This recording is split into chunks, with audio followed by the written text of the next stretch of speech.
certain extreme situations, the law is inadequate. In order to shame its inadequacy, it is necessary to act outside the law, to pursue natural justice. This is not vengeance. Revenge is not a valid motive, it's an emotional response. No, not vengeance. Punishment. Tonight we have a chance to say, yeah, you're right. We're too extreme, we're too wild, we're too out of control, we're too full of our own shit. Or we have a chance to say, hey, fuck you, you're wrong. Fuck you, we're right. Because you have all made it to the dance. Because believe me, this is the dance. Start the show.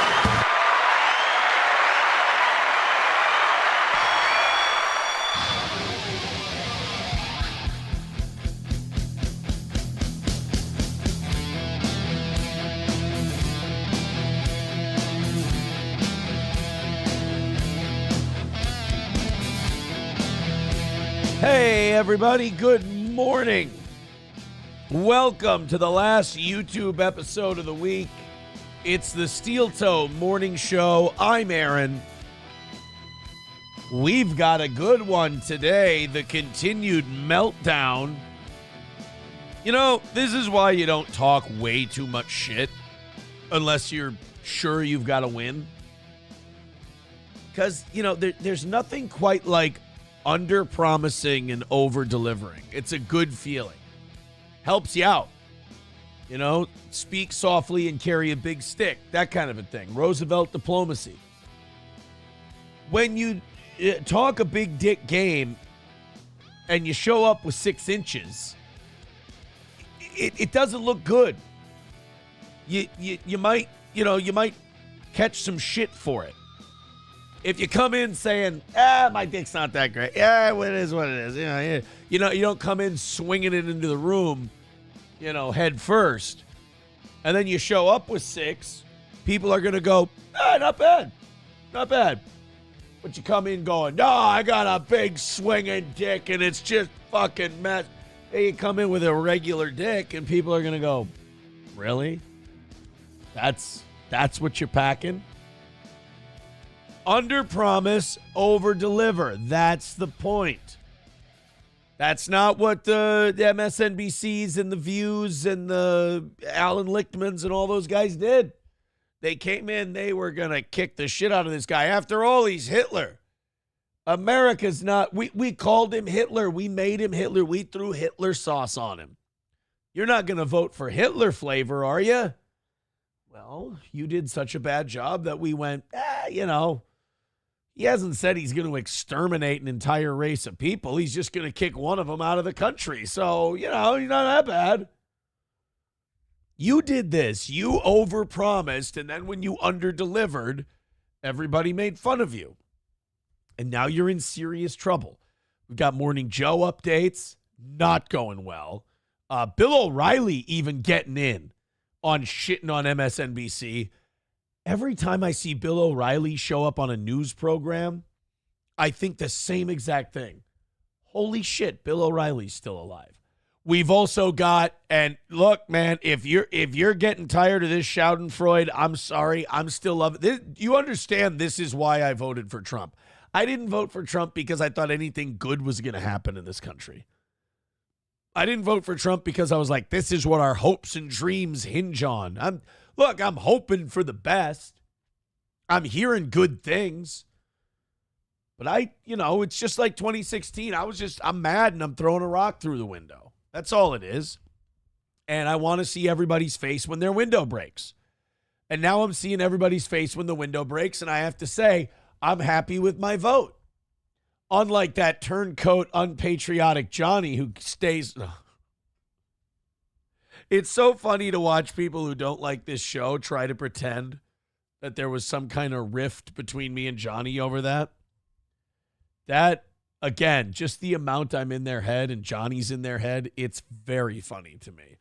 But Johnny was taking the voting jokes very well yesterday. He bounced back very, very strong. And, dude, this is the rock through the window effect that I wanted. I wanted to watch people's faces and see what they do, and they didn't disappoint. Mika Brzezinski and Joe Scarborough may have single-handedly killed a cable news network.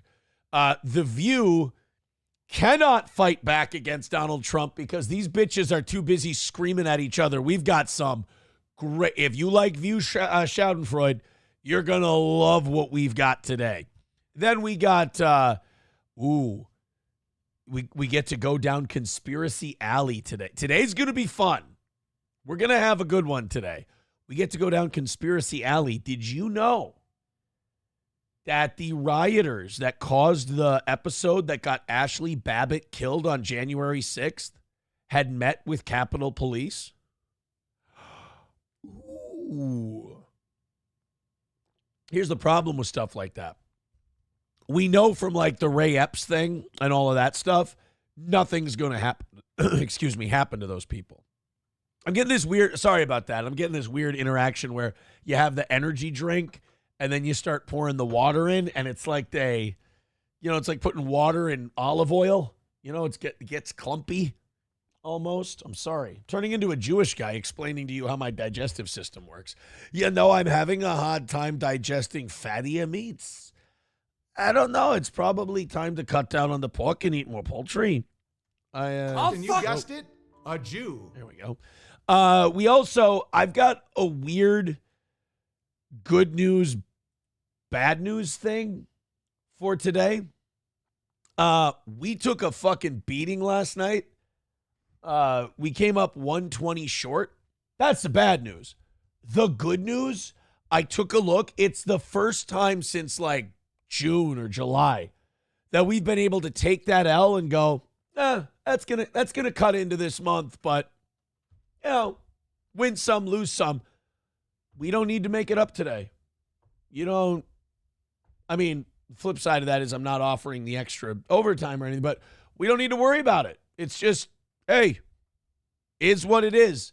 Win some, lose some. So last night we take the L, but we take the L and we move forward. As long as we knock out today, we're going to be okie dokie. So keep throwing in, keep contributing to the program. Thank you to Aaron for the $10 on PayPal. We appreciate that. LOL starting us off on YouTube today with $4.99. I appreciate that. So you guys are $3.40. $3.40 is your number for today. Thank you very, very much. There was something else. Venmo, YouTube, Rumble for now. I don't know if you're having problems, but PayPal is reporting massive outages. People are having a lot of problems with PayPal today. So you know what I say? Here we go. This will be fun. This is self-serving as all hell. Why don't we all throw in on PayPal right now and see if it's working? Yeah, mine isn't. No, I guess they're getting like thousands of reports that they're having issues. But Venmo, Super Chats, Rumble Rants, those are the best way to do it today. Thank you guys very much. Again, 340 is the number. You know how you get the, you keep the beggy monster at bay. You keep the beggy monster at bay by keeping us at those 100 markers at the end of every hour. So get under 300 by 7 o'clock. Get under 2 by 8. You know how it works. Thank you guys very much. I love April's Missing Orgasms comment. He even turns his co-host breakdowns into a win for him. Dude, you guys got to understand the internet isn't real life. So yes, you pro wrestling the shit out of this. If the more serious people who hate you get, you just get more shitty and flippant. That's how you win. The way you win is by the madder they get and the more hostile they get towards you, the less serious you take it and the more you purposely needle them. You play the heel. I'm the best heel in the business. If people don't like you, play up the heel part to those people. The people who love you are going to love that you're fucking with them. And the people who hate you were never going to like you anyway. Part of trolling is they want you to come to them and try to get them to like you. They want you to fight for their affection. So what do? I needle the fuck out of them. April's missing orgasm goes, oh, he even turns co-host breakdowns into a win. Yes, because the way Johnny and I interact with each other in real life is the way things are. The way I do things on the internet, it's just to fuck with random people. And it's fun. So yes, the Johnny breakdown was another win for the toe.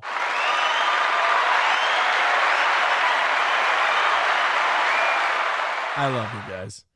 I love you. Yeah, Big Hit on Socialist Media says they want to believe it even after Johnny tells them. Yeah, Johnny even tells them the same thing. They're like, no, that can't be true. I've invested too much time and energy into this guy. Sorry, kids. I didn't make you think that. Triple N says, are you going to cover the Keno Casino spiral? Educate me. Educate me, please. I don't know anything about this. All right, maybe clumpy was the wrong word. I'm catching up with the chat, and they don't like the word clumpy. I don't mean clumpy. You know what I mean? Like the oil and water mixture. The oil kind of clumps in the... Maybe clumpy isn't the right word, but you know what? Roots, you're being difficult. Andrew, you're being difficult. It gets,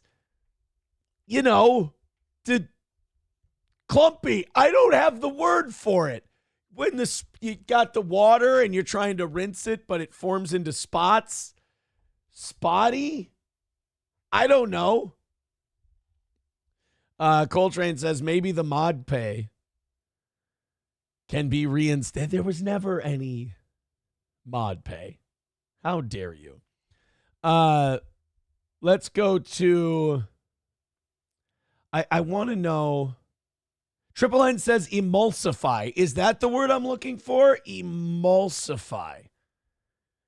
The process of mixing two liquids that don't usually mix, like oil and water, to create a stable mixture. The result is called an emulsion, which is a suspension of small droplets. Yes! The energy drink mixed with the water is emulsifying in my throat, and it's causing problems. The mixture of the water and it's the emulsification. Thank you. I appreciate that. Emulsification is the perfect word. Triple N, educate me on this Keno Casino. I don't know anything about it. All I know, here's what I know about Keno Casino. I know they do a show. And I enjoy their show, and I think they do a good job. I'm looking on Twitter right now. I see a lot of tweeting about DSP and Keno Casino. I don't know anything else. Here's a tweet that says, what's the drama with Keno Casino? Fill me in, buddy. Either send me a link or just write in chat and let me know what's up, what the Keno Casino drama is. I'll talk about it a little bit. Triple N says there's some drama with Kyler. I don't know who Kyler is. You got to remember, guys, when you're explaining internet shit to me, you got to talk to me like I'm a preschooler. Like I'm one of Melton's friends. Because I don't follow. Like I'm not shitting on anybody who does, but I watch the shows and that's it. I do my show and that's it. I don't deep dive. I don't know the lore. I just, it's kind of like somebody who watches, let's take Tulsa King. I don't know what's going on behind the scenes at Tulsa King. I don't know what's going on with, Garrett Hedlund and Sylvester Stallone and all these. I have no idea. I just watch. I know what's going on in the storyline of the show. I don't know the inside tracks. I don't know what's going on with the key grip or anything like that. So yes, Triple N, I apologize. I'm sorry that I'm being difficult here, but you got to kind of explain this to me like I'm a 2-year-old because I'm not aware. Deutsch Chad says Kyler did a show with Worski before the casino.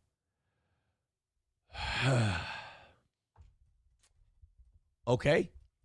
Snowcat Tish says, I've heard supposedly Andy isn't clean. Worski having girlfriend trouble.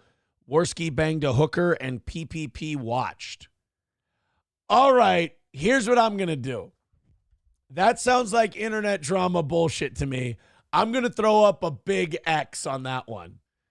I'm going to throw up a big X on PPP watched Worski bang a hooker. It's a funny story. I can see why people would want to run with it because it's fucking insane. But I'm going to go ahead and throw up a big X on that. Is it an ex-girlfriend? Is there a spurned lover? Is there like a scorned ex kind of vibe to any of these stories coming out? Because the minute it comes from a spurned lover, I press X. Unless you've got proof. Unless you can bring me evidence. Like, I've nailed everything I've said so far. I've been proven right about everything I've said.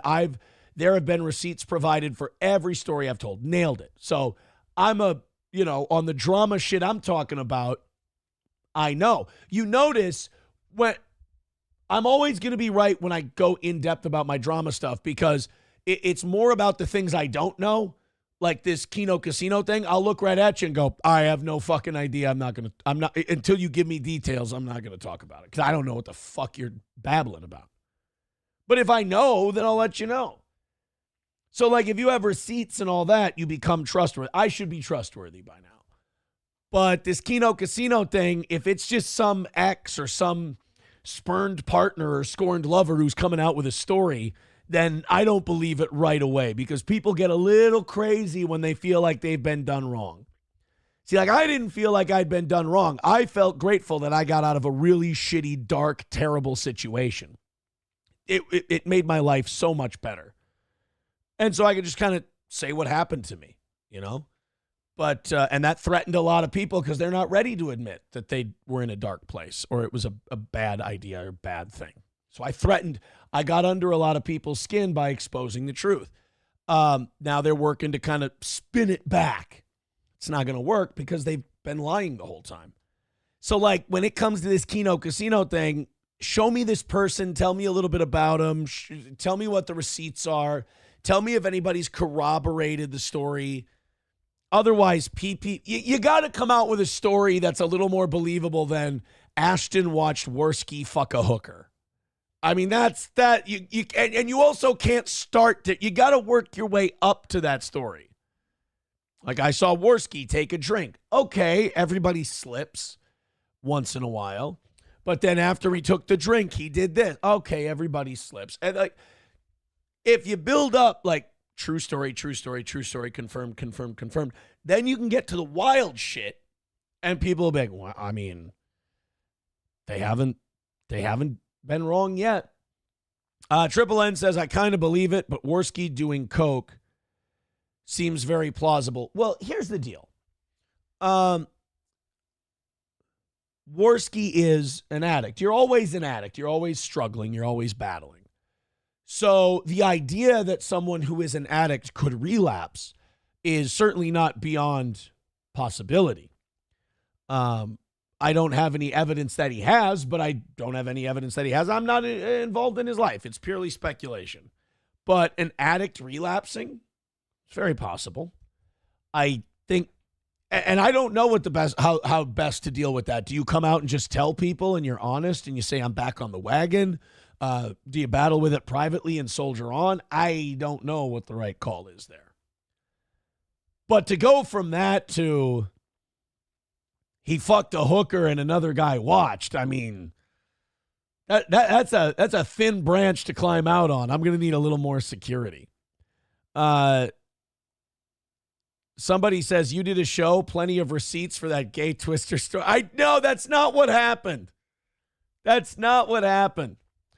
Andrew Sun says, I read what happened, but don't know how long it is meant to have occurred. Okay. Deutsch Chad says, nothing damning was said. I just look at it as only internet entertainment. No personal feelings should be involved. Some of these guys are worse than ex-lovers. Well, some of them are. Anonymous says, Aaron, to be honest, I got an hour and a half into their panel, and I still don't know why Kyler was going scorched earth on Andy. Okay, you guys are so far ahead of me. I don't know who Kyler is. When you say Kyler, I think Kyler Murray. I think the quarterback of the Cardinals. Why? Because I'm a dude, and dudes think about football first. I think here's what I have so far. You guys asked me at the beginning of the show, hey, are you going to talk about the Keno Casino drama? Here's what I know. Worski is a sober person. He may or may not have relapsed, and Kyler Murray might have fucked him in the ass, and PPP watched Kyler Murray from the Cardinals have sex with Andy Worski. Is that what I'm to understand? This is what you guys, this is the level of detail you guys have given me. The quarterback for the Arizona Cardinals has been having a sexual relationship with Andy Worski, who may or may not be sober. Anybody care to correct me if I'm wrong? Thank you. Kraken Slappin says maybe the hooker was paid for so he could watch. Honestly, who gives a shit if it happened? Well, the Cardinals would like to know if their quarterback has been engaging in extracurricular gay sex with people.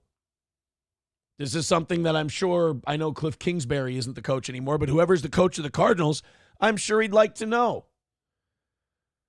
Chips and Diff said, allegedly, Aaron. Oh, okay.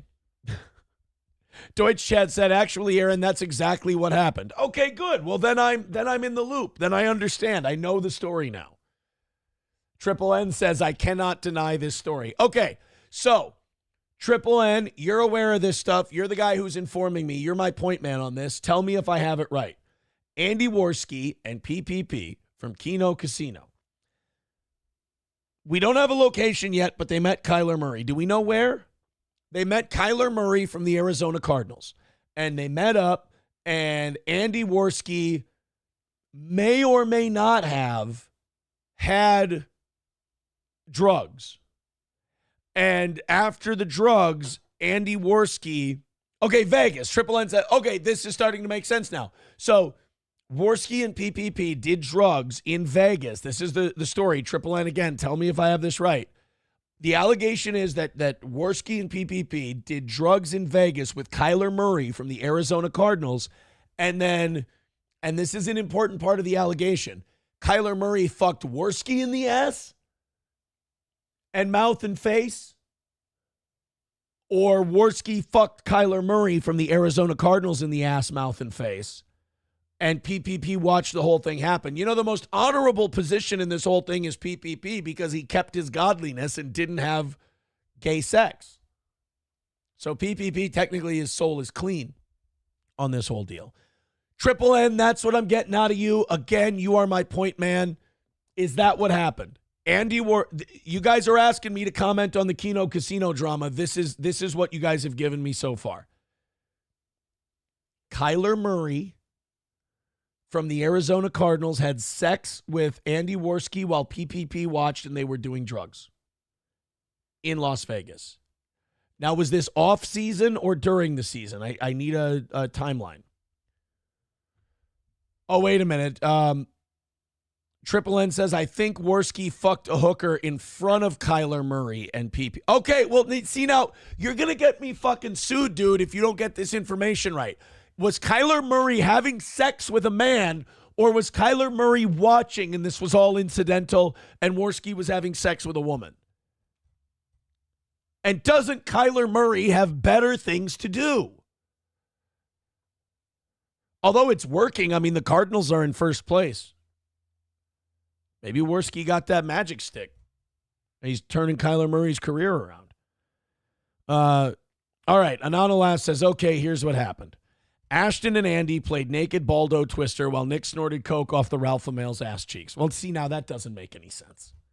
I'm pressing X to doubt on that one. That one doesn't make any sense. There's just too much travel that needs to happen for that. The Kyler Murray story, that sounds plausible. The rest of it, I have no idea. Deutsch Chad says, oh my God, someone went to Vegas and did coke and got hookers. Such a strange thing that no one has ever done before. Yeah, it's kind of hack for Vegas, to be honest. It's a bit hack for Vegas. Elza Belza says, replace PPP with you and Worski with Nick, and then it sounds plausible. Hey, wait a minute. Annoyed Wawa supervisor says this is the beginning to sound like Purple FTW's less violent erotic fanfic. Chips and Diff says, or was it Kylo Ren? Oh, wait a minute. Now, Triple N, I need your help.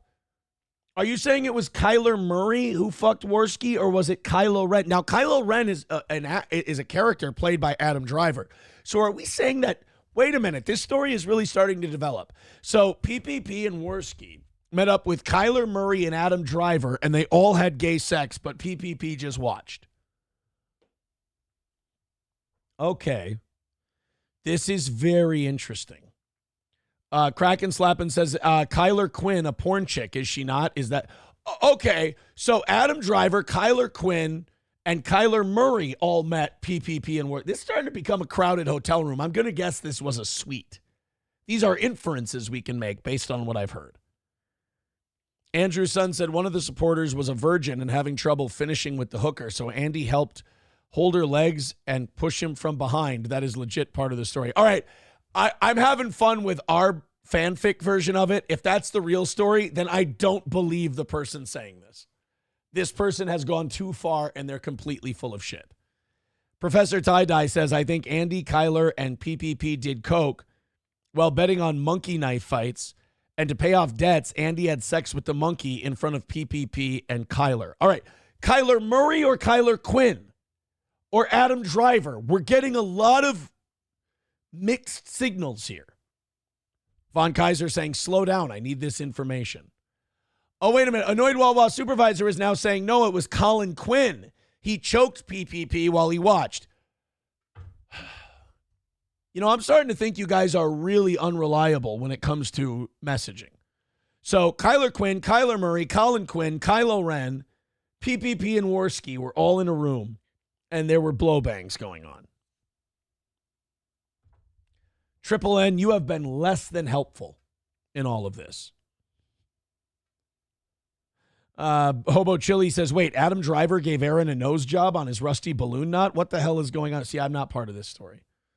Picket on Socialist Media says, this is making me not care about watching their show. Are you kidding? If this story is true, it's all I want to do today is watch their show. Hobo Chili says, Colin Quinn kept calling everybody dummy. Yeah. Oh, is that how you're going to fuck Worski in the ass? Dummy. All right, so everybody's trying to put this story together. McBuster says, so PPP choked Worski while a cardinal R-worded them in Arizona. Eaton Clam says, a priest, a rabbi, and Kyler Murray walked into a bar. McBuster says, the story seems sus to me. Mr. Beat says, Aaron, the story is so simple. I know, I'm fucking it up.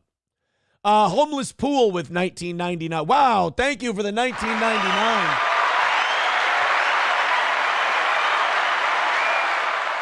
Says, been listening since 2016. Wow.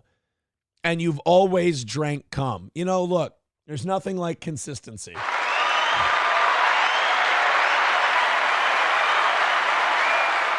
If you can't be anything else, make sure you're consistent. That, by the way, that puts us at 320 along with Gray Duckling for $5. Says, wait, it's got to be your butcher. Oh. See, now I'm starting to get this drama story. 320 away from today. Streamlabs, PayPal, Super Chats, Venmo, Rumble Rants, etc. Go ahead and throw in. We appreciate it. Snowcat Tish says, your theories make more sense than the shit I'm reading on Twitter trying to figure out what's going on. Well, and isn't this the funnier way to deal with it? I mean, are we all just going to be a bunch of sewing circle little bitches and just go, oh, did you hear about who held whose legs? Did you hear about who pushed who from behind? Did you hear about... I didn't even, like, the only reason I cared about my own drama is because it happened to me. I told stories about my life. If it hadn't happened to me, I'd just kind of quietly hang back and learn what I could from you guys. But, like, isn't it more fun to say that Colin Quinn, Kyler Murray, and Kylo Ren all fucked Worski and PPP in Las Vegas? That's way more fun than listening to some fucking mentally ill internet's person account of what might have happened. But I'll write to PPP and Andy today, and I'll ask them. I'll say, what happened with you guys and Kyler Murray? Acquiring minds need to know. Annoyed Wawa supervisor says, I heard PPP is leaving the show, but they needed to keep the gravitational pull, so Kylo Ren is getting the Sarlacc pit to be the new host. The sex was initiation. See, now that makes sense to me. McBuster says, Kylo Ren and Rey sucked. Fuck China's involvement in Star Wars. Well, way to bring the room down. Bandin says, Aaron must be friends with this other show. Otherwise, he'd be telling this story, wouldn't he? I don't know anything about... Triple N literally came into the chat this morning. He said, what about the Kino Casino drama? And I'm like, I have no idea. So instead of me actually learning what this crazy bullshit is, we just decided to say that the Cardinals quarterback has been gay fucking people on the internet. That's it. That's it. 199 from Shit Show says, talk about the missed goal this week, you boneless. I already did. Bro, you got to wake up earlier in the morning. I said we got our ass kicked last night by $120, and but we're in a place now where we can actually take that hit, so that's kind of nice. We've battled our way back. We've scratched our way back. We took a hit last night, but what do? We move on. We knock out today. 320 away from today's goal. Someone says, McBuster says, too much cum everywhere. See, that's how you tell that story. There's too much cum everywhere.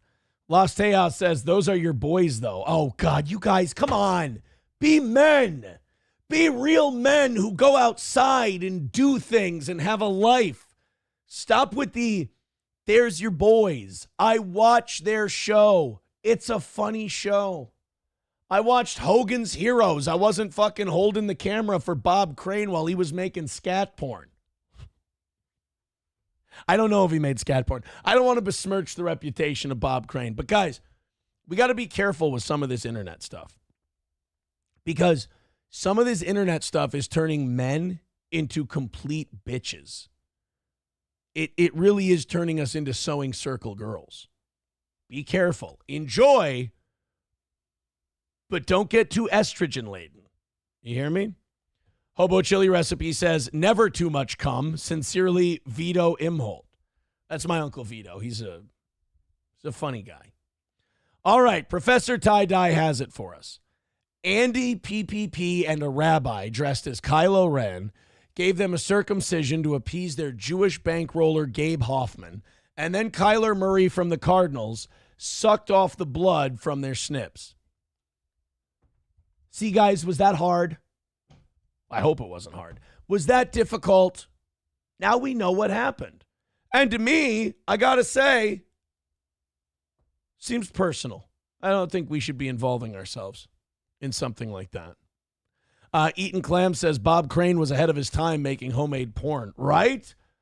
Bob Crane would have made a killing on the internet. And, well, might have been killed.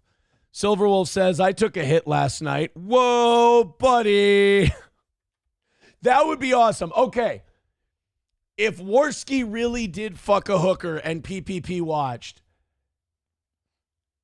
like if PPP would have been in the corner with his triangle going, whoa, buddy, then that story rules. That's the best story ever. That's the best story ever. All right, guys, let's go ahead and knock out the 320 that we've got today, or, a little bit at a time. Let's get down under 300 by the top of the hour. Cheeseburger Pie says, hey, Aaron, my daycare lady crashed her car last night. Would you be able to drop my kids off today? Hey, I got you, Cheese. Don't you worry, buddy. I'm sure you're just waiting outside for me anyway, right? Oh, man. Emma, so let's get into some stuff today. That was fun. Thank you, Triple N, for giving us a half hour out of nowhere. I appreciate that. Las Tejas Synthesizer says, see, if you're informed, then the jokes are better instead of just random. Random jokes are fucking hilarious. Las Tejas Synthesizer, I cannot help you if you don't like humor that involves Kyler Murray, Kyler Quinn, Colin Quinn, and Kylo Ren fucking PPP and Andy Worski in the ass while PPP watches with a triangle and yells, whoa, buddy. If none of that makes you laugh, then I weep for the future of our country. I weep for the future of our nation. All right, let's get into some things. The goals are posted up at the top of the page. Go ahead and fire away when ready. Open up your wallets. Throw a few bucks to the toe. We appreciate it. Let's figure out what's going on today. We got look, man, I don't want to do nothing but lefty meltdowns, but God, they kind of force your hand. It's all they're doing. They won't stop losing their fucking mind. Like The View, like Morning Joe. They all just, and again, it's like steel toe haters. It's all unforced errors. I am the Donald Trump of this section of the internet. I just sit back and do what I do, and people lose their minds. Donald Trump sits there and he just does his thing, and MSNBC and The View fight with each other and they melt down. It's incredible. There's steel toe derangement syndrome and Trump derangement syndrome. Both of them have very horrifying side effects. So Morning Joe, if you're out on the scuttlebutt, Joe and Mika went to Mar-a-Lago to meet with Donald Trump. Now, this was seen by many people as a surrender because Donald Trump had talked endless amounts of shit about Joe Scarborough and Mika Brzezinski. And some people theorize that Joe Scarborough turned on Donald Trump back in 2016 because Scarborough wanted to work for him. The theory goes from the Trump people that Scarborough tried to get an in with the Trump campaign. They told him to get fucked. And then he used his TV platform to shit all over Trump. So then Trump said some things about Mika Brzezinski when he first met her and how she may have been having plastic surgery and said her face was bleeding and, just kind of nasty clapback Trump shit. And then they got even more mad, and then Trump became Hitler, and he's a fascist, and he's a Nazi. So that's where we were going into the election. And this is an election for democracy, and Kamala Harris is going to save us all, the whole deal. Well, as we know, Trump ends up winning the election, and now Joe and Mika have a little bit of an issue on their hands.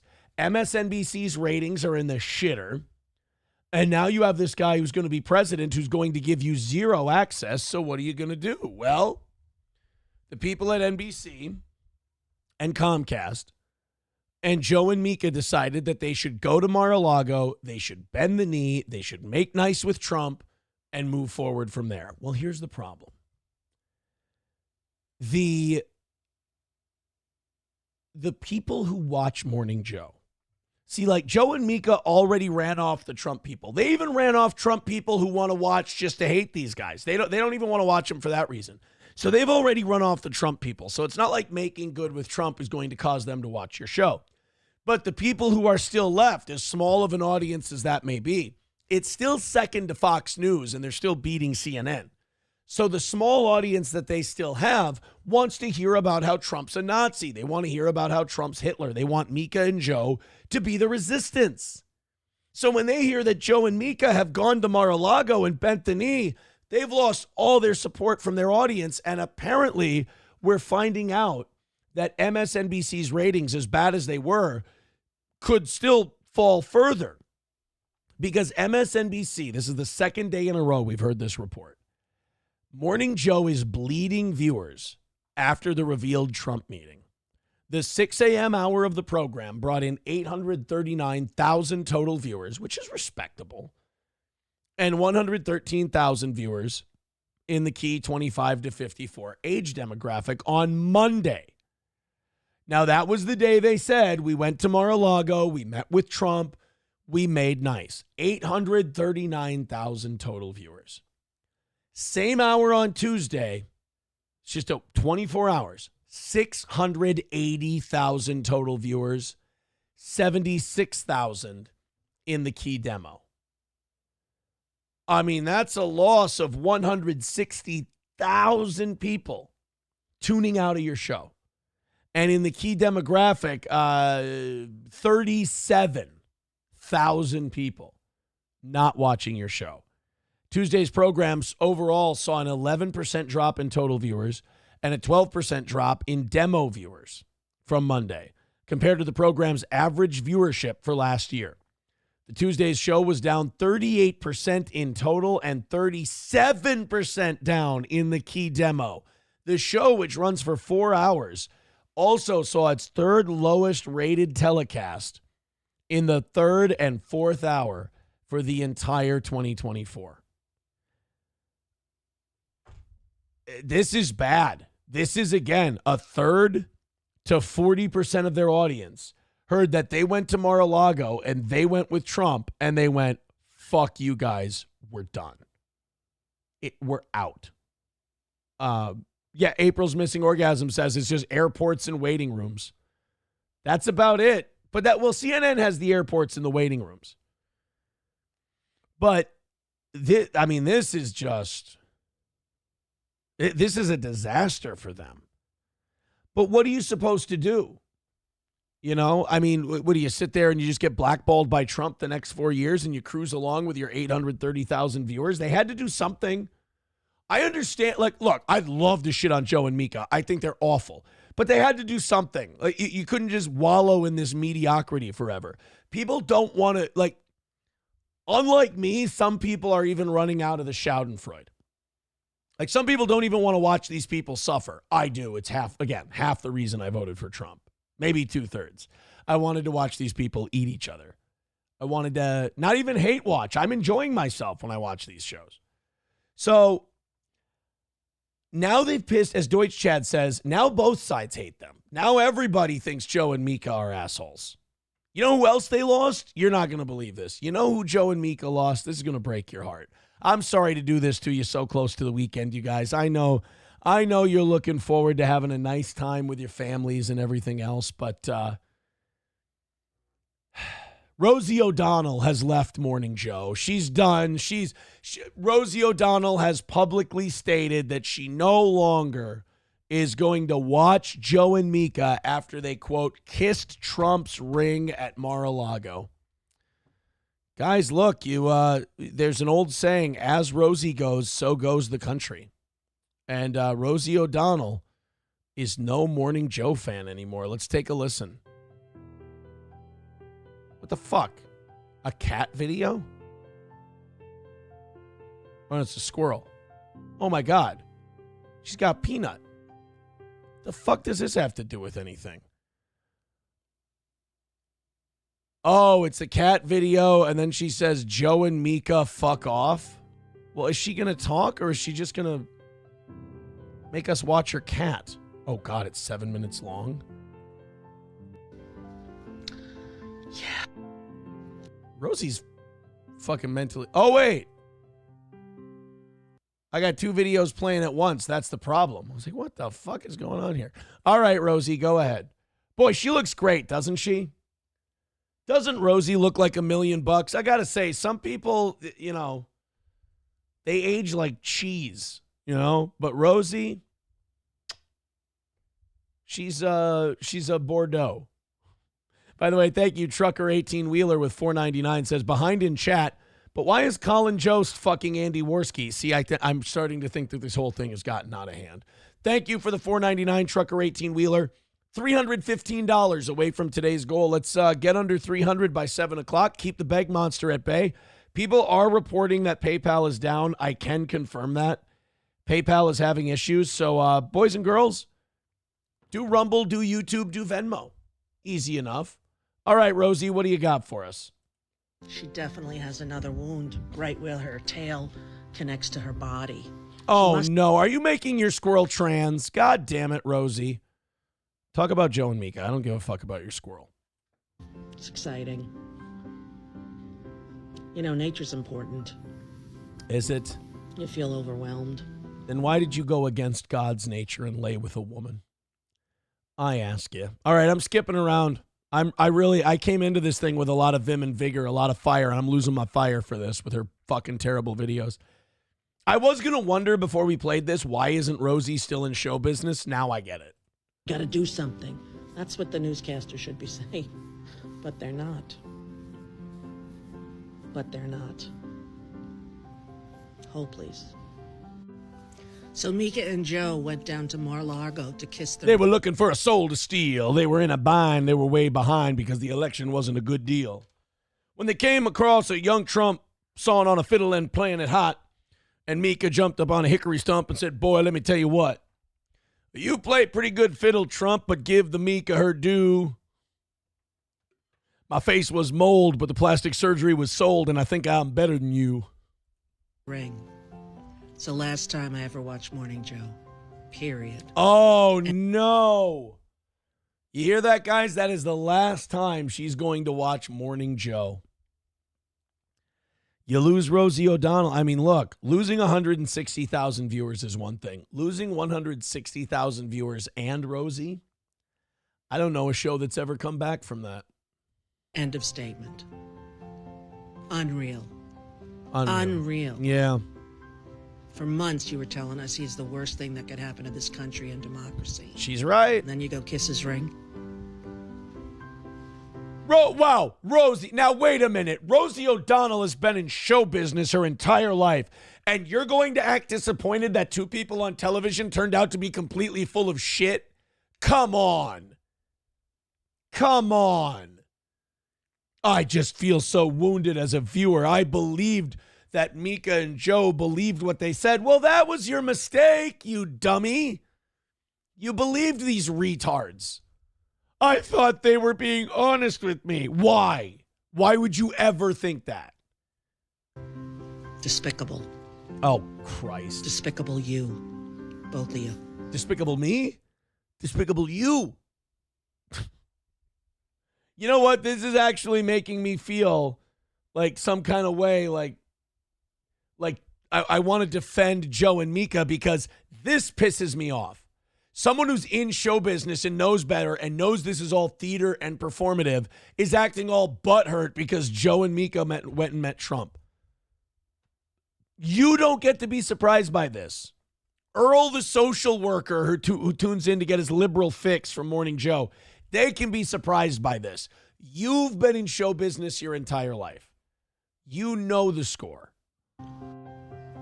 I got my squirrel sweatshirt on for extra squirrel luck. That's something a retard says. Like, that would be a really cute thing if like a mentally retarded person was on a video and they go, I have my squirrel sweatshirt on. You'd be like, oh, it's like the cutest thing ever. But like when some angry bitch is sitting there yelling about her TV shows she watches in the morning and then goes, I got my squirrel sweatshirt on. Oh, yeah? Well, what about your silence about Peanut? I'm going to say this about Rosie O'Donnell. Her silence on Peanut is complicity. That's what it is. She's part of the problem. Why won't you criticize the government, Rosie? Despicable you. Both of you. Oh, damn. I got my squirrel sweatshirt on. I don't know why that, I hope that's funny to other people. That's funny to me that she just goes on this rant of like, Joe and Mika, shame on you. Despicable you. I can't believe you. I got my squirrel sweatshirt on. Yesterday, December 7th, 1941, a date which will live in infamy. Have you seen my new pet ferret? Ask not what your country can do for you, but what you can do for your country. On a related note, have you seen my baseball? Despicable. Despicable. It's terrible. Despicable you. What else is going on? Both of you. I got my squirrel sweatshirt on for extra squirrel luck when I'm out here waiting for him. But it's been a big parade today. I'll have to see if I can put music to the first part of that when... These are, Rosie, may I stop you? This might be why you don't have a show anymore. These are all inner thoughts. None of these are thoughts any of us need to know. I am tired of Joe and Mika shitting all over our democracy and not giving this nation the respect it deserves. I got my squirrel shirt on. If you guys want to see my squirrel shirt, thank you, Trucker 18 Wheeler, for the $4.99 again. Says, now who are you, Rosie? That fat pig slob Trump talked about? Wow, that's not very nice. Vance Rosberg with $5 says, put this towards Rosie's Manscaped subscription. Yeah, she can trim her ball hairs. She can get that 5 o'clock shadow and then move it right down south to the nut hairs. Don't zap yourself, though. That's the worst. I hate to be oversharing. I don't like this. This is disgusting, and I understand if you turn it off after this, but I got a new trimmer, and I got it at Walmart. It was like a $40, $50 trimmer. It's not an expensive trimmer. And I got, when you're trying to do the hairs on your balls, and you gotta pull the ball bag, you gotta make it smooth, right? Because you can't take your wrinkly ball bag and fucking try to get those curly hairs. I fuck it, dude. This new clippers, it's not good. It zaps, it snips. I did a hatchet job on myself. It's horrible. So when I had the Manscaped thing never cut my ball sack open. This new Norelco that I got, cutting my ball sack open. The problem with the Manscaped one is, it stopped working. I just plugged it in to charge it one day. I unplugged it. It stopped turning on. The little light would blink. It would stop turning on. It's like Chinese shit. Unless they want to advertise, then it's awesome. But no, the new trimmer, it's I've shaved 3 times with it, and twice I've hacked my ball sack open. The skin, I haven't like gotten a testy. You got to dig deep to get the actual ball. But the ball skin is, not good. Not good at all. Richard Head says 90% of the country doesn't care. Rosie, you dyke. Wow. He called her a dyke. Wow. Zen Man builds with good advice. He says, Aaron, you've got to make it taut. That's true. You got to make it taut. The man makes a good point, which nobody can deny. Das Optic Nerve says, does he not realize he's live? Wait, what? I thought we were just in a private chat room. The show has started? I was running on Mountain Time today. Fuck. Guys, I was just kidding with that whole balls thing. You know that, right? Fucking around. Eaton Clam says, I use the Andy's dog trimmer. Don't tell the dogs. They would be pissed if they knew. Dude, you're going to get ball fleas, bro. That's not good. JL Not Here says, Aaron, shaving pubes won't get rid of crabs. Now you tell me. I've been wasting my time. Where the fuck have you been? Fucking asshole. All these people who think they're helping. Bunch of Johnny-come-latelys, if you ask me. BJ with $5 says, I thought Rosie was moving to the Netherlands after Trump won. They need all the D's they can get for the flooding problem. Oh, dykes like to stop floods. I see. I get it. Thank you. 305 away from today's goal. Hey, guess what? We drop another 5 on that goal, and we hit 300 by the time we hit 7 o'clock, which keeps the Beggy monster at bay. Now, people have pointed out that have tried to donate on PayPal that PayPal is down. That is true. So just use Rumble, use YouTube, use Venmo. Those are the ways to do it today. Let's knock out the goal without it. Thank you, guys, very, very much. Yes, we are more people writing in that PayPal isn't working. I am aware PayPal is having outages. It's not, if it makes you feel better, it's not you, it's them. They've had tens of thousands now of reports. McBuster says, so trim your balls with an electric razor. We're not going to get into, I'm sorry. I opened this door and now you guys are walking through. I apologize. I shouldn't have opened it. Las Tejas says, all electric payment processing goes down. Womp womp. No. We're still going to knock it out. Guys, show Las Tejas synthesizer that we don't need PayPal to knock out goals here on the toe. Just like Andy Worski doesn't need to drink to have a good time. Go ahead. Throw it in there. Venmo, Rumble rants, Super Chats. Las Tejas says, yeah, you fucking marks. Cough it up. Guys, just to show Las Tejas. Get him. Fuck Las Tejas in the ass with your money in my pocket right now. That's how we do this. McBuster says, I tried donating but couldn't get the jizz in the floppy disk drive. I'm at a loss. So before we get done with the MSNBC Schadenfreude and we move on to the View Schadenfreude, thank you, Mr. PayPalington. Oh, Mr. PayPalington with $1.99. Thank you, pal. He says, we are working to resolve the issue. Well, that's very good to know. See, now I can rest knowing that Mr. PayPalington is on the job. 305 is the number. Let's get it under 300 by the top of in the next 7 minutes, and we'll keep the beg monster at bay. Now, MSNBC is reportedly for sale, and Comcast is also trying to spin MSNBC and CNBC off into its own company. Basically, Comcast does not want to be associated with liberal talk TV news. But apparently, they tried to sell it, and it didn't go that well. So now they're just trying to spin it off into a different company. Bill O'Reilly was on Chris Cuomo yesterday. And I must be missing something. I must be woefully out of touch. Is Stephen A. Smith a co-host with Chris Cuomo over on Newsmax? We'll let that ad play. Are they together doing a show? Because that's kind of a wild deal. Or is Stephen A. just a guest? Either way, Bill O'Reilly shows up on Fredo Cuomo's TV show. And I'll be honest, I miss Bill O'Reilly.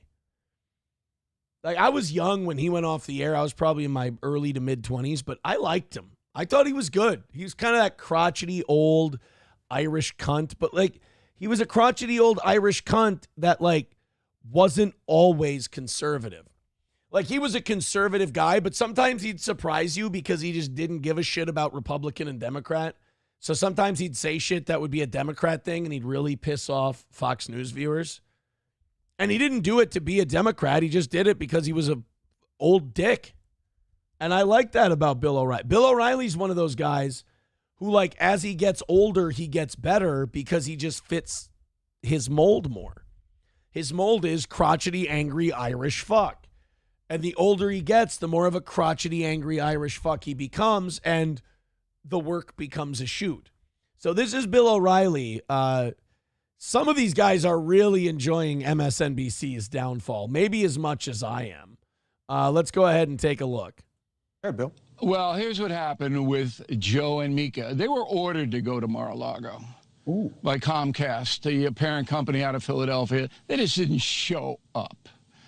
This sucks. I hate this. I'm sorry to point this out, but I hate it when people like I was young. I watched them when I was young, and now I'm in my 30s. And they're starting to get old man voice. You know, they're starting to get that wind in them. You know, that kind of that old man affectation on their voice. I was watching Ron Paul. Somebody had shared a Ron Paul video on Twitter, and I stopped to watch it. And I had to turn it off after like a minute because I was just like, oh, no, Ron Paul sounds like he's dying. I don't like hearing this. And now Bill O'Reilly, who used to be this, "Raw, you motherfucker, you pieces of shit, you goddamn atheist, communist sacks of monkey crap. I fucking hate you." Now he's like, MSNBC is just, you know. I expect him to start coughing and popping a Werther's and falling asleep on a recliner. Okay? And Trump said, oh, this is great. Here they come, going to kiss my you-know-what. And his dick? My God, Bill. Bill's working blue. Mika and Joe went to kiss Trump's dick? And we'll get photo ops, which they did. But Comcast said, you two, we're going to have to try to mend some cliche fences, and you two are going to go in there, and you're going to try to tamp it down. Because Comcast knew the next day they were going to announce. And Mika hasn't used a tamp for years. I mean, we're talking menopause at this point, right? Got to get back in the tamp game. That MSNBC is vapor. That is a huge meteor story. Why is Enormous. it vapor? Just because they're spinning it off and putting them in the... Well, they're spinning off a bunch of brands. There's no spin-off. Yeah, there is. It's a spin-off company. There's no spin-off. See, you buy the propaganda, Cuomo. Oh. Dude, Bill O'Reilly is now like America's pissed off dad. Your dad ever do that? You ever tell your dad something as he gets older? You tell him something that's just objectively true, and he treats you like you're mentally retarded. Like, you're like, no, Dad, they're spinning them off. Ah, spinning them off. Like, no, Dad, they're literally, that's all we know is that they're spinning. They're not spinning them off. You bought that line, you fucking idiot. They're not spinning them off. They're going to murder everybody and lock them in the building and set it on fire like that church in The Patriot. Dad, what? Okay. See what I mean about I'm just smart saying what's people? being reported. All right. But what do you know? Yeah, I know, but why would you believe what's being reported? You want the real story? Here Yes, it comes. please. Bill hasn't lost a step, man. I apologize. Bill hasn't lost a goddamn step. So they're uncoupling their word, Comcast, MSNBC from NBC News. That means MSNBC has no resources at all. None. They're not going to be able to pay these people millions of dollars, Rachel Maddow, whatever she's making. Oh, I never thought of that. So if they uncouple, that's not just like a bookkeeping thing. That's not like an on paper thing. So MSNBC literally, so right now, MSNBC being owned by Comcast, MSNBC doesn't necessarily have to make money. If they fall short, Comcast can just make it up. Or like Rachel Maddow, if she makes $6 million a year, Comcast might pay 4 of it so that MSNBC's books look better. Actually, who used to do, if you're a dude, to make it more relatable, and if you're about my age or older, this is what WCW did back in the Monday Night War wrestling days. Is like they had Sting and they had Flair and Hulk Hogan and Goldberg and DDP and Nash and Hall and Bret Hart and all these guys. And they're really expensive. They paid them a shitload of money. But Turner, Time Warner and Turner Media would pay the salaries of a lot of their bigger guys so that WCW's books would look cleaner. Not bad. NBC News is saying, we don't want you around. Why? Because NBC News' numbers, Lester Holt and the Today Show, are catastrophe because half the country equates NBC News with MSNBC and they won't watch. You know, I just realized this has to be fucking awesome for Cuomo and O'Reilly. And Stephen Smith is like, when are we going to talk about Tyson and Paul? Because remember, Cuomo got exiled from CNN. O'Reilly got exiled from Fox News. So anytime one of these cable news companies goes through shit, these two probably love gloating. So NBC is desperately trying to save the mothership of information, and they have to throw MSNBC overboard. They're not putting anything into MSNBC. They want to sell it. So right. Bill's right. So they spin it off into their own company. They cut a bunch of salaries. They make it really, really cheap, and they're able to sell it off. He's right. Comcast just wants MSNBC and the stain of it off their books. You know what? Somebody please buy it for Alex Jones. Please buy MSNBC for InfoWars. That would be perfect. But, you know, Bill, I got to say, Bill O'Reilly's still got it. I think I would still watch a little bit of a Bill O'Reilly show. I would. Big Buster says, Bill O'Reilly once told me to get off his lawn. I agree. I could believe it, man. Trucker 18-wheeler with 199 says, Comcast? ? Oh, how dare you. How dare you. All right, guys, top of the hour. You're about there. You're about keeping the bag monster at bay. 305 is our number for today. Keep them coming. Super chats, Rumble rants, and Venmo. Let's knock it out. Nothing in the old Venmo yet. Let's fix that. Everybody chip in a little bit. Let's get this thing down to 200 by 8 o'clock, and we'll say that the beg monster stays at bay. The money, the oil that keeps the joints greased for this program, let's go ahead and throw in. Everybody do it. Another win for the toe, etc., etc. Okay. Time for my favorite part of the day. The View. Somebody said last night, they're like, Aaron, they're rage baiting you, and you're taking the rage bait. I do not watch The View to be mad. I watch The View to be happy. There is no ill feeling, there is no rage, there's no anger, there's no hostility on my end when I watch clips of The View. I am happy as a pig in shit, especially since the election, because these broads cannot stop knifing each other in the labia every time they go on the air. I mean, oh my God, you name it. They're fighting about sexism and racism. They're fighting about transgenderism. They're fighting about whose fault the election is. They're fighting about, but you know who they're not fighting about? They're not fighting about Trump. They're talking about the things Trump does, and then they start fighting with each other. It is great to watch.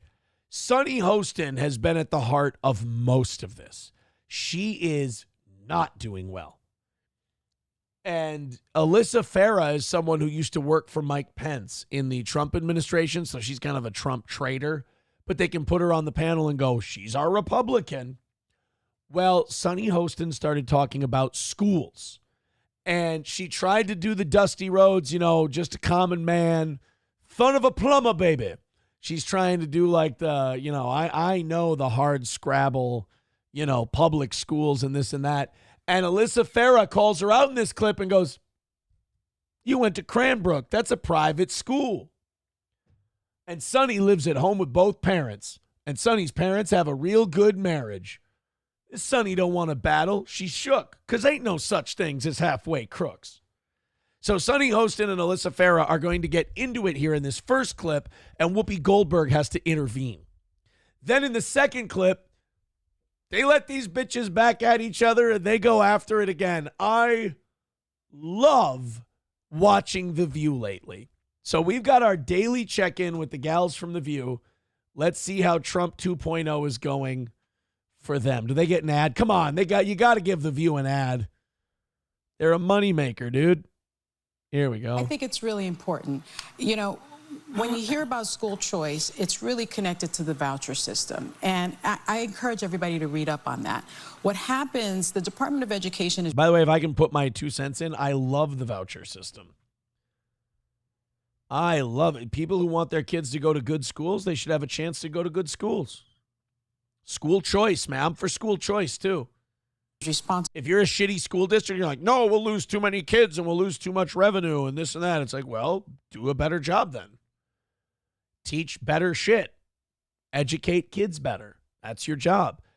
It's never good when an industry is afraid of being held accountable. That would be like you go to the company you work for and they don't want to have an accountant who honestly looks at the books. They don't want to have an independent accounting of their expenditures and incomes. And you'd be like, well, wait a minute. Why don't you want an accountant to look at your books? Well, we just don't feel comfortable. And they'll make up some, like for schools, they would say it's racist somehow. But your company goes, no, I don't think that's a good idea. You would be nervous if your company didn't want their books looked at by an accountant. That's weird, bro. So when a school sits there and you go, well, you guys, we're going to hold you accountable and we're going to make you perform and we're going to do performance reviews. If teachers and other public school people go, you can't do that. That would be terrible. That would be awful. Why are you worried about being held accountable? You're making me nervous a little bit. Responsible for $18.4 billion that fund high poverty K through 12 schools. Schools where kids are poor. And failing. Let them get the fuck out of there. I love how Sunny Hostin thinks the government just shelling out monies to these failing schools is somehow helping these poor kids. No, it's keeping them locked in a shithole. That's what Sunny Hostin wants to do with poor black kids. She wants to put them in a shitty school and force them to stay there. No school choice, no voucher programs. Hey, black kids, did your parents vote Democrat? Good. Now shut the fuck up. We don't want to hear from you for 4 years. Go into this shitbox school where there's going to be all kinds of problems and don't come out. Kids that grew up in neighborhoods like I grew up in the South Bronx projects. $15.5 billion from the Department of Education is used to cover the cost of children with disabilities, children that have dyslexia, children that have other learning needs, that learn differently.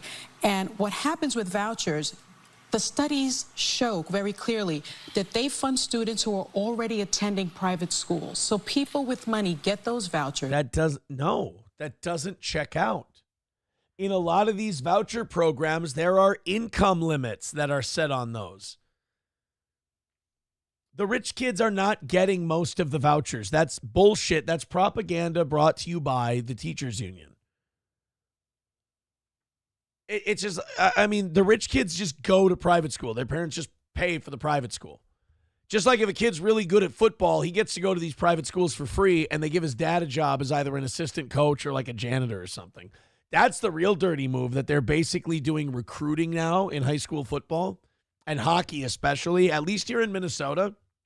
They'll take the kids who are really good at hockey or football, offer them a free private school education, and they can give it to them for free as long as their dad's an employee of the school. So they make him like linebacker coach. And then his kid gets to play football. Beautiful, right? At least we're letting the kids know that education is important. Use the vouchers to pay less for their private schools, and their kids go on to do well. Where do you get the money from vouchers? You pull those money from those poor schools, those poor schools. I don't see it. Right. So what Sonny Hostin is saying is we take these schools that aren't doing their fucking job and are failing our children, and we say, all right, you're not performing. We're pulling the plug. We're taking money from you, and we're letting these kids that you're failing go to better schools to get a better education. Great. I love it. I think if we put a little more competition and responsibility back in the schools, kids might learn something again. This is good. Make the schools compete against each other. I like that idea. That's going to be better for the students. Let me just finish this. So wealthy families are overwhelmingly the recipients of school voucher tax credits. I'm not making this up.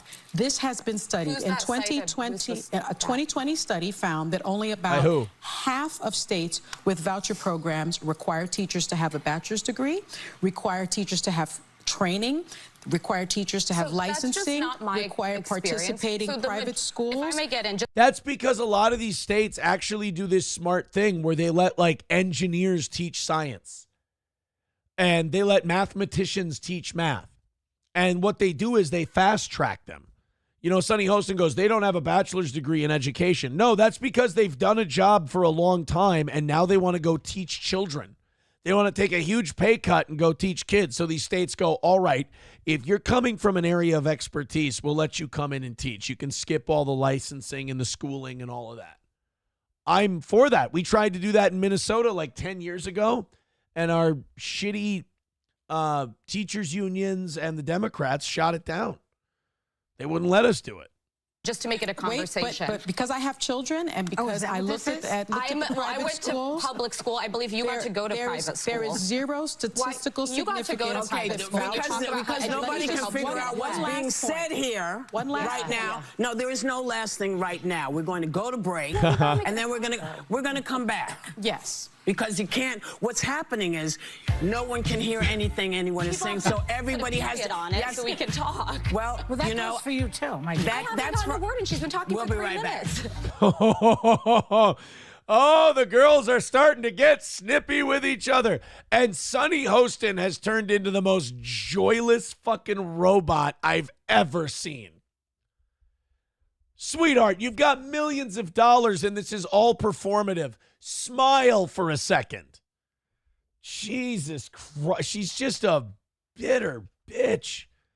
And Alyssa Farah's sitting there going like, who's that study from? You got to go to private school. That's what I hate. This whole getting through the door and then shutting the door behind you. So like Sonny Hostin goes to private school. She likes to do, oh, I'm South Bronx, South Bronx, South Bronx. Well, your parents sent you to private school. You get to go to private school. Other kids don't. These poor kids got to stay in these shitty, struggling schools. And Sonny Hostin's like, well, if we send them all to other schools, it might dry up the shitty, underperforming schools. Good. That's what we should be doing. The shitty, underperforming schools should maybe be shut down and the kids should get to go to better schools. Suicide Jockey with $5 says, put this towards your goal, you queer. I mean, I will. Thank you. I appreciate it. Why did you have to yell at me? That hurt. Thank you. $300 away from today's goal. Everybody throw in $20 right now. We'll knock this thing out in no time. Let's get it to 200 by the top of the hour, and it's a win. Sam Show says, Aaron, why is The View 130 your stories? I'm sorry. I love it. I love it. Dude, I love watching this shit. I apologize if you don't. I really am mad. I really feel bad if you don't like it. But I enjoy watching these people melt down. Again, you guys may have voted for Trump, because you wanted things to change in this country and you wanted things to go better, I can appreciate that. I voted for him so this would happen. I voted for Donald Trump so I could watch these women all yell and scream at each other because it's entertaining to me. And I want to find my audience that also finds this entertaining. Because I'll be honest, there's a lot of us that do. There's a lot of us who sit back and watch these people lose their shit and we go, this is just fun. Los Federales says, Aaron, been trying to send moolah via PayPal, but it won't let me. Yeah, PayPal is down. Guys, if you're going to donate to the show, I would really appreciate it if you used Rumble or YouTube or Venmo, because we took a fucking beating yesterday, but the nice thing is we can stomach the beating. We're in a place now where we can take it, but that just means we got to knock out the rest of the week. So please find another way to contribute because PayPal is down. Thank you to Bobby with $5. Bobby says, Beg Monster over on Venmo. Thank you. $2.95 away from today. Thank you. Thank you very much. Mount Franklin says, I'm a student of the School of Toe. First lesson, the toe always wins. Yes.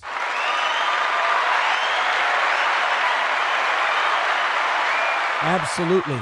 So, like, for example, Mount Franklin is right about that. It's because the people who don't like me take this shit so seriously and they get angry at me for whatever reason. I don't know. I don't think this show should make you that fucking passionate, which is my fault. I should be a better host. I should be able to make you that passionate, but I don't think I should. So the more serious you get and the more I just poke and prod and act like a wrestling heel, it's a win for me. Here's what you got to learn. And maybe this is a real world guy talking to you internet kids. The more serious you get, where I come from, the more serious you get about shit, and then the more I just taunt and tease and poke you, like, that's fun. That's a good time. It's always fun to watch the way too serious people go nuts. That's just how I grew up, man. Maybe you grew up where being a whiny, petulant fag is cool. Wasn't for me. 50 in the 320 becoming a member for 30 months. Thank you very, very much. $2.95 is the number today. Thank you very much for that. Streamlabs, Venmo, Rumble Rants, Super Chats. Thank you guys very much for your contributions. Keep them a-coming. All right, so we had the first one. We had Sunny Hostin and Alyssa Farah fighting over school choice.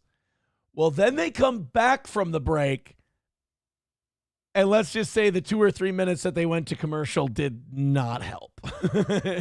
It got worse. And then, and I don't think we have this clip today because I don't want to make Sam Show mad and spend too much time enjoying myself. I'm really sorry. I thought if I'd enjoy myself and I showed you things that make me enjoy myself, I thought maybe you'd enjoy yourself as well. We can have a laugh at these people. But I don't want to make Sam Show too mad. This gets so bad that Whoopi Goldberg literally has to play dad on The View and threaten to turn this goddamn bus around, and that'll end your precious little field trip pretty damn quick. Sunny Hostin cannot stop being fucking miserable over this election to the point where Whoopi's going to pull a fucking John Taffer and shut it down. Let's check it out. Come on, give The View a full ad. Yeah, there we go. Now The View gets a full ad. Very, very nice. Birdman says PayPal is coming back. I sent a $2 test dono, and it seemed to work. Hey, guys, you know what? I have an idea. Here's the grift. This is the grift today. Everybody throw money into PayPal to see if it's working. Click on the PayPal link and throw PayPal some test money. What do you say? That's what I think we should be doing today. Let's knock out our goal with test money over there on PayPal. The links are in the chat. Throw it in there, and let's see what we can do. That's what I think should happen. There you go. There's all the links. They're right there in the chat. Let's see. Let's take a look. Let's do some test donos. Hey, thank you, Aaron, for the $9.99. Very, very cool. There's $2. Oh, there's that $2 test. PayPal starting to come back. Well, I'm not sure. I'm not sure if PayPal's back. We have to get confirmation from everybody. Brittany Boo says, let's all test PayPal. Yes, we should absolutely be testing PayPal. Mount Zero says testing 1, 2, 3 and throws in $10. All right, super chats are working. Super chats are working, guys. That's very good. We need to find out if PayPal, Venmo, I think we should test Rumble Rants. Let's just test everything and make sure it's working. Lab Glass with $10 says Andrew is a retard. Wow. Okay. So it looks like YouTube is working. Rumble Rants are working. Now we got to find out if PayPal and Venmo are working. That's very, very important. Thank you, Lab Glass. Clopogram with a story that I'm going to be very interested in. Thank you. 280 away from today. So yes, let's go ahead and throw in on PayPal. Let's throw in on all the formats and let's make sure it's working. Von Kaiser with a $5 PayPal test. Thank you very much. I don't know though. That PayPal one is tricky. Remember, it's been down for some time. So I think we should run a few more tests. Bigger tests too. We don't know if it can handle the capacity for like a $270 goal that we've got going on. I think we should be running these tests a little more. We want to be more thorough. We want to be so thorough, Joe Burrow. I figured he'd get a kick out of that shout out. Dive Bar says, is it a fuck Andrew day again? Well, I mean, really, it's a fuck Andrew day every day, if you ask me. If you get, anytime anyone wants to have a fuck Andrew day, I'm not against it. You guys get to decide. Oh, look at this. Gray Duckling with $10 says testing PayPal, you UK cigarette. Well, that's Vance with $10 says PayPal still doesn't work. Guys, we got to keep testing PayPal. Vance says it doesn't work. So I'm not really sure what's going on here. He says it doesn't work. I think we should keep testing. We're at 255 so far this morning. Looking to get to 200 by 8 o'clock. Let's see if we can get there. PayPal's been down a lot. We're still testing it to make sure it's working. Andrew says, I hope people don't keep paying you to say mean things about me. Oh, you hear that? Andrew doesn't want you guys to keep paying money to say mean things about him. Andrew, thank you very much. Coltrane says PayPal isn't working. Well, you hear that, guys? PayPal still is not working. It sounds like we need more testing. Let's see. Trucker 18 Wheeler with 1047 says test. Well, I don't know. So we got one guy saying PayPal is working. We got another guy saying it isn't. I think this requires more study. I think so. And also, Andrew says he doesn't want you guys paying any money to tell him to go fuck himself. He doesn't like that. Vadam with $5 says, Aaron, do not wipe your butt with poison ivy. Poison ivy will cause you a lot of problems. Your ass will be painful and sore. I could say the same thing about gay sex. So just whatever that guy just said about poison ivy, same thing goes for dicks. All right, guys. What does that put us at? 240 for today. We're 240 away. Thank you guys very much. But we're still testing PayPal to find out if it's back up and running again. Thank you guys so much for that test. It's very important towards finding out if everything's well. You guys are really doing the Lord's work, I think. All right, let's continue on here. So the girls from The View came back from the break. And when they came back from the break, they were still all fucking yelling and screaming at each other. And Whoopi had to step in again to break everybody up. I'm very excited to get to this. BJ with $5 says, it sounds like the St. Andrew's Cross. Hashtag fuck Andrew. Guys, I thought we weren't going to talk shit about Andrew anymore. I thought we were going to be nice to Andrew. I didn't know we were still saying fuck Andrew. I personally think that's really, really mean. Really, really mean. Cheeseburger pie with $2.50. Oh, shit. He said anonymous. Just wanted to make sure the decimals work. Anonymous. Sorry, Cheese. I apologize for that. All right, guys, go ahead. Keep testing PayPal. We're going to jump into this next story. You guys got us down to 240. I appreciate you guys playing along with us. It's a lot of fun. All right, off we go. We got Whoopi. We got all the girls. The girls were yapping before the break. They were fighting about schools. Whoopi had to come in and break them up. Now let's see if the girls can play nice. Table. Yes. And we're having a conversation. Yes. And we're going to go back to it. But before we do, I just want to say. Oh, hey, did you see that? Sunny smiled. Sunny days are here again. She's so pretty when she smiles. She's a bitch when she's mad. Alyssa's a cutie. I mean, a toothy broad, but she's cute. You can be a toothy broad. I mean, she's got a great face, awesome hair, nice tits. So she's got a little teeth to her. I just want to say, this is the beauty of people who have different opinions. Whoopi's on MDMA. Either that or she became a college sophomore all of a sudden and had her first shot of whiskey. This is the beauty of conversation, y'all. We can yell at each other. We can scream at each other. But as long as we're all cashing multi-million-dollar checks, then we know it's all bullshit. Sometimes it's messy.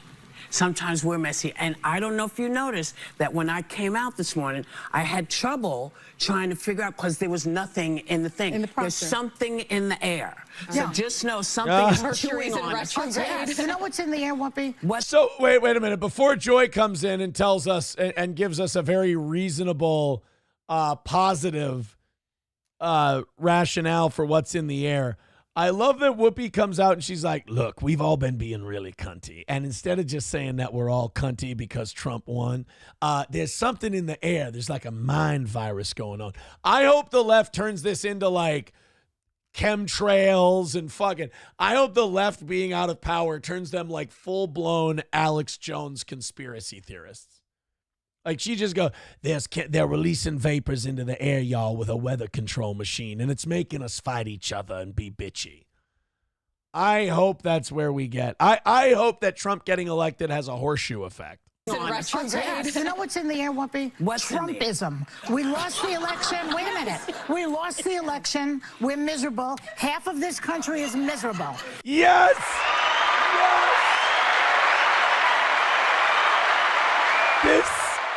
Sam Show, this is what you don't get. This is what I wanted. This is like my birthday. I wanted to hear Joy Behar say that. Trump got elected. We're all miserable. We're yelling at each other. We're fighting. We're having to go to commercial because we can't stop being bitchy towards one another.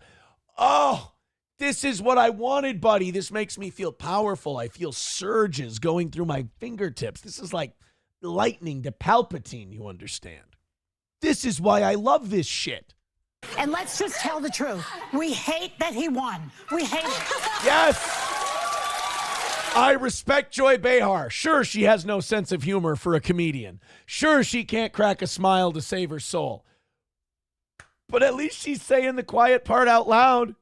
Trump won. We hate it. We're fucking miserable over it. And now she's going to sit and this is my favorite part. They can admit it. They can say it. But they can't pull themselves out of it. Sam Show, I'm going to drag you kicking and screaming into loving this shit. They are miserable. They are angry that our guy won. But for the life of them, they cannot will themselves to be positive. They cannot will themselves to be okay. They want to be miserable. They want to be sad. They want to be angry. They want to sit and stew. That's why I voted for this guy. Look, man, if taxes go down, gravy. If the economy gets better, bonus. If the government gets fucking gutted, Christmas. But if I just get this, and we can find a way to survive, it's all been worth it. And everybody's uptight and crazy right now. Well, Then I'm going to say to that machine over there, you stop blaming me. You do what you're supposed to do. You bring up the words I need to say. They're yelling at machines now. We've got them yelling at machines. They're the Russian cosmonaut in Armageddon hitting the shuttle with a wrench. So what I need to say is we're going to go back to the convo that we were having. Please do. Must we? All right, go ahead. I'm not going to say I hate that he won. I don't feel that way, but I do. I love Joy's honesty. I do. I respect her for this one. I'm not going to say I hate he won. And Joy's like, I will. I'll sit here in my own menopause. I don't give a fuck. I do want to be very clear-eyed about the policies. And so the last point that I was going to make is there is zero statistical significance that voucher programs improve overall student success. Bullshit. We haven't tried them. There hasn't been a big enough sample size of vouchers because dicks like you keep blocking them because you don't want these schools to be held accountable. If parents want to send their kids to better schools, why should the shitty schools be allowed to exist? Let me tell you what their answer is. Because they want the teachers to get the benefits. They want the teachers to get the pay, but they don't want to hold the teachers accountable for not being able to teach these fucking kids. That's what it is. Instead of going, hey, why don't we have a voucher system? That way, if you want to get the fuck out of a shitty school, you can get the fuck out of a shitty school. But then that shitty school says, but what'll happen to us? Nobody said that about Kmart. There were other stores that serviced the customers' needs. The customers were fine. The kids are going to be fine. The education is going to be fine. You don't want to shut down the Kmart schools and lay off the Kmart school workers because they vote for you and because they set the agenda. It's not a secret that the schools that do the most brainwashing of kids are the ones that are cranking out the dumbest children. In fact, it's quite the opposite. Research has shown that students who use voucher programs to leave a public school and then attend a private school do worse academically, But especially in math and English. Wait. Do worse than what? Do worse than they were in the shitty school or do worse than the other kids? Because education is a competition against yourself. Education is not a competition against the other kids. First of all, if you underperform with the other kids at the private school, that's to be expected because you had to come from the shithole inner city school, and now you're going to a school where all of these kids have had top flight, pay-as-you-go education the whole time. Of course you're not going to do as well as them because our public education system failed you. So she's quoting bullshit stats right now. Three kinds of lies. Lies, damn lies, and statistics. And right now, Sonny's doing the statistics one. And I love that stats are always good for these people when they support their point. But maybe if we do transgender self-deletion rates and mental illness, we can't talk about that. If we want to talk about the statistics of regret of gender reassignment surgery and the mental problems that come with it, we don't want to talk about those statistics. If we want to talk about COVID vaccine efficacy statistics, we don't want to talk about those statistics. But if we see a statistic that's very vague and it can help us support a point, well, then we'll quote it all fucking day. Great. The Department of Education gave $21 million to Trump, and that's why she's in that position. If I could just respond to that, though. Won 5 Emmys, and that's why he's in. Weird. Linda McMahon gave $21 million to Trump and she got a job out of it. Wow, that never happens in politics. Nobody ever takes money from an industry and then installs people in leadership positions that are friendly to that industry. It never happens. Wow. These hypocrites. Personally worked on the DC Opportunity Scholarship Program when I was working in Congress. In that program alone, which is a charter school system, it experienced a 21% increase in graduation rates. There are conflicting statistics, but according to Morning Consult, the majority of Americans support health savings account, vouchers, and the taxpayer money following the students. It is my belief as somebody who grew up in the public school system, believes in it, and was grateful to be in a really good school district. If you're in a school that's falling behind and your parent wants to give you the opportunity to get a leg up, your tax dollars should follow you. Yeah. How is that unreasonable? If you're falling behind and your parents want to have an opportunity to send you somewhere better, why shouldn't a kid have that opportunity? You know what's weird about Democrats opposing this? That sounds progressive. The Republicans sound like they have the progressive opinion on this, which, I mean, when's the last time you heard a Republican say, take money and give it to poor people? When's the last time you heard Republicans say that? Almost never. Take money, give it to poor people, let them go somewhere and buy something with it. That's a pretty progressive position, unless you're a wholly owned subsidiary, a.k.a. a whore, of the teachers union, and then you're going to run cover for them. How dare Joy Behar say, well, this person gave Trump contributions politically, so that's why they're going to be the Secretary of Education. Oh, really? The teachers union doesn't get fucking protection and kickbacks from the politicians for the money they give them at the expense of the children and their education? Blow me. Blow me.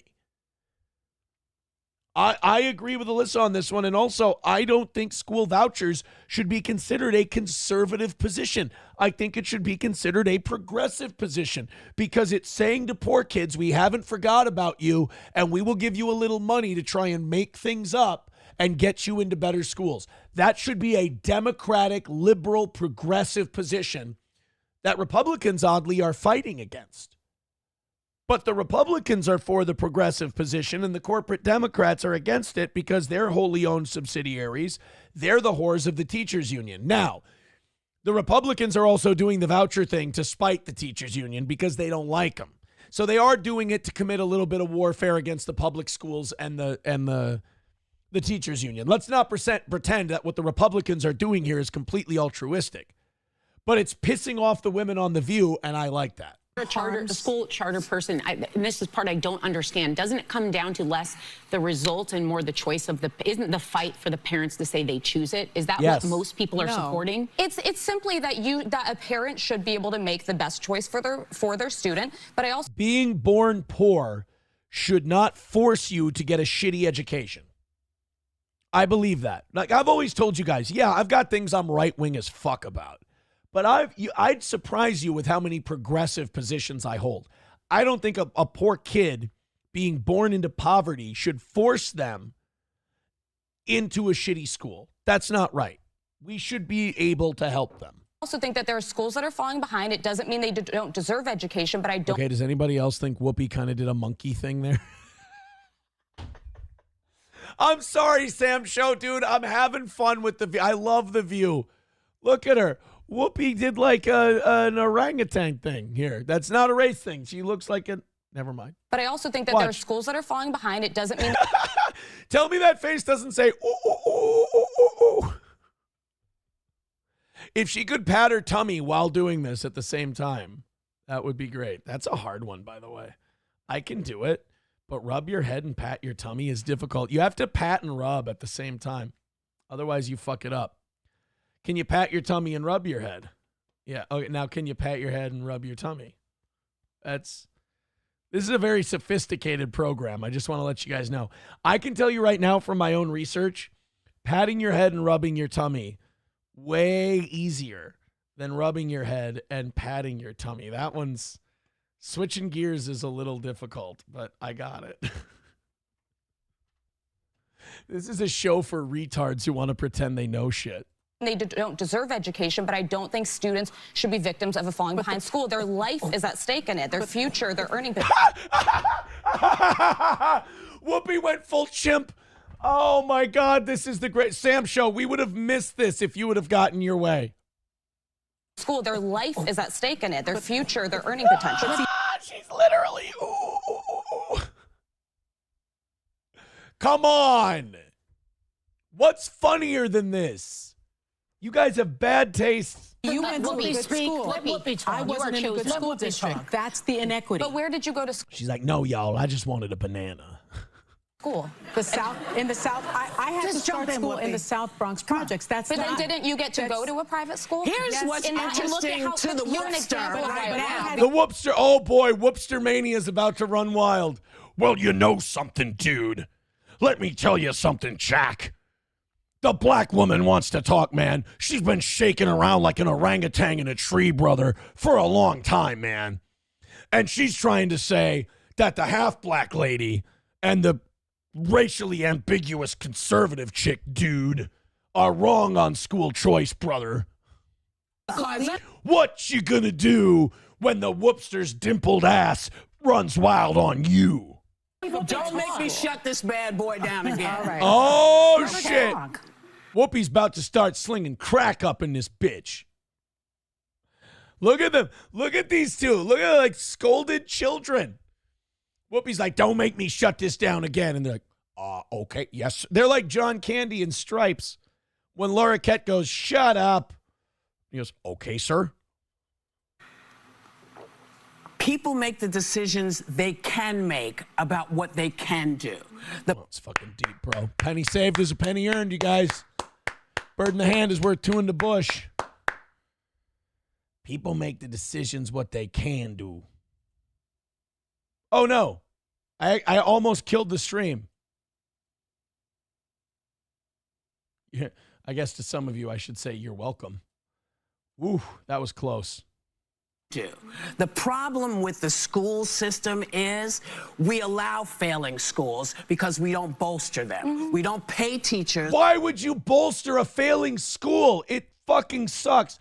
Hey, let's take a store nobody goes to and let's just give it a shitload of money that it's already lost money. It's already not successful. If we just, that is the Democrat strategy, man. Just throw more money at it. Don't change the game. Hey, you know this shitty football field we have? Let's just throw more money at it. Let's not build a new field. Let's just keep throwing money at the shit one. Bolster them. We don't pay teachers. We don't take care of the students that need to be taken care of. Teachers make 60 to 70 grand a year on average. They work for 3/4 of the year. So add another 25% out of their compensation. What is that? 75 to 80,000 a year. They don't pay for health insurance. They don't pay for retirement. A lot of us pay for that ourselves. Hello, hi. That's another probably 8-9 grand a year. So you're getting up into $80,000-$90,000 a year, which I get, dude. I'll be honest, with inflation and shit like that, $80,000-$90,000 a year, as wild as this may sound, is not that much anymore. When I was growing up, if somebody made $80,000-$90,000 a year, you were like, fuck, must be great to be them. Not have to worry about money ever. $80,000-$90,000 ain't getting it done anymore. Also, there was, I was watching a YouTube reel yesterday. It was like buying a house 30 years ago. It's like, hey, how much do you make? Like 30 grand. Oh, you'll have more than enough to get the house you want. Buying today. Hey, I want to buy a house. Oh, how much do you make? $100,000 a year. Get out of here, you fucking poor person. You can't afford a house. I've been in both. I've been in charter schools, I've been in public schools, I've been in private schools. People make the decisions they make. What I want to make sure of is that she doesn't touch things and get rid of things like Head Start. Yeah, totally agree. That, for me, is a big, you know. Who the fuck is talking about getting rid of, are we talking about getting rid of Head Start? Is anybody talking? Well, I guess if we get rid of the Federal Department of Education. Don't come in doing that, because then you're telling me you don't care if youngins get that education. Right. Didn't your mother... Look, man, I just love that the View is fighting with each other. I just love that they're screaming at each other. I love that it's just hostility and rage and fighting. And this, again, I can't stress enough. This is why I voted the way I did 2 weeks ago. This is fun for me. It's a good time, right? If we're going to lose, let's, if the country's going to fall the fuck apart, let's have some fun doing it. Trucker 18-wheeler with $9.99 says, what's that gorilla doing in here? Also, F. Andrew. Lack of Prep morning show with 99 cents. Aw, thank you very much. Another big fan. Eaton Clams with $8.21 on PayPal says, here's a gift card balance because I like the chat every morning. Don't buy pastry with it. Thank you, Eaton. Silverwolf says, I call upon the forces of the underworld to make this dono go through. I don't know if it did. Let's go ahead and keep testing PayPal to see if these donos are going through. Thank you, guys. That's another 20 for the old toe. That puts us 220 away from knocking this thing out. Zenman Builds with $5. Says Whoopi Goldberg's best movie role to date. We'll get to that in a second. Just want to make sure I'm all caught up here. Hold on a minute. Vidam with $5 says PayPal outage news story. Yep, we got that. Let's keep testing the PayPal. Links are in the chat. Keep testing the PayPal and making sure that it's working. That's the biggest thing today. Making sure that it's working. All right, guys, we are 210 away from today's goal, keeping the begging monster at bay. I appreciate it. And also making the people who come here just to be angry with your boy seethe and be mad. Like the bitches on The View. I like them. We got a lot of Joy Behars that watch this show. How you guys doing today? Are you doing all right? Have I upset you yet? Are you still coping and pretending that you're doing this because it's fun for you and not because you can't help yourself? Come on. Come on. You can do better. Come on. It's hate time. I know it's early in the morning, but you can do it. Wake up, brush the sleepies out of your eyes. Let's go. 210 away from knocking out today. Andrew says, if you permit this super chat bullying to continue, I will be forced to boycott your show. Guys, if you keep throwing in super chats and rumble rants telling Andrew to go fuck himself, he might leave this show and never come back. So be careful, because if you keep donating, especially on PayPal, to test and see if PayPal is still working, and you keep saying things like fuck Andrew or Andrew's an asshole or Andrew should be thrown into a vat of acid, if you say shit like that, Andrew might leave. And is that really what you want? I ask you. Thank you, Andrew. Trucker 18-wheeler with $4.99 over on YouTube says, I'm testing my wrench.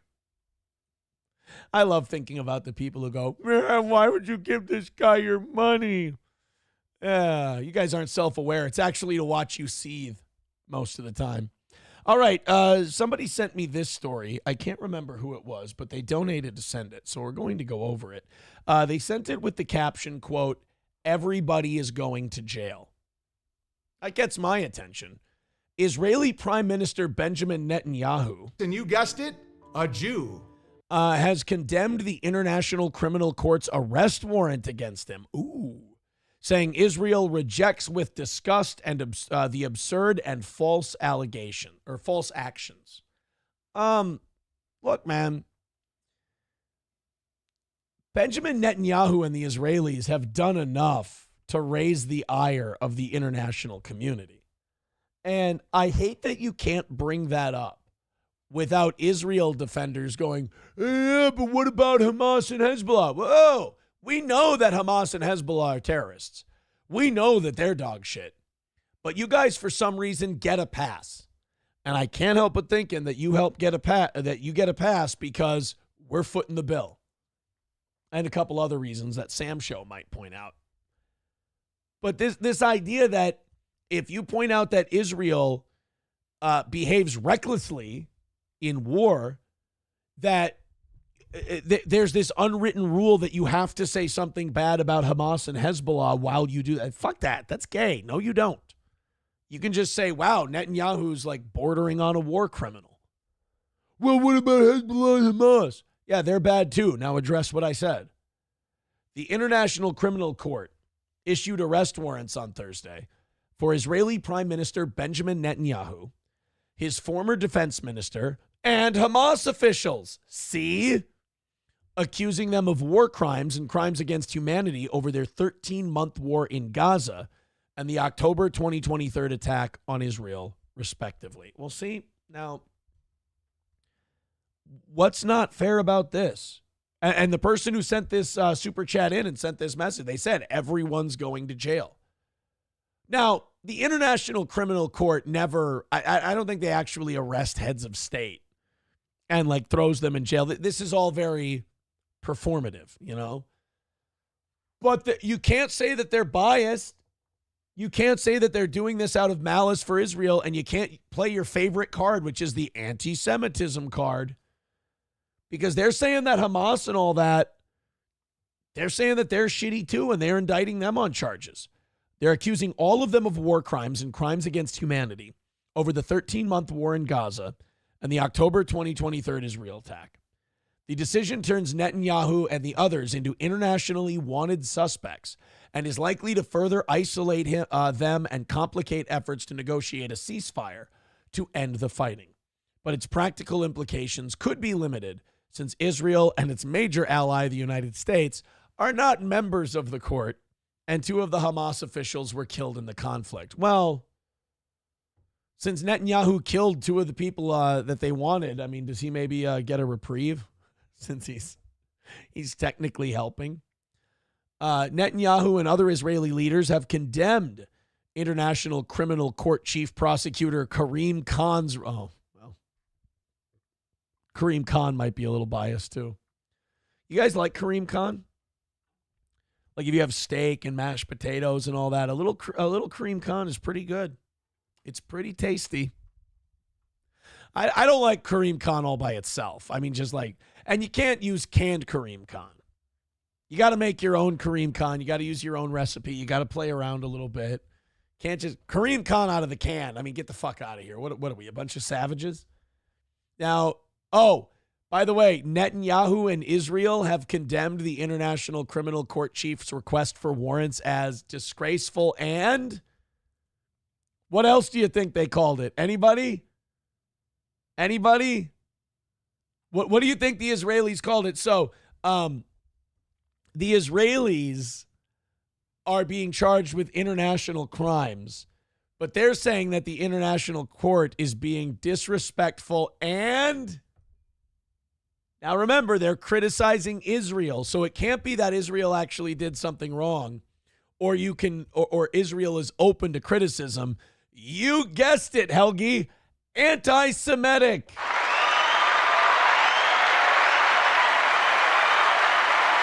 Remember, if Israel does something really, really bad and you say they did it, you are an anti-Semite. But if you want to talk about sucking Jew dicks, if you want to. Trucker 18-wheeler with $1.99 says Andrew is Aaron. Those are terrible allegations. Vadam with $5 says Whoopi Goldberg dancing. Okay. And Toad Climbs Mountains with $2 and says fuck Andrew. Now, guys, if you keep saying fuck Andrew, Andrew has already said he might leave.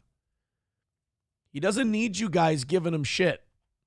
He's trying to say that if you guys keep sending in PayPals and Venmos and Super Chats and Rumble Rants that criticize Andrew, Andrew might take off. And I don't think you want to lose him. 205 away from today's goal. Let's get to 200 by 8 o'clock, and it keeps the Beg Monster at bay. Not only that, guys, we're testing PayPal. PayPal had outages earlier today, and we want you guys to test PayPal just to see if it's working. You know, it's really helpful to find out that stuff is working. You guys have a chance to help people today, which is great. Sam Show says, I like this story better. It satisfies my hatred for the Khazarian baby dick suckers. Jeez. My God. A damn Jew boy. All right. Some people are asking me to play the Dan Blazarian Piers Morgan interview. Is that the one where Dan Blazarian questioned how many people died in the Holocaust? Oh, yeah, I get, you know what? We can play that one. That was fucking wild. Let's go ahead and watch some of these that people have sent in, though.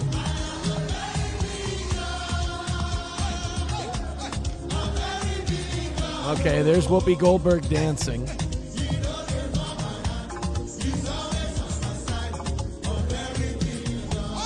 Thank you very much, buddy. And then Zen Man Build sent this one in, and he said it was Whoopi Goldberg's best acting. All right, let's check it out. That's not, hold on, that's not Whoopi Goldberg. That's, guys, that's a gorilla. That's not Whoopi, guys. That wasn't Whoopi Goldberg. I don't know what you were trying to do there, but that was not. I'm starting to think that maybe that was intentional. Starting to think that maybe you guys were doing that on purpose. Coltrane with $1 says, I think Andrew should stick around at least until 10 a.m. I agree. I like Andrew. I think he should stay here. But Andrew did say that if you guys keep picking on him with super chats, he's going to leave. Los Federales with $1 says, off topic, I want the Trump mass deportation on day one to be so severe that I never have to press 1 for English again. Well, now you do understand that we do have legal citizens and residents here where English is their second language and they prefer to privately communicate in their native tongue like you do. Like we're not going to deport people so hard that we lose press 2 for Somali off the board. I mean, it's not. Here's what I say, guys. Set your goals realistically. Set the bar low. Under promise, over deliver. That's what you want.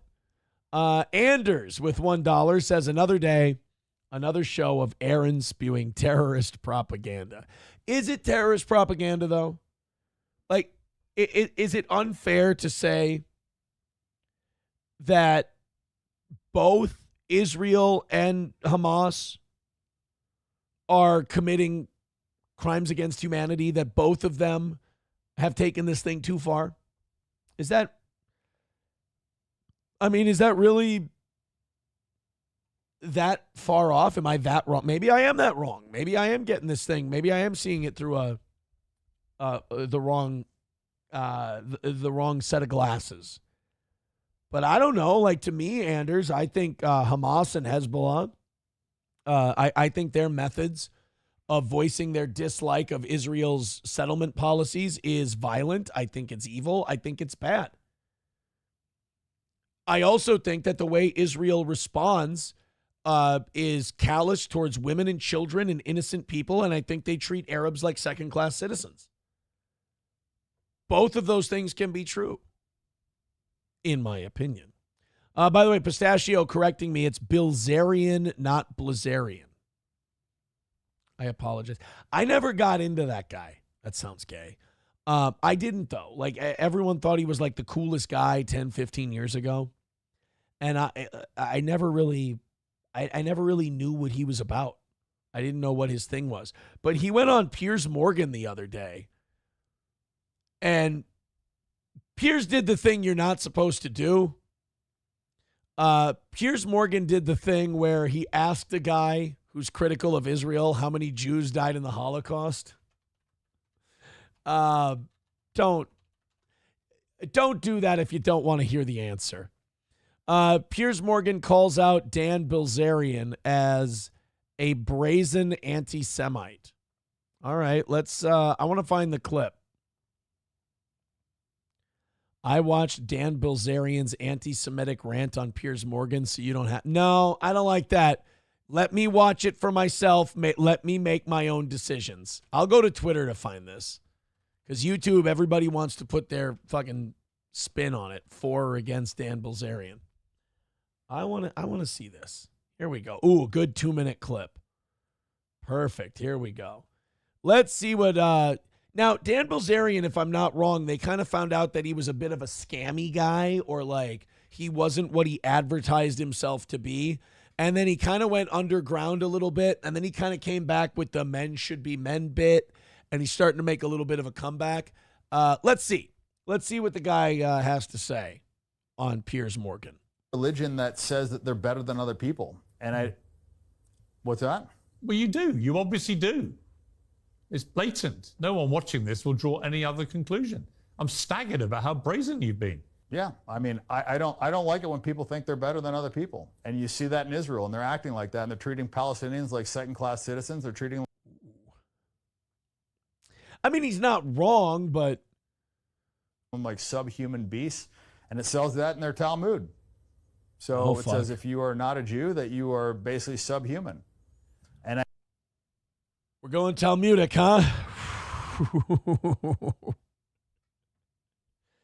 I mean, this is kind of the same problem that people have defending the Quran. A guy like Dan Bilzerian can say this shit about the Talmud, and you can say shit about, Muslims being allowed to lie to people as long as it furthers the cause of Islam, and that being in their religious texts. And while that might sound insensitive and that might sound bad, it's not untrue. That is in there. I don't think that Judaism and Christianity go hand in hand. I mean, they believe that Jesus is in hell burning in human shit, and they believe the Virgin Mary is a whore. So I don't think those are two religions that really intersect very well. Okay, that one I don't know if that's true. I know they don't see Jesus as divine. I know they don't see Jesus as the Son of God. But do they really think he's burning in hell? Well, I guess he would be a heretic, right? He'd be blasphemous. But do they see the Virgin Mary as a whore? I mean, if I would have known, maybe, you know, if that's the case, I feel like she would have been invited to more parties. But, you know, we've been programmed that they do, and we've been programmed that it's okay and that Jews are the chosen people, and I just disagree with that. I think everybody's equal. Do you even comprehend how this interview is going to play out when it airs? Yeah, I'm sure it'll be bad. But okay, I like that. Do you know how this is going to look when this airs? Yeah, I'm sure it'll be bad. Oh, well, okay. There is something I like about people who like get asked the guilt baiting question and they just step right into the bear trap and they don't give a fuck. Like that Nancy Mace interview we watched yesterday where they were going, are you saying that trans people shouldn't be allowed to do this and that? She's like, yes, that's exactly what I'm saying. You're like, oh, well, I kind of meant to shame you about that one, and it seems it didn't work. But like Dan Bilzerian, Piers Morgan, I want to play that part again. He's like, do you have any idea how this is going to look, the way you're talking about Jewish people? He's like, yeah, I'm sure it'll be shitty, but fuck it, dude. Disagree with that. I think everybody's equal. Do you even comprehend how this interview is going to play out when it airs? Yeah, I'm sure it'll be bad. But, you know, my opinion is not politically correct, but I believe that is the truth. You know, there's 2 billion Muslims, but everybody wants to, you know, promote this anti-Muslim, this hatred for Muslim, like they're all, you know, these terrorists. Dude, fuck that. Like, stop picking one side or the other. The Quran says really shitty things too. Talmud says really shitty things. The Bible says really shitty things. All of these religions have really shitty aspects to them. My problem is Christianity is the only one who gets browbeaten to guilt over it. Christians are the only ones who have to go, yeah, I guess we are bad. I guess we are stupid. I feel bad for Christians in that regard. Muslims get protected when you criticize their holy texts. Jews super get protected. I mean, Dan Bilzerian right now is just saying, I don't like some of the things that are in their holy books. He's being kind of a dick about it, but Piers Morgan's like, do you understand this is brazenly anti-Semitic? It's like, really? Is it anti-Christian when people shit all over the Bible? Because it doesn't get played that way. And I think the Israelis are the terrorists. I think they are the ones perpetuating the big acts of terrorism. And, you know, nobody wants to talk about that. And what do you say to Jewish Sam Show does, dude. People who may watch this and be utterly horrified by what they're hearing? They can be horrified. I mean, I was horrified to find that they mass murdered Christians. I was horrified to learn the things that they teach in the Talmud. I was horrified that they think that Jesus is burning in shit in hell. I was horrified that they think that... Why? I have to ask this. If Jews really do believe that, why does he have to be burning in shit? Like, isn't burning in hell enough? Like, hell seems bad. Why does there have to be shit, too? That just seems like you're running up the score. The Virgin Mary is a whore. I was horrified to learn that they think it's okay to steal from Gentiles. I was horrified to hear that there's, you know, 2 sets of justice. I was horrified to find out that they think it's okay to, you know, gang rape Palestinian prisoners. Jesus! I was horrified about all those things. I'm horrified that we're funding a genocide right now. So they can be horrified. Fucking based? Question mark. Sergeant Elias with $10 says Bills is a dirtbag. He borrowed $8 million from his company to buy his mansion in Vegas, then leased it back to the company and is now selling it. His dad is going down for fraud. Really? Oh, this is interesting. Anders with $1 says 90% of the stories put out against Israel are proven wrong. They literally do everything they can to avoid casualties when possible. I know, I've read that that Jewish report too. I'm just kidding. Orange Boy with $10 says, what's your favorite bodily fluid and why is it cum? Hey, wait a minute. You didn't give me a chance to answer. And the answer is because of its consistency. It's like a milkshake. 185 away from. Hey, you guys got under $200 by 8 o'clock.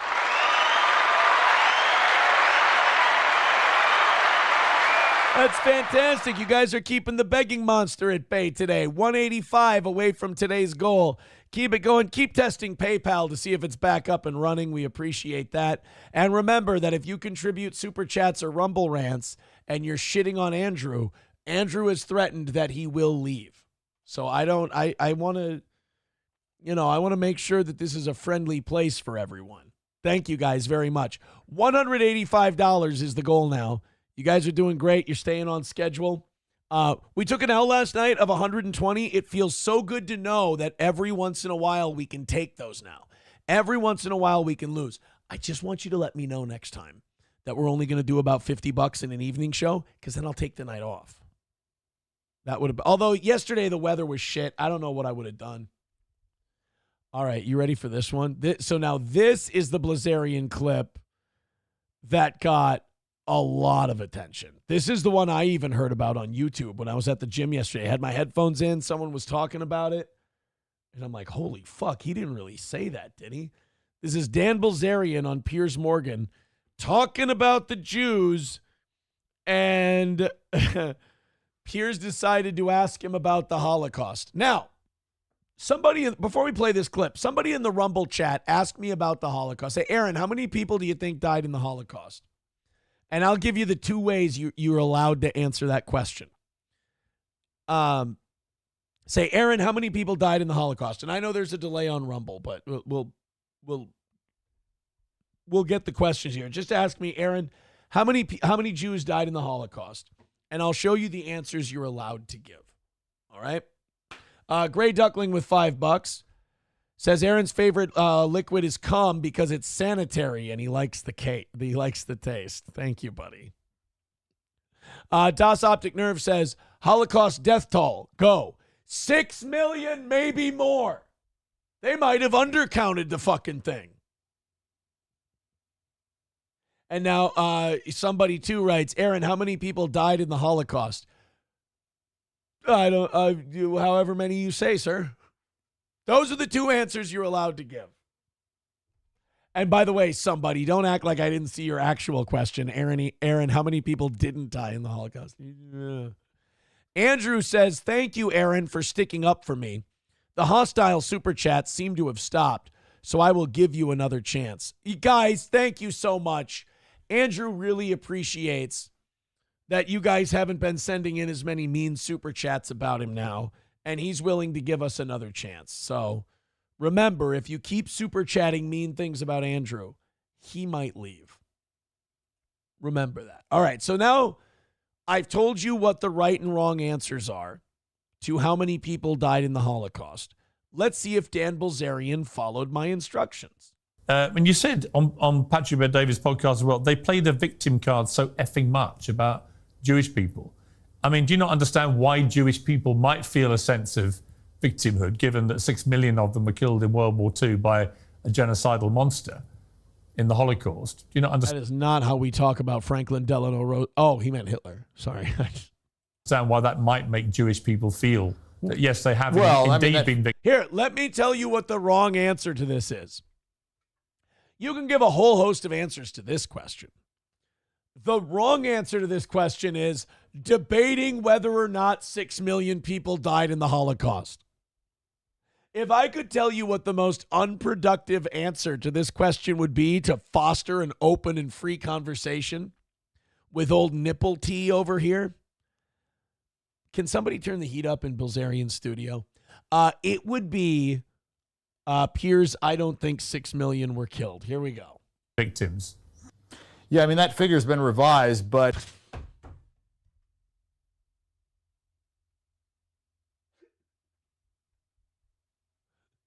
So, Dan Bilzerian said, if I haven't taken enough of a shit all over this segment, allow me to diarrhea fart one more time. But, you know, I believe that Jewish supremacy is the greatest threat to America. And I think it's... Oh, my God. Sam Show, stop ejaculating. You're out in public, for God's sake. You're in the middle of rush hour traffic. Coming in your pants like this is not okay. It's the greatest threat to the world today. I truly believe that. What do you mean the figure's been revised? What do you mean? Uh-oh. By the way, I will say Piers is playing this perfectly because Piers knows exactly what the fuck he means. He's like, say this on my show for some views, please. Well, they said that it was 4 million that died in Auschwitz, and then they said it was down to 1 million, so they've revised the figure. Well, how many people? How many people do you think were killed in the Holocaust? 271,000 that died in Auschwitz. How many do you think were killed in the Holocaust? I don't know, but I would bet my entire net worth that it was under 6 million. And knowing Dan Bilzerian's history about his net worth, we'll never really know how much or how little that is. However, at the same time, technically the toll could be like 5,900,000 and he'd win the bet. Again, I simply ask you, Dan, what's the motivation for making claims like that? That's my thing. Is like, in all seriousness, when people get into like denying the Holocaust and shit, to me, it's like, you know, they go like, oh, I think it was only 1.5 million or whatever. It's like, why would they lie to make it 6 then? Why? What if it was 1.5? That would be a horrifying enough number where people would go, holy fucking shit, this was insane. 1.5 million Jews were rounded up and killed. That's fucking horrifying. It's bad enough. What do you stand to gain by trying to diminish what happened in World War II? I'm just answering your question. I mean, I'm a gambler, so if I think that something is a low probability, then I would bet on it. And I don't know for a fact, but the evidence all says that it was less than 6 million. I mean, just the mathematics don't work. Like, you can't cremate that many bodies. Like, here we go. He's gonna start doing the wooden doors bit, and he's gonna start doing the Cookie Monster bit. Oh boy. Oh, see, like, people can do this if they want to. My thing is, like, I kind of shit my pants at the idea of even looking into what he's saying because I'm just like, I don't want to go down that road. But then, like, also, like, what it costs you to go, like, and what do you gain? Like, if you're Dan Bilzerian and you go, I think it was half that number, and I'll put my whole life's worth on it. Okay, let's say you're right. What did you win? You're still going to get ostracized, and nobody's going to want to work with you, and you're going to catch all kinds of shit for it. And what did you win? And if you're wrong, now not only are you going to be ostracized and criticized, but you also look like a retard because you got proven wrong. So there's really no win in this. The whole, gas chamber thing, it's a very ineffective way to kill people. So when people have researched this and Actually, it was the most efficient way they found because the Cyclone B could kill people so quickly and they had a steady supply of it. And their whole thing was shooting them would cost too much money because of the bullets. They needed the bullets for the war effort, so they didn't want to shoot people. It's true. And they've done the due diligence. They said it's mathematically impossible. You see, I'm sorry, but I just find that unbelievably offensive. And I'm not even Jewish. Again, there is clear evidence that 6 million people, almost predominantly Jewish, were killed in the Holocaust. 12 million. Yeah, let's not forget the gypsies. The gypsies were in there too. Were killed by the Nazis in total. They were a genocidal monstrosity, the Nazis, who wanted to eliminate the Jewish people. And they tried extremely hard to do that. You said 12 million were killed? The Nazis killed 12 million people in World War II. 6 million were killed in You said 12? 6 million were killed in the Holocaust. Or do you not believe that either? Okay. I mean, Jews have killed far more Christians. Well, Jews have killed far more. Let's just accept the 6 million figure. Jews have killed far more Christians than that. I mean, So wait, which one is it? Is it not 6 million, or are they winning the body count game? Oh, man. Not even close. If you look at the Bolshevik genocide, you look at the Holodomor, I mean, they've killed way more Christians. I mean, they basically invented the genocide. So Jesus. I'll say this, it takes brass fucking balls to walk into a show and say shit like this. And I'm not educated enough to like push back or anything. I don't know. This is the first time I've ever heard Holdemort. I thought that was a Harry Potter thing. I don't know. But I do know that I love this kind of TV because it's uncomfortable as fuck, and people are going to talk about it. So, they deny the Armenian genocide. Israel denies that. They've lobbied the U.S. to deny that. I'm Armenian. They killed half of my people. So, and I'm not offended by that. If somebody questions that, I would be offended by that. It's like, hey, they killed half my people. I'm not offended by that. Well, you probably should be. It's kind of an offensive thing. I can't take any guy's take on the Holocaust seriously when his nipples are poking out this far. We gotta keep our nipples under control if we're gonna wax nostalgic about Holocaust statistics. It's not some crazy thing. I mean, Israel denies the Armenian Holocaust. Do they really? Does Israel deny the Armenian genocide? You're not supposed to be able to do that. Anders with $1 says, love how the people that make these claims never want to cite their sources. Yeah, that's my other thing is like nobody ever goes, oh yeah, it was reported here, and here that this many people were killed. And you're like, okay, where is that? And they're like, I'm not going to tell you. Somebody sent in $1 via Venmo. I lost it though. Fuck, I can't remember the name of the person. God damn it. Let me go in and see if I can find it. Because I do want to be able to thank them. They said in the chat, read it. Well, it would be the Rumble chat. I don't know where it is. Maybe it's not. Oh, is it not there anymore?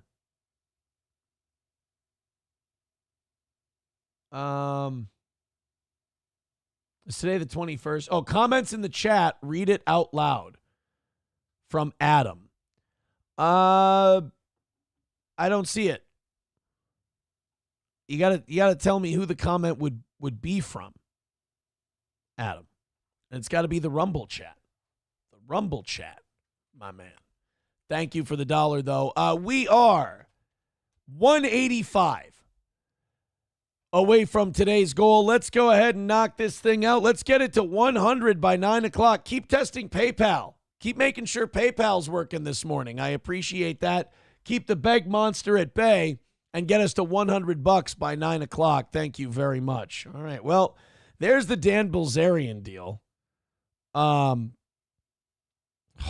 shit. That Dan Bilzerian's reinventing himself, and I guess his new gimmick is not a big fan of the Jews, I suppose. All right, let's go to Chad Buzamok sent me this clip. He said that he says it's a Whoopi Goldberg losing her breath clip. Oh, this is from years ago on The View. This is the old crowd with like Elizabeth and Sherry Shepard and Barbara Walters is still there. All right, let's take a look. You're a single mom of a teenage son who's 18. Girl, you look so good. I cannot lie about my age because they count and they, Yeah, you can't. Yeah, I what can't. You had when you were 12? Yeah, 13. 13. I was raped. Oh, what's it like Wait. to have a teenage son? And how does he feel when people say, boy, your mother is... Wait, what? I've never seen this clip before. This is Sofia Vergara on The View. What the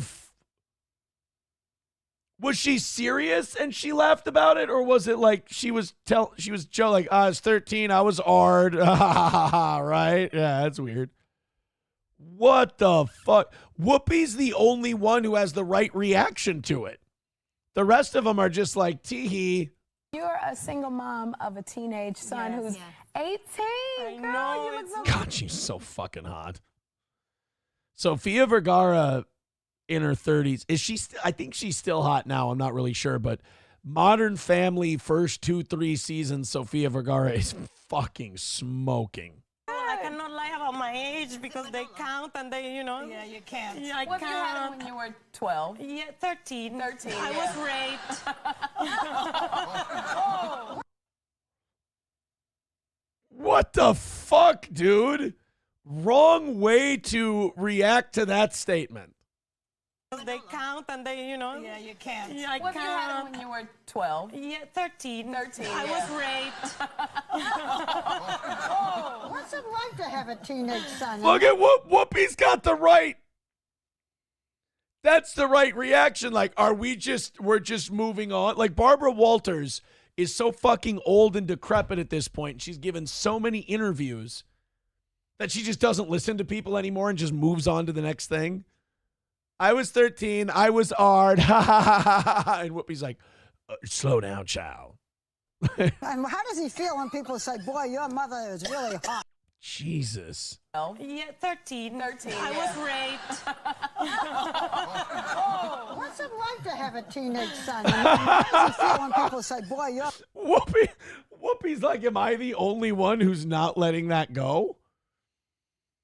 Thank you, Chad Buzamak. I appreciate it. Now, Chad Buzamak says, here's a clip for you. Dumb Whoopi lost her breath. I don't think Whoopi's being dumb in that clip. I think Whoopi's being the one who's like reasonable. Like, hold on. Can we circle back to that one? Jesus Christ. Los Federales says, Sophia is so hot, I'd fuck her son just to be close to her. You know what, guys? Any more of that and I might have to go. Any more of that and I might have to fucking dip, dude. Oh my God. No, we're not fucking anyone's son just to be close to them. No fucking people's kids. Even if they're grown, even if they're like adult children. We're not doing it. No, thank you. I can't find A-Team's comment here that he left $1 for. He wanted me to read his comment in the chat. Tried to get my attention over on Venmo. Oh, there it is. A-Team says, Aaron says not enough died. That's not what I said. That is not what I said. Kamikaze says, when Whoopi is the voice of reason, you've lost the plot. Well, it doesn't take the voice of reason to go, whoa, time out, hold up. 13, really? What does she look like now? Sofia Vergara, 2024. Gotta still be good, right? That just doesn't like wither and die. She's probably like 50. Oh, I hate it when they do so much work. I mean, it's kind of a double-edged sword because like you do want to stay young, but then you do just start to look like a different person over time. I mean, she still looks great. I mean, nobody's kicking her out of bed for eating crackers. Ooh. God damn. Yeah, that'll do. She's still good. Is she 50 yet? Let's go to Sofia Vergara.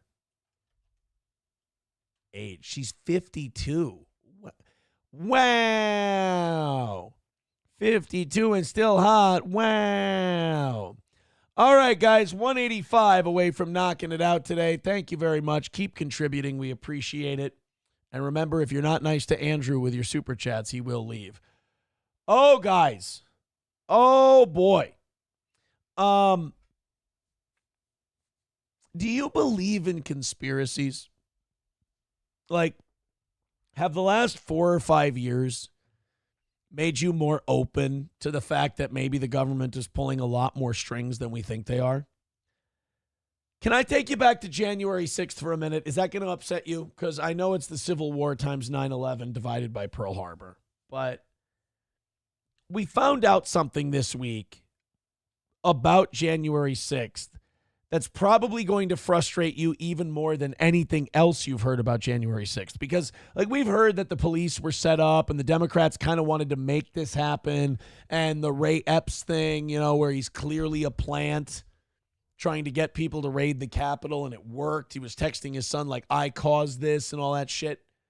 Well, do you remember the story of Ashli Babbitt? Ashli Babbitt was a woman who was in the Capitol on January 6th, and she was with a crowd of people in a stairway, and they were pushing back against the police, and the police shot Ashli Babbitt in the head and killed her. Now, it was a terrible, terrible thing, and a lot of people were very upset about it, as they have a right to be. But I think this is probably going to make you more upset. Apparently, a couple of the witnesses that incited the riot that got Ashli Babbitt shot secretly met with Capitol Police on January 6th. It's all shit that comes out that if you would have said it the day after, they would have said you're crazy and you're a conspiracy theorist. How many times do people have to say shit like this and then it comes true before we start just believing that as the default story? Not kidding. Dubbed Frick and Frack. It's true. It's right there. Dubbed Frick and Frack. The men stood feet from Ashli Babbitt among more than a dozen other unidentified material shooting witnesses. 2 unidentified men who incited rioters on January 6th captured video throughout the U.S. Capitol for hours and stood feet from Air Force veteran Ashli Babbitt when she was shot and are now drawing new attention as the 4th anniversary looms. A Blaze News video investigation found that the duo and shadowed a large group, assisted and shadowed a large group of protesters from the Capitol's West Plaza to the House Speaker's lobby before Babbitt was fatally shot. The pair later met secretly with U.S. Capitol Police at the edge of the Capitol grounds and shared at least one video clip as evidence before the Babbitt shooting investigation was even officially underway. Capitol Police did not make a video or audio recording of their talks with the men. One of the men sat in an unmarked squad car and showed USCP special agents at least some of his video.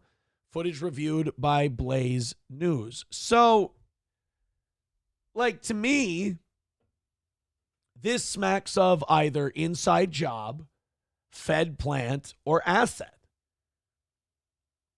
That they were like Ray Epps. They were supposed to kind of stoke the fires of raiding the Capitol.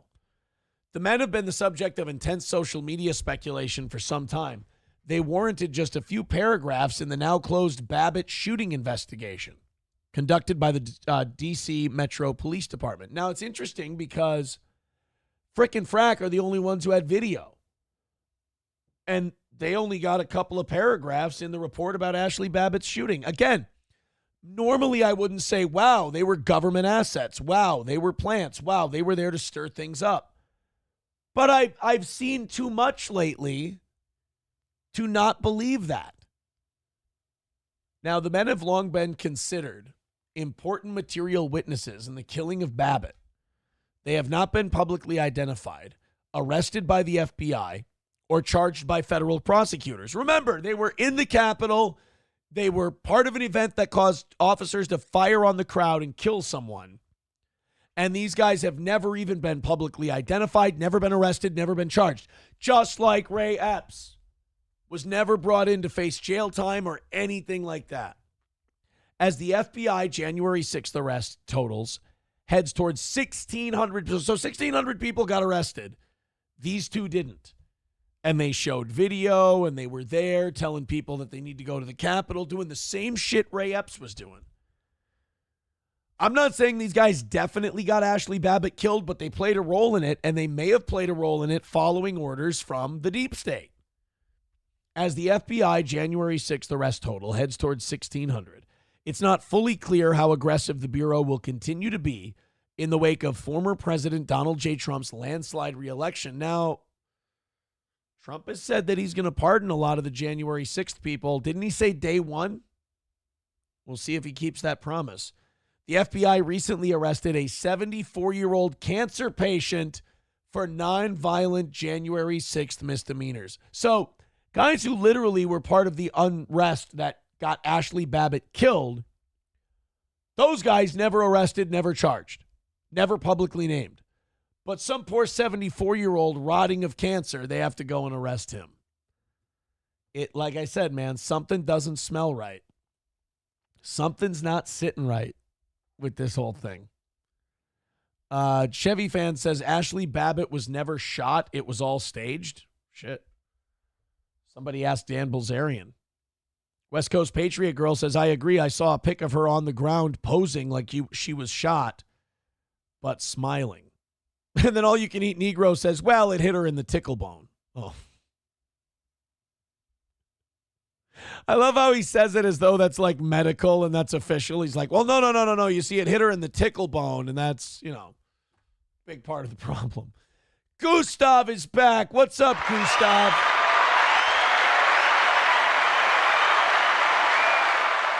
The goose is loose with $10. Thank you very much, pal.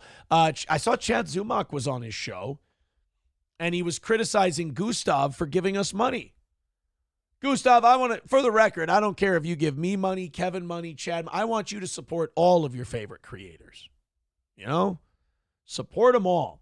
But Gustav says Ottoman Empire, Turkey and Muslim, committed the Armenian genocide while Israel officially recognizes it. Israeli Knesset committees do. Dan is an example of stupid people thinking they're smart.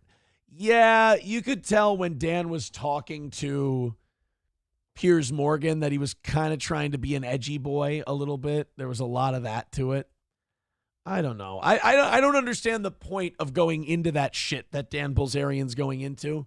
I think it distracts away from other discussions and other debates about shit going on right now. And it certainly doesn't do him any favors. You know, it doesn't do Dan Bilzerian any favors if he wants to talk about Israel and Palestine. Now everyone's going to say, well, your criticisms don't count because you just hate Jews. Deutsch Chad says Nick Fuentes had a megaphone telling people to ignore the police and push through the barriers and enter the Capitol. He's never been interviewed. Strange. It's not strange. He's a Fed. Dude, Nick Fuentes has controlled opposition written all over him. Nicholas Fuentes is a guy who's, in my opinion, clearly gay. And he's like, we need to be traditional with our families, and we need to be old-timey Americans, and everything needs to be this and that. And it's like, this dude clearly sucks dick.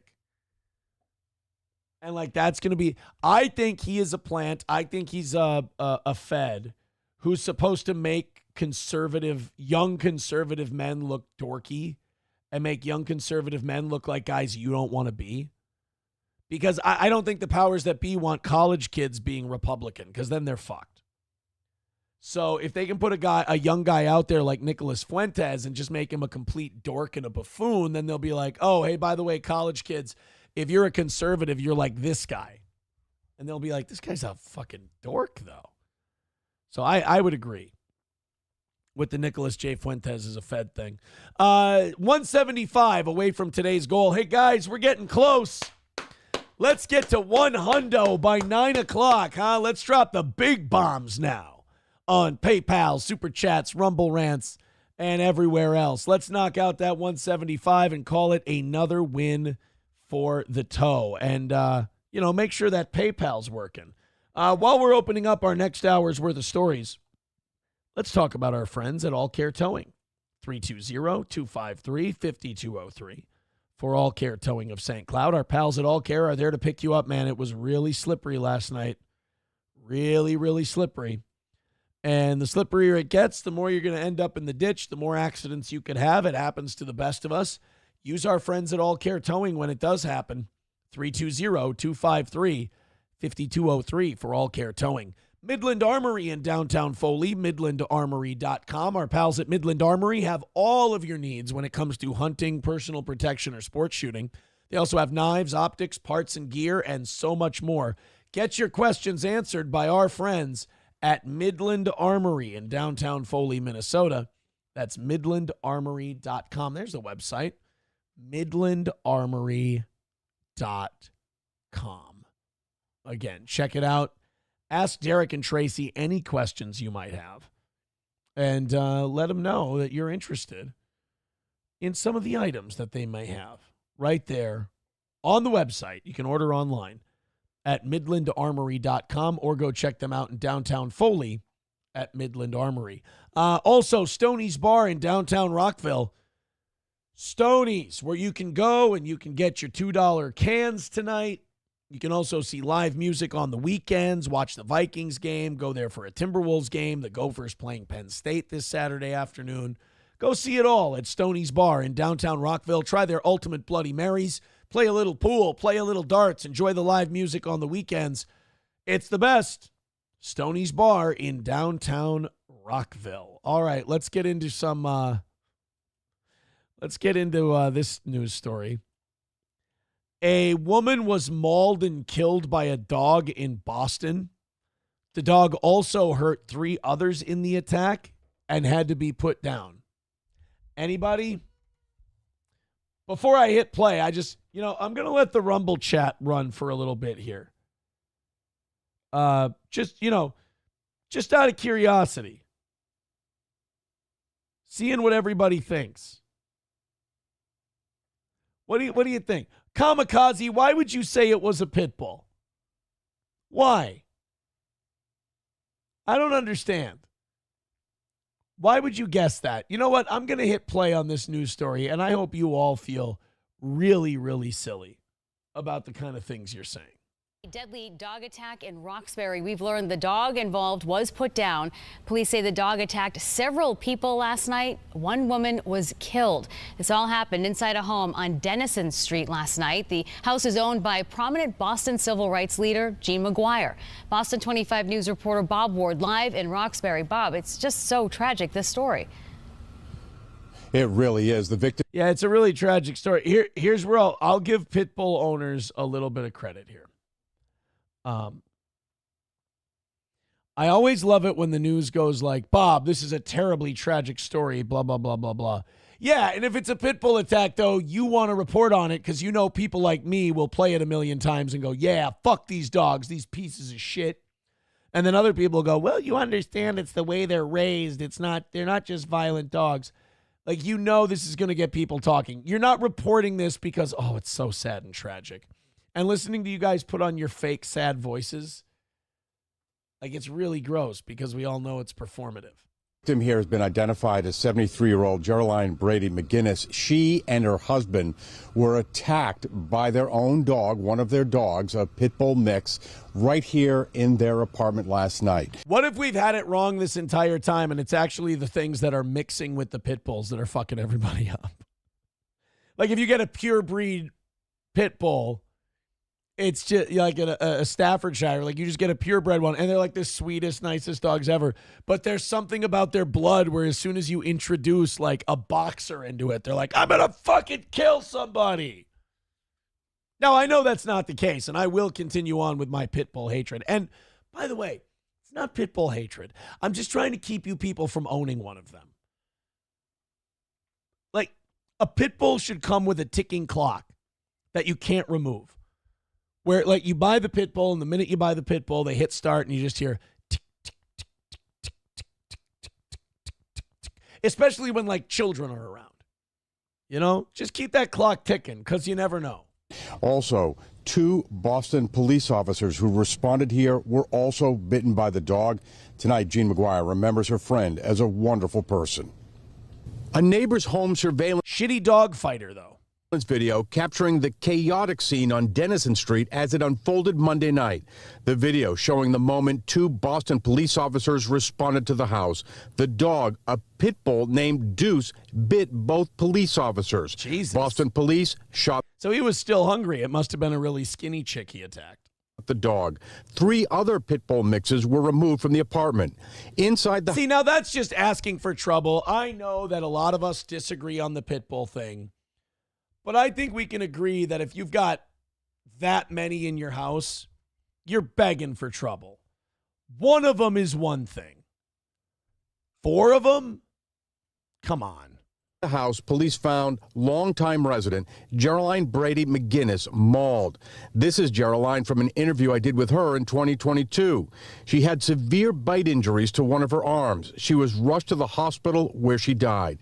Geraldine's husband was also attacked. He is hospitalized. Jesus. Jean McGuire owns the house. She lives upstairs. She's not sure what happened, but she thinks the pit bull Deuce was displaying dominance issues. McGuire deeply misses her friend. Why would somebody this tiny own this fucking dog? Those dogs need a commanding presence, a dominant, commanding presence. If they decide to go rogue one day, this ain't stopping shit. So why are these dogs in her house? God damn, man. Like, I've said it before, I've said it again. I'm not saying it's morally or ethically right to get rid of an entire breed of dog. I'm just saying that if you got rid of every pit bull that was alive today, you would see dog attacks decrease exponentially. It would be a huge drop-off in dog attacks that hospitalized people. Why, in God's name, do you have, 4 pit bulls is insane, but just why do you have 1 pit bull if you're that old and frail? I mean, Jesus. Los Tejas says genocide shouldn't be your go-to, Aaron. I didn't mean to bring up genocide again today. I just, it just kind of comes up. That's all. Kamikaze says, weird, the owners are black. Well, white women love their pit bulls too. Their 3-year-olds don't like them so much, but white women love the pit bulls. I think it's because they can't hold a man.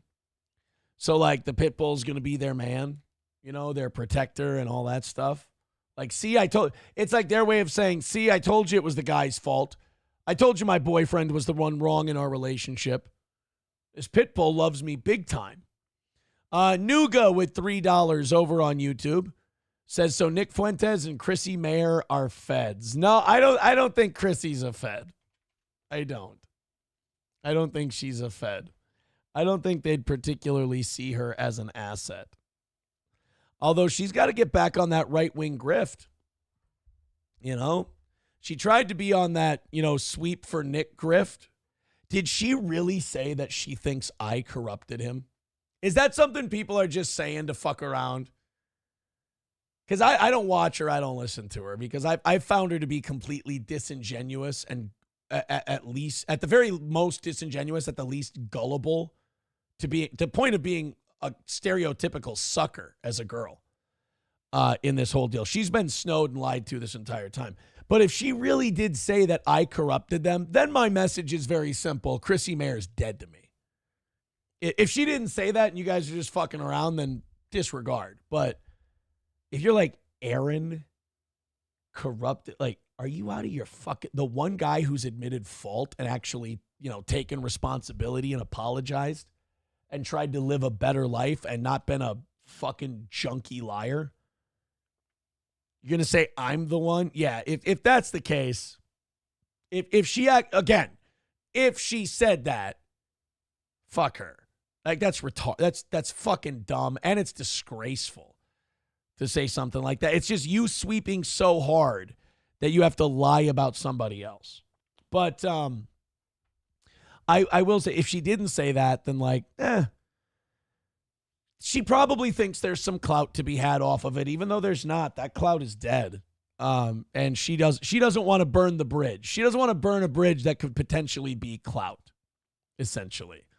Kamikaze said, I stopped listening to her when I found out her and Frank do copyright takedowns. That's some scummy shit. All You Can Eat Negro says, Chrissy's best gig was being on the Dashboard Confessional Unplugged album. I'm sure that's funny. I don't know the reference. Los Tejas says, that's what everyone says. You pushed her into everything. No, not everybody says that. Anti-steel toe trolls say that. Most people know that people make their own choices in this world. I didn't get into the white powder. A couple of bumps here and there, 3-4 times. It didn't hook me in. So, like I said, nobody would be in any of these problems if Nick hadn't given April coke. That's plain fact of the matter. You can't get around that one. You can't lie your way out of that one. You can't excuse your way out of that one. That's the dirty truth about the whole thing. Vadam says, Chrissy thinks Nick did nothing wrong. Someone did tell me they watched a clip of like Keanu and that Courtney girl bagging on Nick, and like Chrissy just sat there quiet the whole time. On Simcast, Nick tried to talk shit to some Christian lady. Great look. And the Christian lady just knocked him out, just flattened him. And Chrissy, I don't really know. I'm not sure. Chrissy, you don't have to be afraid. He can't help you. He's not going to get you back to where the Simcast numbers used to be. I'm sorry. You can be honest. If you're honest, an audience might find you believable. But if you sweep for complete pieces of shit, people might see you as untrustworthy, perhaps. Yeah, Chips and Diff. No, Chips and Diff said I said I didn't get hooked into it. You know, I didn't get hooked into it. It wasn't for me. And the last couple of times I did it, it was under duress because I'm asking my partner at the time, will you fucking stop, please? I even pulled the, you either quit this stuff or I'm out of here card. And I got yelled at. You're abusive. You're a monster for saying that. It's like, really? Because that asshole just left cocaine next to my kid. I mean, you claim that it's yours, but you don't act like it. He just left it next to them. And my reaction is either this shit is gone or I'm fucking out. And then turn that on me. I mean, the amount of gaslighting addicts do to protect their product, to protect their addiction, is fucking wild. I still see it to this day. The behavior's still being exhibited. It's fucking pathetic, to be honest with you. Let's continue on with today's show. We don't want to go to rehashing the pastville again, for fuck's sake. Let's lighten things up with this Florida story, shall we? By the way, 175 away from today's goal. Thank you very much. Let's get to 100 by 9 o'clock. We'll keep the beggy monster at bay. Elza Belza says, you got hooked onto the white liquid. Grand Poobah with $2 says it was the jizz that Aaron was interested in. It doesn't even pay anymore to say a liar said that and it was untrue because they're embarrassed. It doesn't pay anymore. It's build 1,000 bridges, drink one jizz. You're a jizz drinker. I'll say it again just for posterity. I've never tasted jizz. I don't know what and now we're going to continue on with people saying I did. All You Can Eat Negro says his name was Chad. I don't know what that means. I missed the Chad joke. Andrew Sun says it's a shame that Aaron did. It's a shame that Aaron did lean enough from his it's a shame that Aaron didn't learn enough from his experience to see when Johnny is gaslighting him. I don't think Johnny gaslit me. I think Johnny's legs actually don't work. I think so. Corn Diff, I cannot. First of all, it was neither. It never fucking happened. But I can't put that one up on the screen, buddy. Thank you. Thank you, Corn Diff. I appreciate that. Corn Diff is another one of those guys who, like, Corn Diff's tried really hard to get the old toe, and it just hasn't worked out for him. But he's one of these days, if he keeps swinging. Gustav with $9.99 says if Chad wants to run his mouth, I'll keep giving money until he stops. Ooh. Thank you, Gustav. You know, we're 165 away from today, Gustav. I mean, I hear Chad's planning on talking massive shit. We actually have the full clip from Chad where he was shit-talking Gustav for contributing to Steel Toe. I think Chad Buzamok sent it to me. Chad Buzamok has been sending me a lot of good stuff. Oh, no, it was My Lost Interest sent it to me. Although Buzamok has been sending some pretty good stuff. Here it is. Here's the clip from My Lost Interest. Gustav, I don't care if you give money to Chad and Kevin and me, and I think you should be supporting all your favorite creators, personally. Let's go ahead and watch the Chad clip here. TM Zuma. I love TM Zumach. I think that's a great gimmick. Gustav caught using Google. Uh-oh. So Gustav, a lot of people hate him. No, they don't. A lot of people love Gustav. Hey, by the way, this guy gave Chad $100, you guys.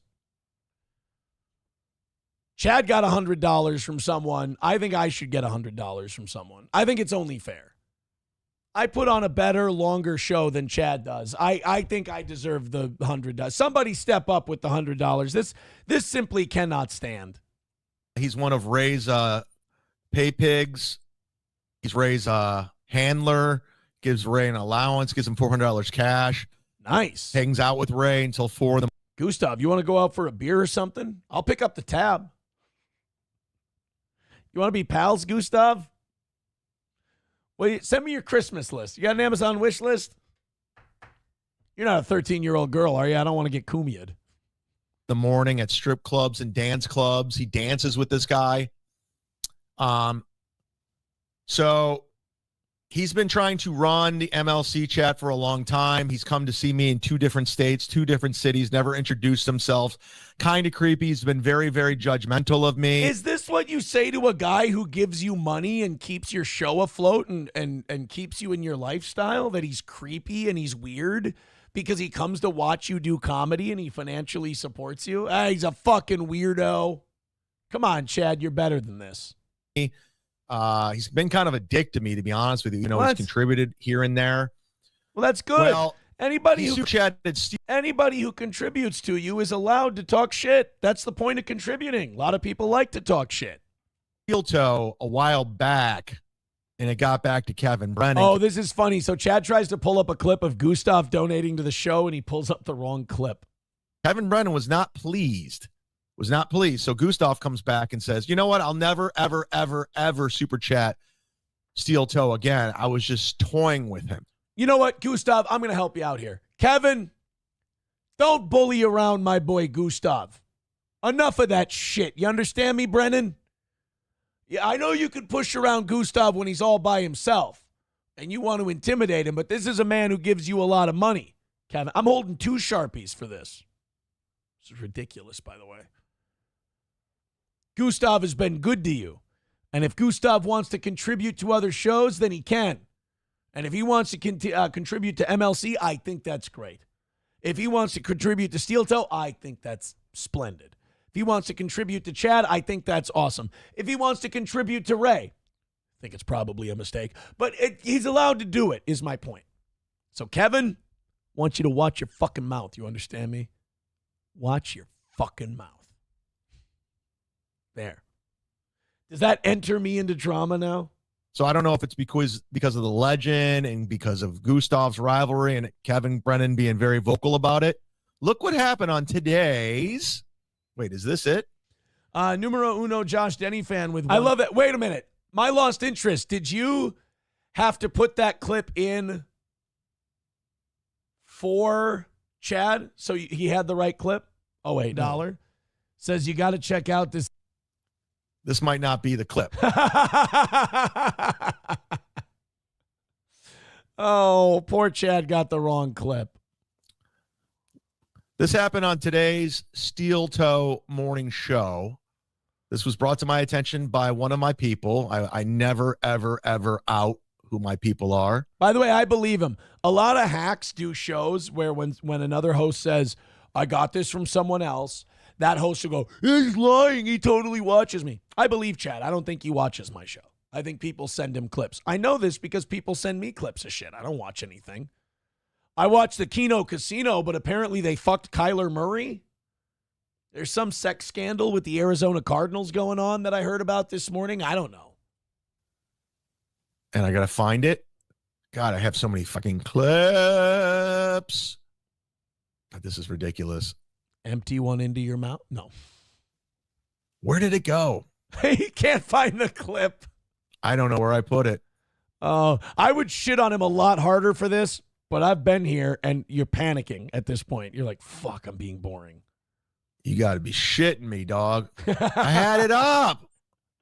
I prepped it. I timestamped it. I did all of it. I got to admit, it is funny to watch someone struggle like this, but it's funny in a guilty way because you know how it feels. Oh, I found it. Good job, Chad. Here we go, guys. Stay with me.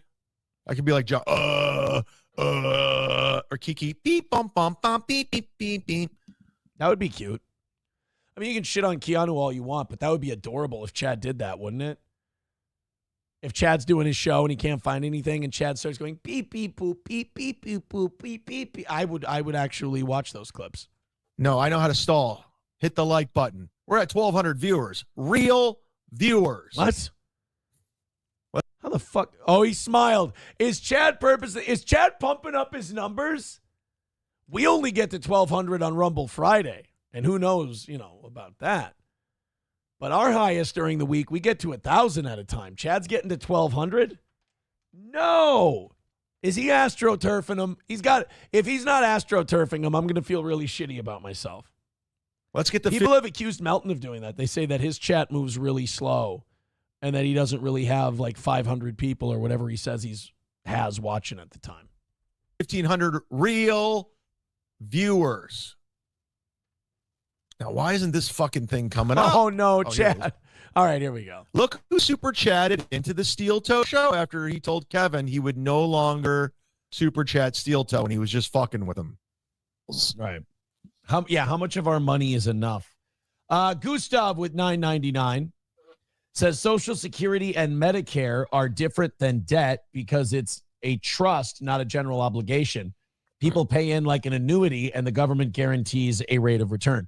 True, but I'm just going by the hard numbers. The funding mechanism for it. Oh, and I got a report on this. So the person that brought this to are you ready, Gustav? Chad's got a report. You better look out. By the way, $9.99 from Gustav again says, I don't dance, and I've never gone to see him. I went to see Godfrey and Chad happened to be tagging along. Okay. Gustav accusing Chad of lying, exaggerating at the very least. That's fascinating.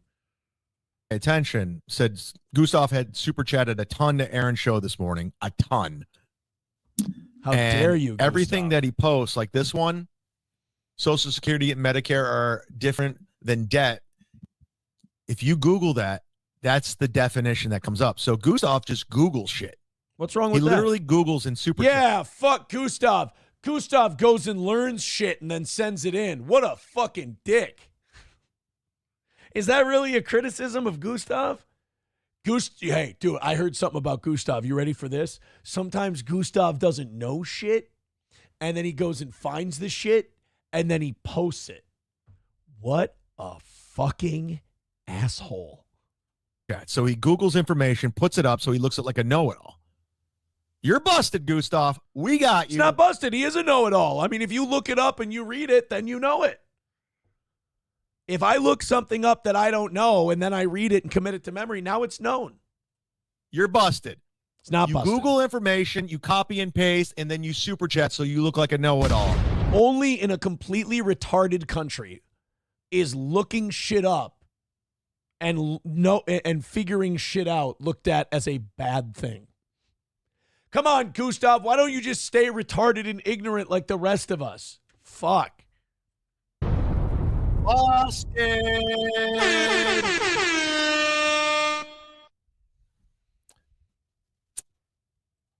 You know what? I'm Team Gustav on this one. I think Gustav should continue to donate to whoever he wants to donate to. If that means he doesn't donate to Steel Toe, then he doesn't donate to Steel Toe. If it means he does, then he does. That's fine. But I don't think it's right to bully people out of donating to shows.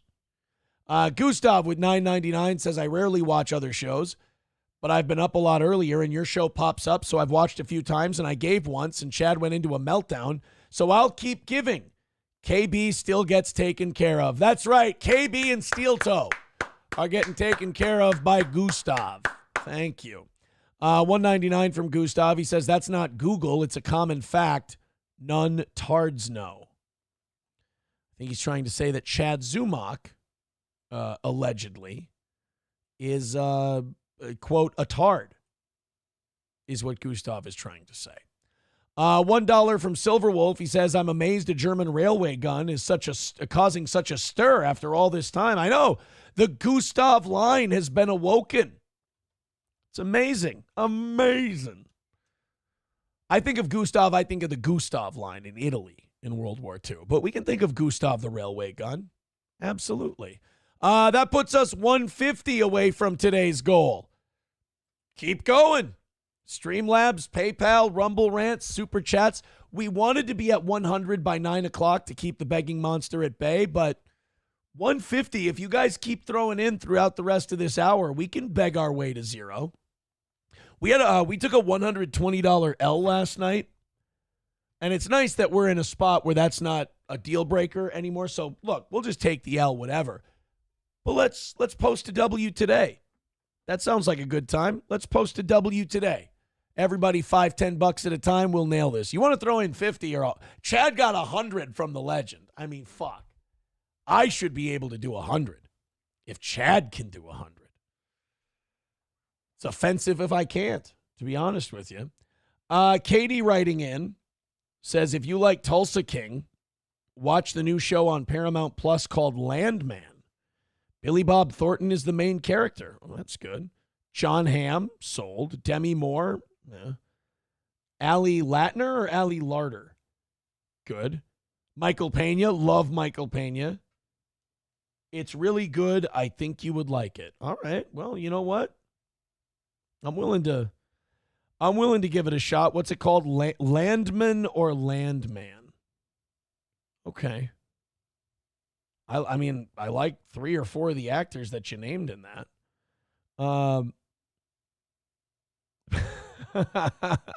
SP writes, SP says, I can't wait until my fucking pit bull mauls me, fingers crossed. And she says, that's exactly why I have mine. I can't hold on to a man and needed him to be mine. It's like you can read my mind. No, I was saying that as a joke. What are you talking about? Rachel says, with $5, says, yet, that's why I'm here. An early show to work to. Rekieta replays used to fill that role. Well, you know, I've replaced Nick in a lot of things.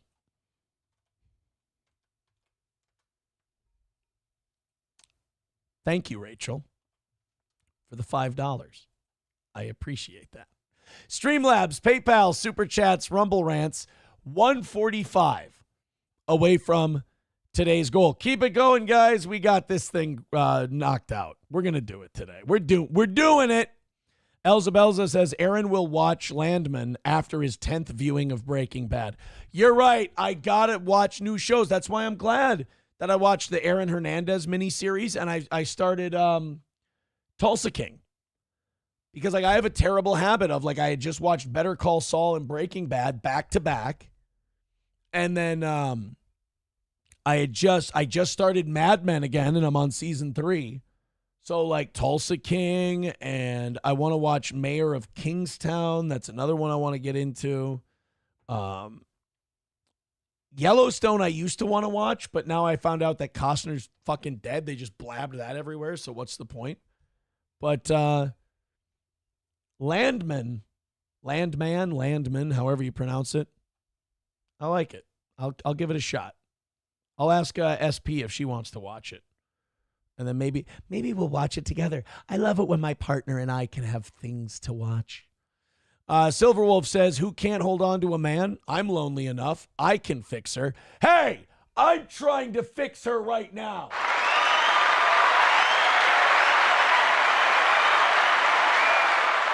Let me try to fix her first while she tries to fix me. We have a great relationship going. It's just two people trying to fix each other. It's really, those always work. Those always fucking kill it. Those relationships where everybody's trying to fix everybody. But I think the way we're trying to fix each other is by not fixing each other. So that's going to work. I think that's the way we ought to do it in 2024. All right, guys. Like I said, 145 away from KO in it today. Let's have a couple of big drops. Let's have a couple of 20s drop in via PayPal or Venmo. And let's really start putting this thing to bed and closing it out for the week. Last YouTube goal of the week. Let's do it. All right, let's do this Florida story. This one's out of Miami. A football coach has been removed. He has lost his job. Now, what do we know about football coaches and losing their jobs? All right, answer in the chat. What do we know? How long have you been watching Steel Toe? When we have a high school football coach who loses his job, what can we assume happened? I'll wait for the dive bar already says LOL. Yeah. Das Optic Nerve says hazing. Yes, but specifically what kind of hazing? Kamikaze says he did a gay. No, it's not usually he did a gay. It's not necessarily anything he did when this typically happens. Death Beholden says kid fucking Jew. Jesus. There you go, Von Kaiser. Butt stuff. It's always somebody shoved something up somebody's ass. That's always the case. Yep, somebody too says it, up the ass stuff. New guy says stick up the ass. This is how I know the radio people are writing in. If the coach gets fired as the football coach in high school, it means the players were shoving broomsticks up some freshman's asshole. That's how it always works. By the way, thank you, Meg, for the $5. Says Landman is good, but only 2 available episodes. Evil on Netflix is pretty decent. Thank you for the $5, Meg. I appreciate that. That puts us 140 away from today. Like I said, couple of 20 drops, and we'll have this thing knocked out. Thank you guys very, very much. Let's get that updated for the chat. There's the links. 140 is our number for today. Okay, let's find out what this coach did. He's dropping out. He's gone as the football coach. Who shoved what up whose ass? Max Edwards has been removed from the school. CBS News Miami's Peter Dench is live from Miami-Jackson Senior High School. And Peter, Edwards, a big name in high school circles here. This guy looks like he's lost.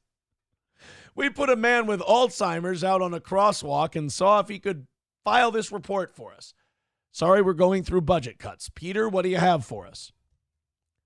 Well, it looks like the struggle for the control of the Holy Roman Empire has ended as Charlemagne, his brother Carlemagne, has been killed under mysterious circumstances, and Charlemagne will be taking over the Merovingian Empire.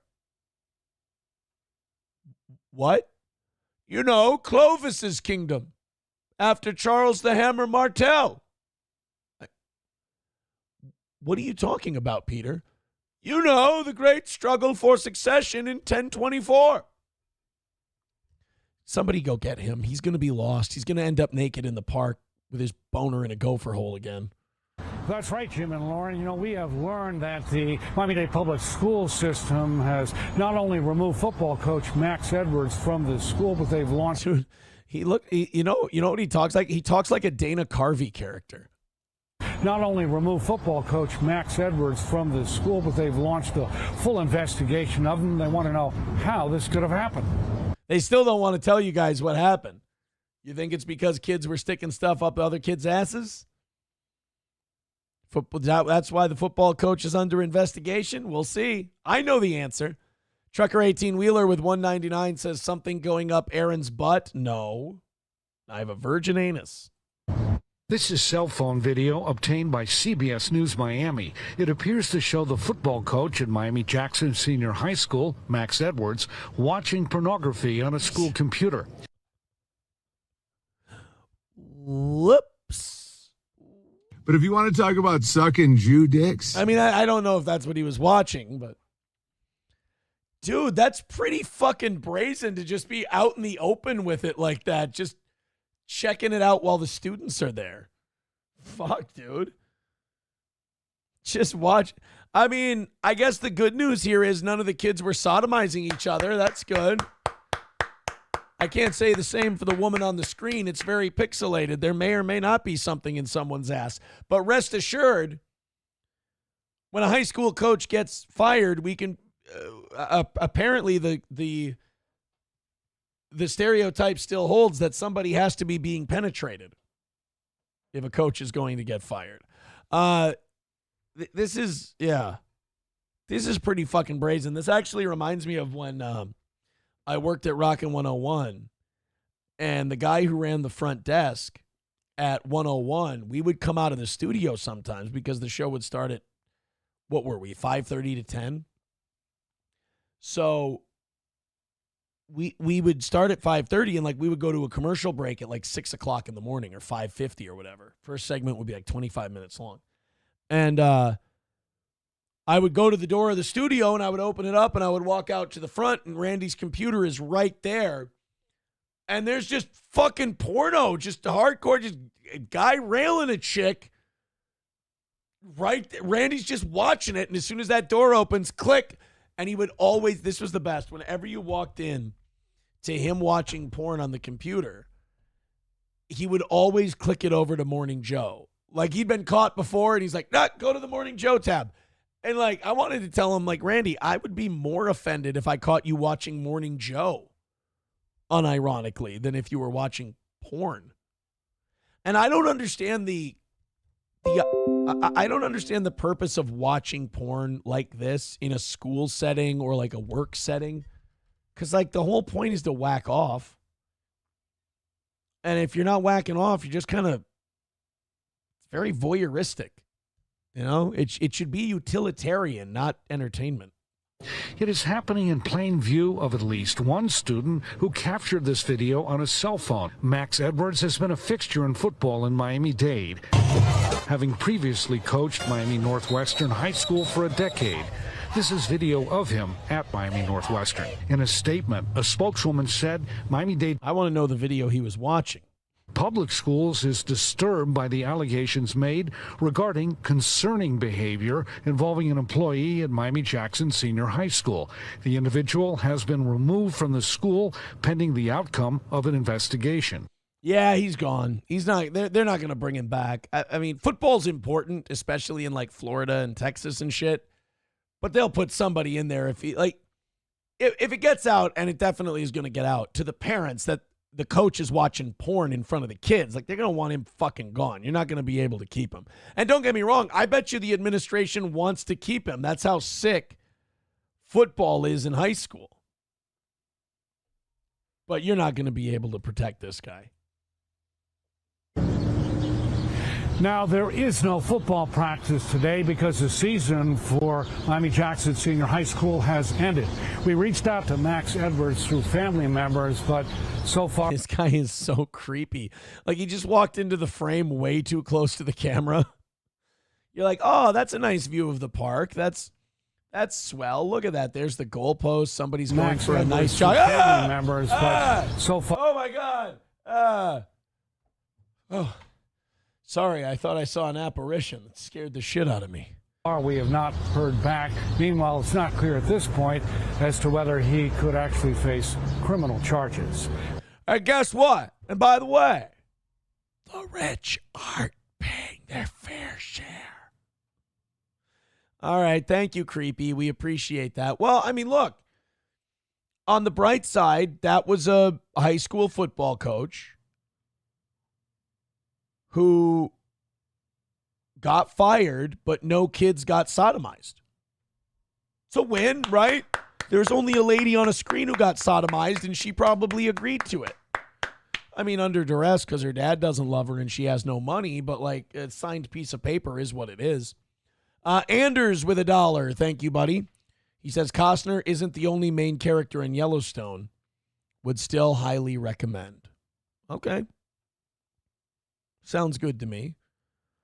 Real Drew Morgan with $5 says, first time here, not bad for half a fag. Hello, all you can eat Negro. Thank you for the $5. See, that's why some people throw money at this show, just to call me a half a gay F word. It's all fun. It's all fun and games, you know, after therapy. It's all fine. I bounce back very quickly. 135 away from knocking out today. Light up PayPal, light up Venmo. Let's finish this thing off. We're only 135 away from getting back on the winning track after taking an L yesterday. SP writing in, oh, sweet boy, I'll never fix you. You never know. I could get better. I could be a real boy someday. This is like Geppetto telling Pinocchio he'll always be wood. I don't know. Trucker 18-wheeler with $4.99 says Aaron would watch porn at KLFD. That's true. When I was in my early 20s and I was making dog shit money, I lived across the street from the radio station in an apartment downtown above a flooring place. And I would walk, well, I lived about a half a block away. And I would walk a half a block at night. And I did afternoons, so I didn't have to be in bed. And sometimes I would go prep my show. Oh, no, I prep my show in the morning. I would just go, because I didn't have internet at my place. I was like April living in the second house. I didn't have any internet Only my I wasn't doing it because the person in charge of me was an emotionally abusive narcissist and was destroying me and then convincing me it was another guy's fault. I was doing it because I was poor and didn't want to spend my money on internet. So I would go over to the station and I would use my office computer. And yeah, I would. Well, you know, the dating pool in Litchfield is not very deep. You know, aside from the one married woman I fucked when I was out there. Not proud of it, guys. Not proud. There wasn't a lot of options. So, yeah, I would do that. I would make sure I'd clean up after myself. There were also a few times where I would almost get caught because the boss and his morning show partner would come back from the football games if they were doing the play-by-plays, and like I would literally hide under my desk and close my browser and turn off my computer because I didn't want them to catch me in there after hours. It was weird, man. 2007, 2008 was a weird time. Just a weird time. And then one time I left tissues on a chair in the office and I shared it with the news director and he found them. I had to pretend I had no idea what they were, but like, who fucking, like, really? Just throw them away. Let's not talk about them. Shit was lit back in the KLFD days. That's what I'm trying to say. BJ with $2 says, R.I.P. Ursula Haverback, gone too soon. Oh, boy. In Aaron's day, he had to walk 4 blocks in the snow uphill just to watch cock porn. Dub says, Aaron started spanking it on a 28K modem. Do you remember the dial-up days? When you had to click on a porn clip and it was like 10 seconds long and you had to find a really good one and just let it loop. And that's how I whacked off in high school. Either that or I'd use the old noodle. That's not what I call my cock. You would have to use your head. In fact, Patrice O'Neill made a great point. He said about like fucking girls. He goes, I'm just fucking you so I can put something in my head to jerk off to later. Oh, boy.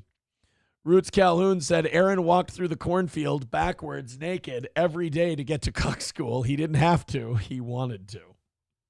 Rated R Superstar with $5 says happened in Piers a few days ago. Coach kept his job. Same with DUI superintendent kept his job. They were both football coaches. Oh, okay. So the football coach is getting a little extra special treatment. I see. Sam Show says you used to spend 45 minutes to see 5 tits. You had porn with women who had 5 tits? The fuck? Labglass says loop it. Nah, I could get it done in 10 seconds. Attaboy. Attaboy. Von Kaiser says, I jacked off to Scrambled Spice Channel. Oh, look at this. We're all telling our stories. Always sucked when you had to get a different driver to watch a porn clip, says S-Word Jockey. 125 away from knocking out today's goal. Thank you guys very much for your contributions. We're getting closer and closer. We got 45 minutes left, and we're 125 away. Let's hammer it out and call it another win for the toe. Get your 10s and 20s into PayPal and Venmo, and let's do this thing, you little creepy queers. Text coming in, Loaf Piggy, did you ever eat at that one Litchfield restaurant your wife used to talk about on the show? Oh God, yeah, it's Shady's now, but it used to be Peter's on Lake Ripley. Yeah, I used to eat there. When my parents would come to town, I'd take them there. It was a good place. Their popovers were fantastic. I loved it. Litchfield was my town. 125 away from today. Thank you guys very much. This next story is a really good transition into what we've been talking about. It's pretty gay. So it kind of works out with what we've been doing. There's still DC Comics, Detective Comics, DC, is apparently still hell-bent on fucking with superheroes. You know, I mean, we've been over this so many times, like the go woke, get broke thing, or get woke, go broke, whatever it is. Like, if you start trying to play to these retards, the people who just love your product and want to watch or want to read a good comic book, they're going to bail on you because they're going to be tired of being preached at. Well, DC has a new Superman, and don't worry, he's not like gay or anything. He's not going to be, butt fucking anybody. But now they're going in another direction, emphasizing Superman's immigrant status. However, there are some big problems. So Superman in this next one is going to be an undocumented immigrant. And you see, with Superman being an undocumented immigrant, he's going to face certain prejudices, and it's going to make him sad. He's fucking Superman. Throw the guy into the sun. Who gives a shit? Burn him with your laser eyes. Superman's sad about being an illegal immigrant. Beat the fuck out of the president until he changes the rules. Superman has options, dude. Now, in past comics and adaptations, Superman's iconic symbol on his chest represented the House of El, or Kryptonian for hope. In this version, the S represents the members of... Oh, God. I love Marxism in comic books. It represents the members of Krypton's lower class who suffered under the upper class, which led to the destruction of the planet. So he's like a Jew in Nazi Germany. Yay. Kal-El gets blasted to Earth just before the ruling class destroys Krypton by messing with their climate. So climate change is what ended Krypton, and Superman has to make sure the same thing doesn't happen here on Earth. Oh, well, thank God. Thank God we've got somebody who's going to protect us from this rampant climate change. From there, Kal-El gets found and adopted by the Kents in Kansas, and that leads to our second big problem, Midwestern values. That's right. The writers of the new Superman say that Superman rejects the Kents' values outright. Kal-El will spend years on the run across far corners of the globe, living among the planet's most impoverished and persecuted peoples, working in mines and corporate-owned farms, fighting to protect the identity he lost when his homeworld exploded, always yearning to belong somewhere, anywhere. This is a Kal-El that's a little bit Mowgli, something of a wild boy with long, unkempt hair and a sometimes fierce, snarling disposition. Given everything he's been through, he's a bit edgier and angrier than the Superman we're used to. So, in other words, he's just not Superman then. Like, this is what I don't get about rewriting all of these superheroes. Just make it a new superhero. He doesn't have to be Superman. He's not going to be plucky and wide-eyed and optimistic and believing in people and wanting to help. Well, then he's not fucking Superman. He's Dower Boy. There you go. He can be an alien from another planet, but he can be all cunty and political, and he can just be blue-haired sad guy. Perfect. We need one of those as a superhero. Trucker 18-wheeler informing me that Shady's in Litchfield got shut down and sends us $1.99. You know, I just hate this new thing with comic books now, where like everything has to be dark. Everything just has to, we got to give him an edge. Make him a little darker than he usually is. Why? Can't you just make one where Superman is a kick-ass superhero and he's really awesome and full of hope? He beats the shit out of people and saves the day. No, what is he going to say about climate change? Nothing.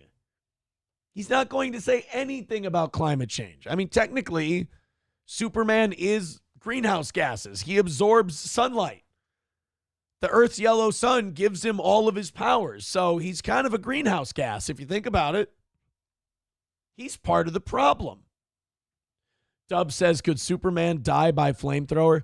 No, I think in this iteration of Superman, he can only die by Republican intolerance. That's the only thing that could get him. His supervillain in this comic book is Mitch McConnell. It's going to be a really wild episode. Hey guys, 125 away from today's goal. You know me, I want to get back on the winning side of things after last night. Let's go ahead and knock out that last 125. We've got 30 minutes until we hit the ground begging. So I say you guys click that PayPal link, click that Super Chat, Rumble Rant, Venmo. You know, PayPal didn't work at the beginning of today's show. I think we should go test it some more. And also on the Rumble Rant end of things, Andrew has let us know that if you guys keep super chatting and shitting on him, he's going to leave. And he doesn't appreciate you guys talking all that shit. So let's go. 5, 10, 15, 20 bucks. Let's get this 125 knocked out and call it another win for the toe. Thank you so much for all of your support. Push a little harder for us if you haven't thrown in anything this week. Now's the time because, hey, it's the last YouTube show of the week. Let's get it in, as the kids say. Leno looks like he's doing better since the last time we saw him. Remember yesterday we saw that Jay Leno had fucked up his face? He fell down a 60-foot hill. He was walking from his hotel to a restaurant somewhere. And instead of taking the road, he decided to walk down a steep hill, and he ended up falling 60 feet. Busted his face up. It was half bruised. His eye swollen shut. He was wearing an eye patch. He looks like shit. Apparently a couple of days makes all the difference because Jay's doing a lot better now, it seems. Of course, he's got a beautiful car. Hey Jay, how are you? How's your face? Wow, that looks really bad, buddy. How are you recovering? Lovely thing to say. Are you pretty bad? Well, thank you. I appreciate it. But you look. Yeah, that is kind of like these TMZ guys are autistic as fuck. They're not very good at the social interaction. They're like, hey Jay, how you doing? You know, I'm doing okay. I'm doing all right. You know, driving my really loud, noisy car, so you can't really hear me talk. Yeah, how's the face doing? Well, you know, it's coming along just fine. I appreciate you asking. Well, that's great because it looks hideous. Oh, thank you. I appreciate that. Everyone wants to be told they're pretty. And it's kind of a shitty thing to be like, hey, Jay, your face looks like shit. How you feeling? I mean, I was doing much better until now. How are you recovering? Lovely thing to say. Are you pretty bad? Well, hold on, let me go back. Face. Wow, that looks really bad, buddy. How are you recovering? Lovely thing to say. Are you pretty bad? Well, thank you. I appreciate it. But you look good. Yeah, face looks pretty bad, buddy. Wow, that's really sweet of you. Thank you. I look like shit. That's you know, I don't own a mirror. One of the wealthiest guys in the country in entertainment. I haven't really taken a look yet. I'll take your word for it. I look like a monster. Looks really bad, buddy. How are you recovering? Lovely thing to say. Are you pretty bad? Well, thank you. I appreciate it. But you look good still. Are you recovering well? No, I'm fine. How's your eye? You had a patch on yesterday. Oh yeah, no, my eye opened up. It was swollen shut. Wow, this is a beautiful car, by the way. I think it's. What is this? A McLaren? 10 years old. One of the first ones. Actually. Wow, beautiful. Thank you so much, Jay. Cheers, buddy. That's what I love about Jay. Like Jay'll. It doesn't, you know, Jay's not one of these guys who, like, the car has to be like, it's either a 67 this or a 58 this, or it's got to be a brand new something. Like, Jay's like, I'll fuck around with a 10-year-old car. I'll fuck around. This one here, this was a 97, you know? I like that Jay doesn't love cars and collect cars as like a gimmick, as like something to try and make him more interesting than he is. Jay collects cars because he genuinely loves automobiles. I was like, oh, yeah, this one's here's a 2003 fucking whatever. Yeah, all you can eat Negro. He fucks around with steam cars.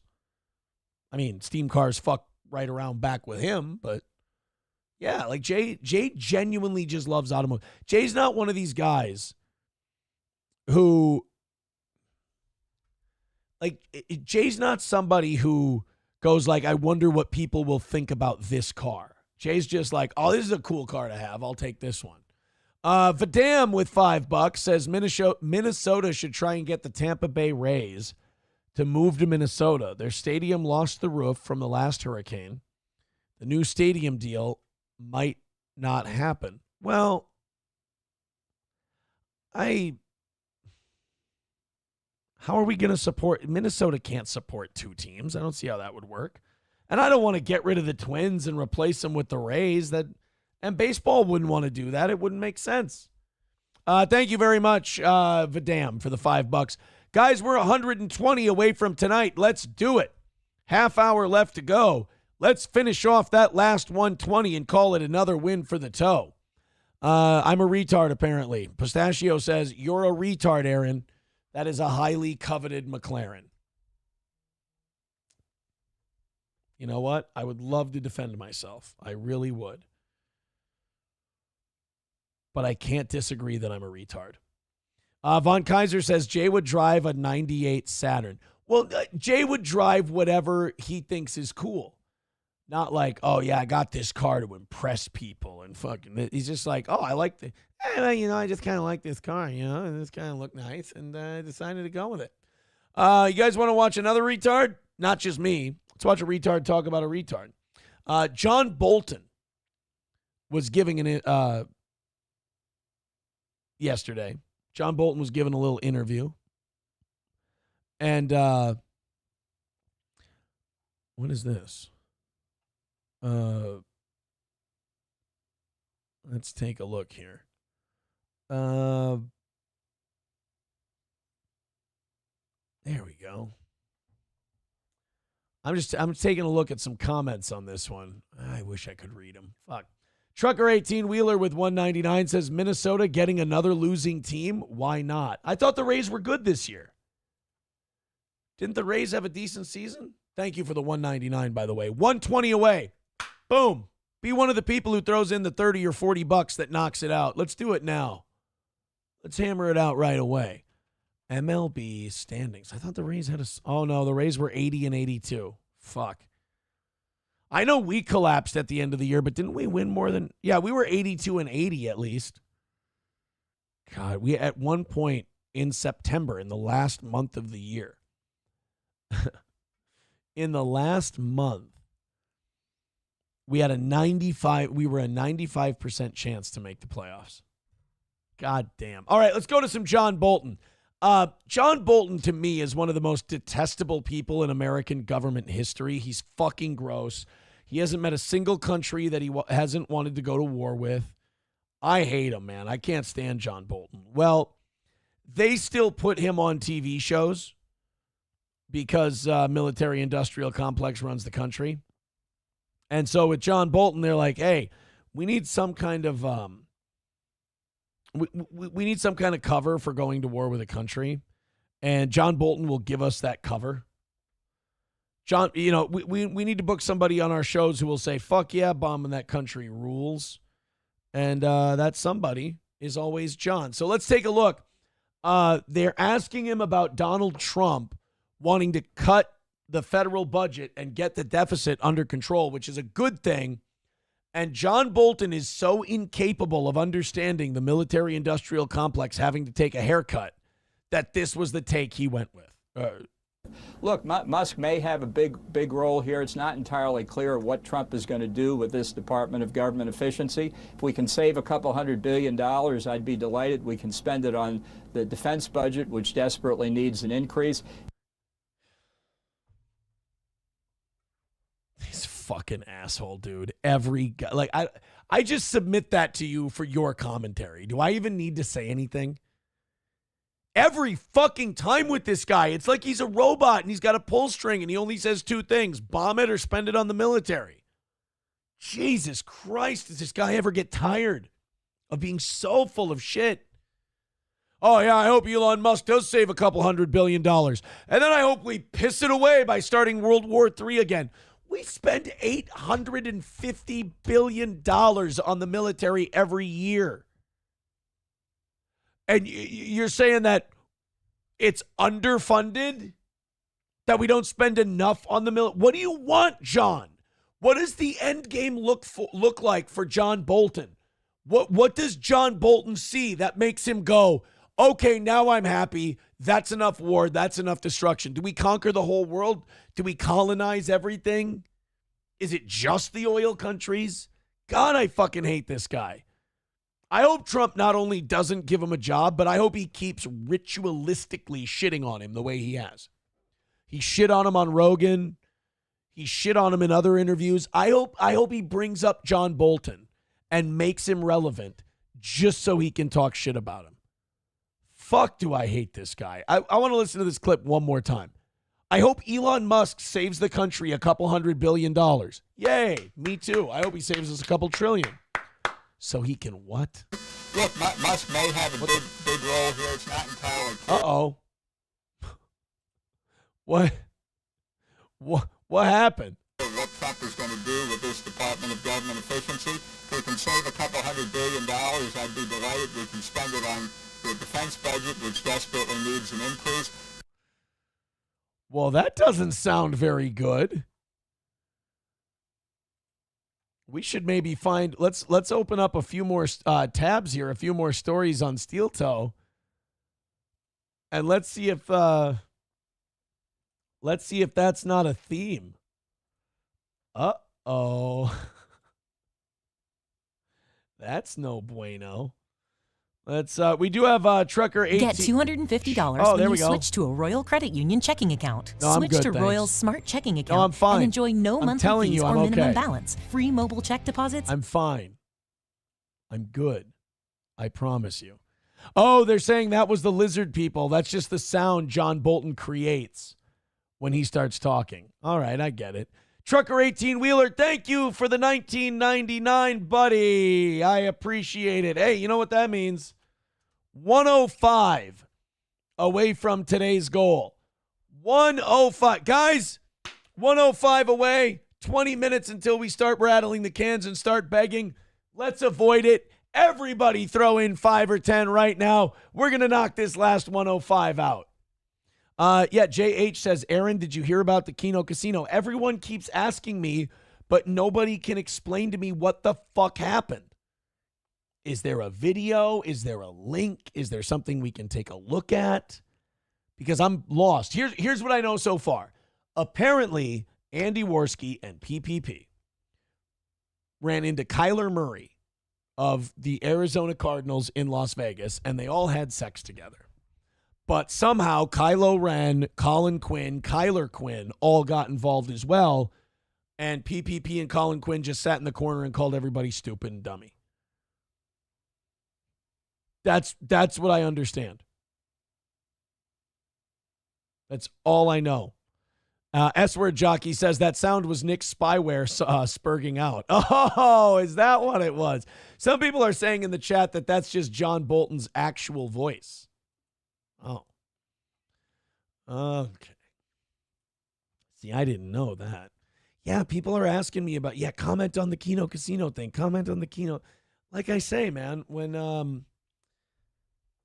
I stop doing my show and I leave this show, like I went to the gym yesterday, I watched Mad Men for a little while, I played some medieval Total War, I prepped this show, I went to SP's house, I didn't have a keeping up with the scuttlebutt kind of a deal yesterday. So I don't know what this, who was that who said that in the chat? JH asking me, did you hear about the Keno Casino? I didn't. JH says it's just hearsay. Kyler Murray from the Arizona Cardinals. I don't know any other Kylers. It's just hearsay. Kyler is doing this because his own girlfriend Minecraft himself. He got salty and lied about Worski. Okay. Wait a minute. So there's this Kyler is a guy and his girlfriend committed, self-deleted and now made shit up about what this all just sounds honestly, this all sounds like nothing happened. That's what this sounds like to me. It just sounds like a bunch of shit that didn't actually happen. Whenever I hear so-and-so had a problem with a significant other and then they raged out and said this stuff about people, I'm like, okay, the person raging out, I'm going to assume they're lying. Because history has taught us. Yeah. Sam Show says this sounds way too autistic. I would agree. All right, guys, we are 105 away from knocking it out today. Let's do it. Let's go, steel toe bros and bro sisses, I suppose. And let's do it. Those 20s knock it down really quick. Thank you for those. And let's knock down the last 105 for the week and do some overtime. Yesterday, we did a story about a St. Paul school. Remember that chief financial officer who they didn't deal into their crooked COVID scams?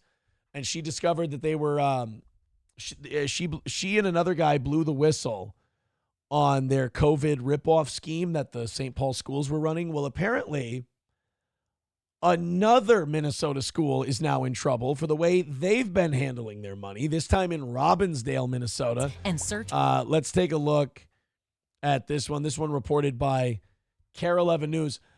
How bad is it if you are a school in charge of educating our children and the thing you fuck up is your own math? It is indicative of our current school system. Here we go. Right now, Robbinsdale area schools are trying to figure out a way out of a multi-million-dollar shortfall for the next fiscal year. A shortfall apparently caused by a massive mathematical error. All right, kids, if you'll sit down, it's time to start your algebra class. And here's your math teacher, Mr. Bean. Welcome him. Fucking hell. The news from the district came just a few hours ago. Ian Russell's in the newsroom now with a look at the numbers and what the district says will be their path forward. Oh, and by the way, guys, the answer to your question is yes. We all just look like this out here. That's just the way we are.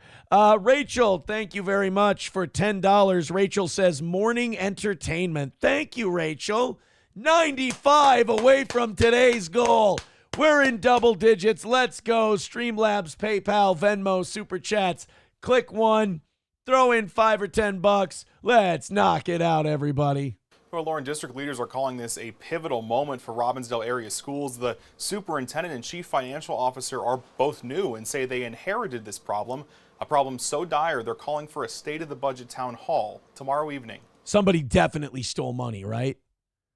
There's no way they didn't. I mean, I would love to believe that a public school fucked up on math and didn't balance their own checkbook. That would be hilarious. But you don't just lose a couple $1 million. That doesn't happen. Somebody's been cooking the books and somebody's been stealing. Somebody got away from being the superintendent or the accountant for this school, and they thought, yes, I got away with it. I stole all the money. I'm out. We're good. Clouds hang over Robbinsdale area schools Tuesday. Heavy decisions are on their way as the district announces major... You do know the clouds are forming over the school because of weather patterns and not because of the money, right? I just want to make sure. Shortfalls in their budget. Our financial situation is not as positive as we had planned. Oh, by the way, if any of you are wondering, yes, we all look like that out here. As positive as we had planned. Superintendent Terry Stallo says part of the shortfall comes from not cutting enough. They were set to cut $17.4 million. Yeah. Instead, cutting much less. The amount that we are actualizing out of that reduction is actually $3.4 million. And that's... Oh! So you had to cut $17 million and you cut $3 million.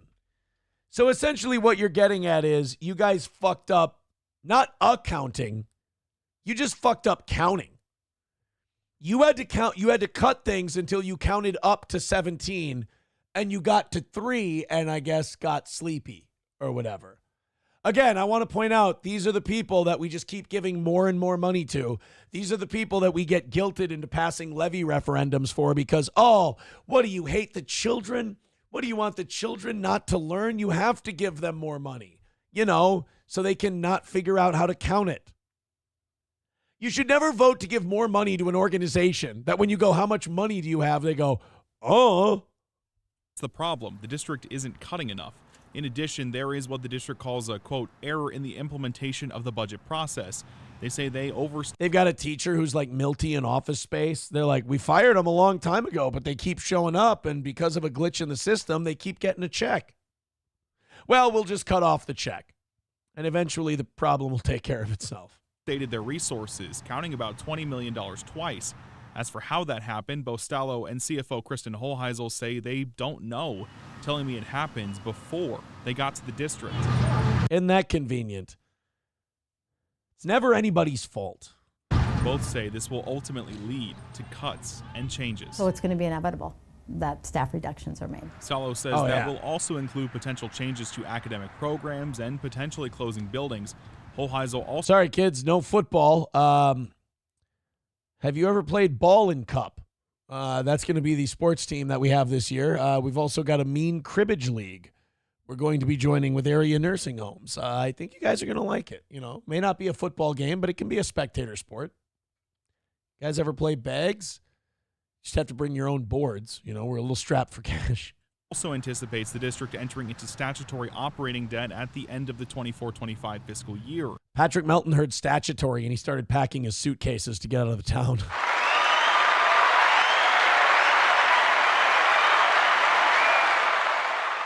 That will require the district to submit a corrective financial plan to the Minnesota Department of Education. So we recognize the huge emotions that our families and our staff and our kids in our community are going to feel. No shit. You told them everything was fine, but what they didn't know was you guys didn't know how to count to 17. And we have a deep commitment to make things better for our students and our families and our staff and community at Robbinsdale area schools. As I mentioned, there's a town hall set for tomorrow evening at Cooper High School. School district officials will discuss the budget, how they move forward, and what needs to happen to get them out of the situation they find themselves in. That starts at 6:30 tomorrow night. All right, let's start that meeting by going one. Let's number off 1, 2, 3, 4, 5. I think we'll be able to figure it out. Thank you guys. Redbird with $10 over on YouTube. He says Russia is using intercontinental ballistic missiles with MIRV warheads against Ukraine, making it the first time in human history these weapons have been used in war. Sounds like it's going great. Sounds like that whole Ukraine-Russia thing, like we've really got a handle on it. Trucker 18-wheeler with $4.99 says, yes, I hate the children. Now stop spending my money. Redbird with $5 says, YouTube will not let me post this. All right, let's open it up. And Vidam with $5 says, a joke for Aaron. Ooh, I like jokes. Well, let's see. 5, 10, 20, 30. That knocks 30 off today's goal. 75. Guys, we're only 75 away from knocking it out now. 10 minutes until we start rattling the cans. Doing our begging best to knock this out. Or you guys can get inside of $50 right now, and then we can skip the whole begging thing, go right to overtime. Thank you very much. $75 is the number. Get into that PayPal. Get into that Venmo. Shoot us some stuff. Shoot us some stuff. HBEP with $1 says Keno video from a former Keno associate. Well, if this is coming, this says Godwinson. If this is coming from Godwinson, I don't believe a word of it. Isn't he one of those like fucked up Ethan Ralph people? That guy's a retard. I mean, that guy's remarkably retarded. I mean, he's can't make fun of him retarded. Like, you might get in trouble. That kind of retarded. Let's go to, all right, somebody wanted to send us a joke. Let's take a look at this one. $75 away, guys. Hammer it out. Let's do this thing. Prism. Don't worry. It's a light sentence. What?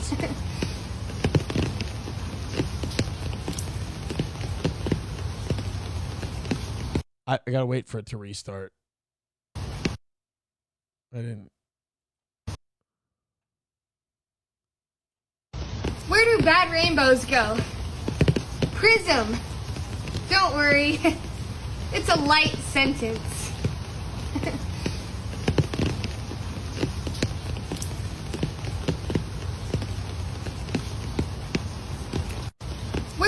hate you guys. I mean that with all sincerity. I hate you for sending me that joke. Part of me wants you to be placed in actual prison for sending that to me. But thank you very much for the money. $75 away from today's goal. Someone in the Rumble chat saying, show me your tits. I was thinking the same thing, but here's the problem. She might be too young. They got to... Yeah, see, so a lot of you guys are writing in about that girl's tits. She looks quite young. No, I don't know. I'm gonna tap out on talking about their tits. Thank you very much. Worski's depraved Diddy parties exposed. Dude, this is fucking an hour and 37 minutes long. I gotta take a look at this and kind of deep dive before I can't just play an hour and 37 minute long thing, my man. JH says, Aaron, what's the best TV show of all time? Boy. Curb Your Enthusiasm? Oh, wait, are we talking comedy or serious? If we're talking drama, I would say Breaking Bad? Maybe? I don't know. Yeah, All You Can Eat Negro says timestamp, you retard. Yeah, I think a timestamp would be very helpful. All right, guys. HBEP with $1 sending us a YouTube video. And now, is this shorter? DSP outlives Keno Casino. Worski back in rehab. I don't know if this is true. I mean, if Worski does need a little extra help, but I haven't heard that he's going through everything. He seems sober, seems all right. Let's take a look. That's the situation right now. I have nothing to gain. I do not want a career online. I don't want to usurp the throne of Keno Casino. I don't want to destroy their show and then invade their audience and gain them. No, not really. I don't even want to do this. To be perfectly honest with you, I don't. I just feel compelled to tell the truth. All right, we'll watch this for overtime if we get there. I want to give this the amount of time it might deserve. I don't want to give this 5 minutes and then have to stop and then go back and forth. So knock out that $75, boys and girls. We'll call it a win for the toe, and then we'll take a look at that. Since I've had 5 or 6 people this morning ask me what I think about it.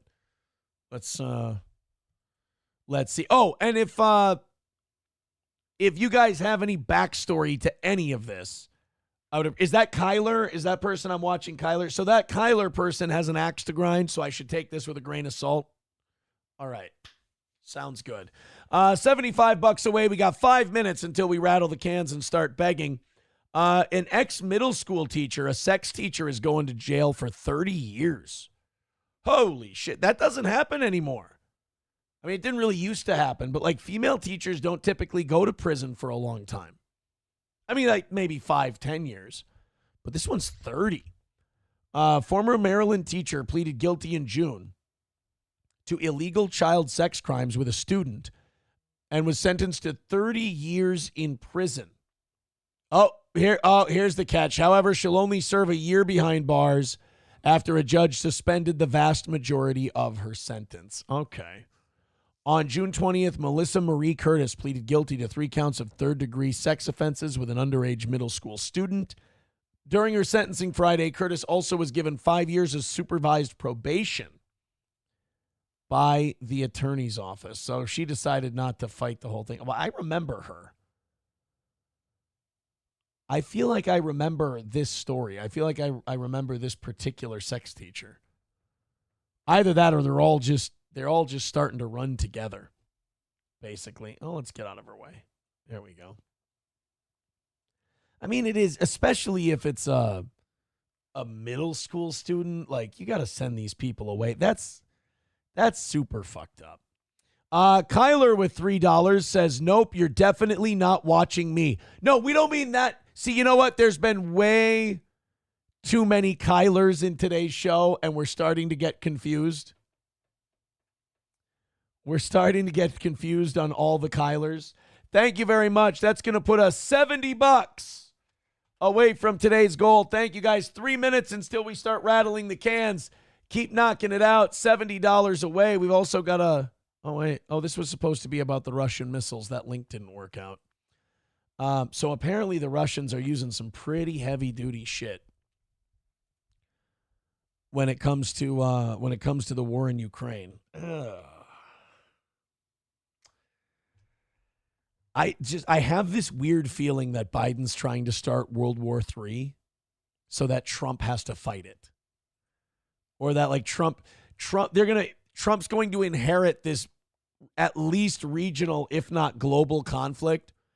And then it's going to be Biden and the Democrats who are going to be like, see, look at that. Look at this guy. He's a fucking madman. We told you. This guy's crazy. You can't trust him. I feel like that. Like, I feel like these people give that little of a shit about this country that they would put it in a disastrous position just so they could get Trump, quote unquote. And that's where we're heading with Russia and Ukraine. Yeah, historically white says no shit. I know. I'm not, but like, you know what I mean? To like a normal person that loves their country, that's a really fucked up thing to do.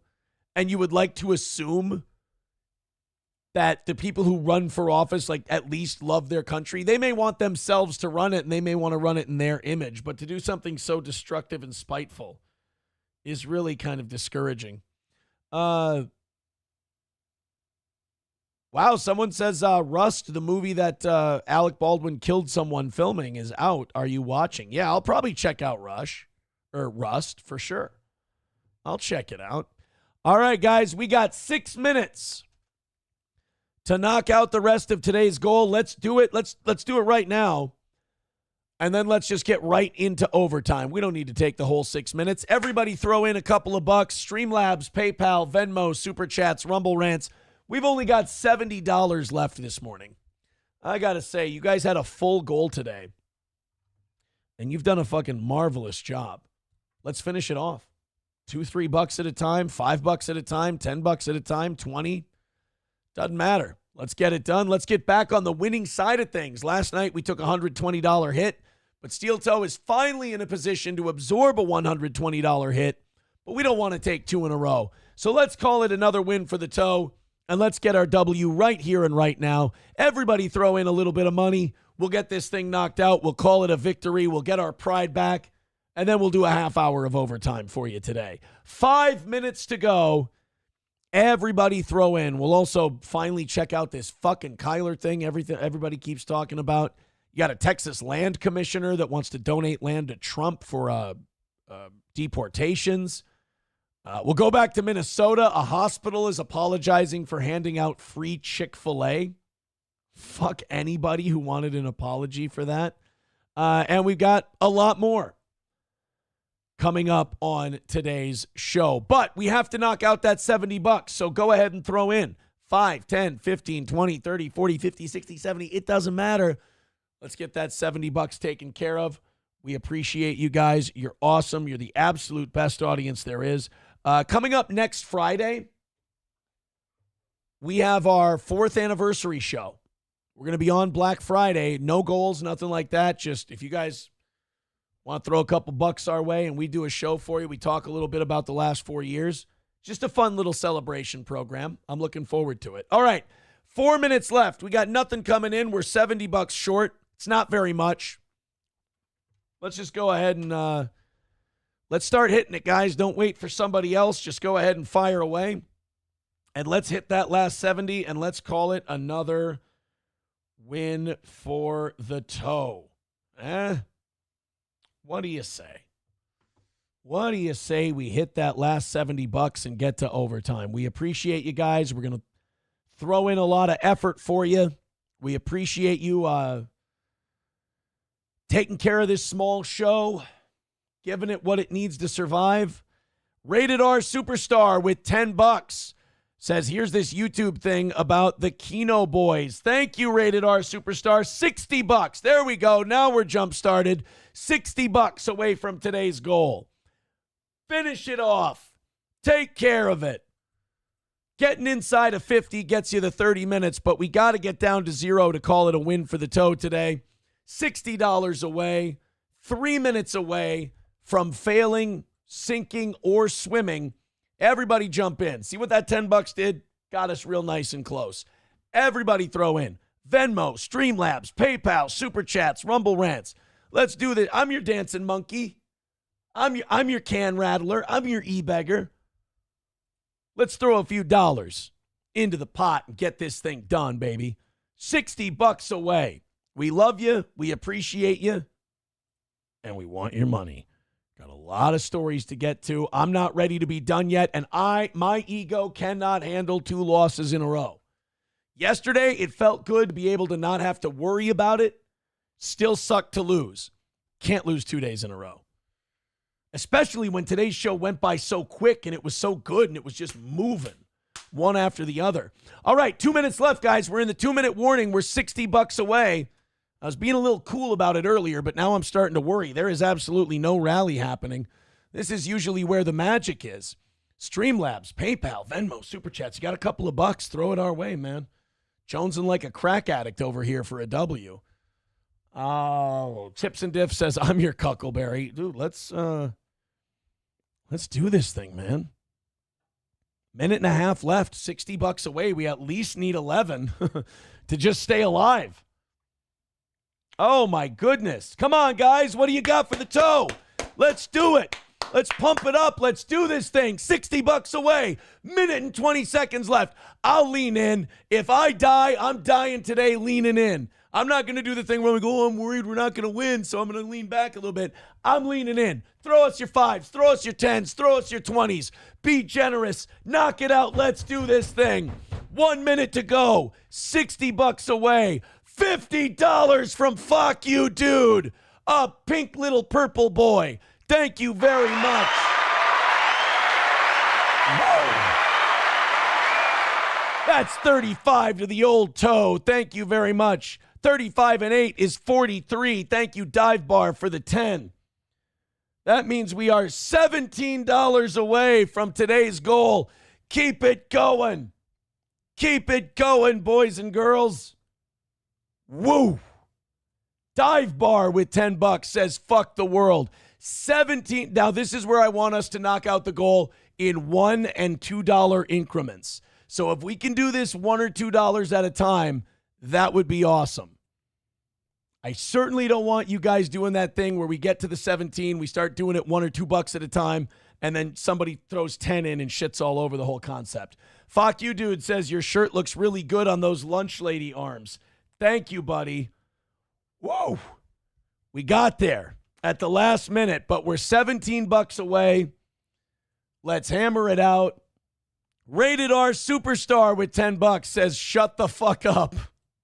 $9 away from today's goal. Let's knock out that last 9, $1 or $2 at a time. Thank you, Rated R. I appreciate that. Oh, boy. You guys had a good day today. You really did well, and then you made me fucking sweat it out for those last couple. Oh, man, 20 from 191 Redbird. All right, we didn't get to do it my way. That's fine. You guys are the best. Another win for the toe.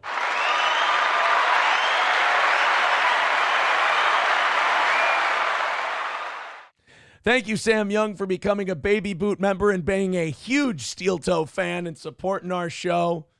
Let's go indeed. We banged it out today, got back on the winning side of things. And some of you can't stand it, and I love that part.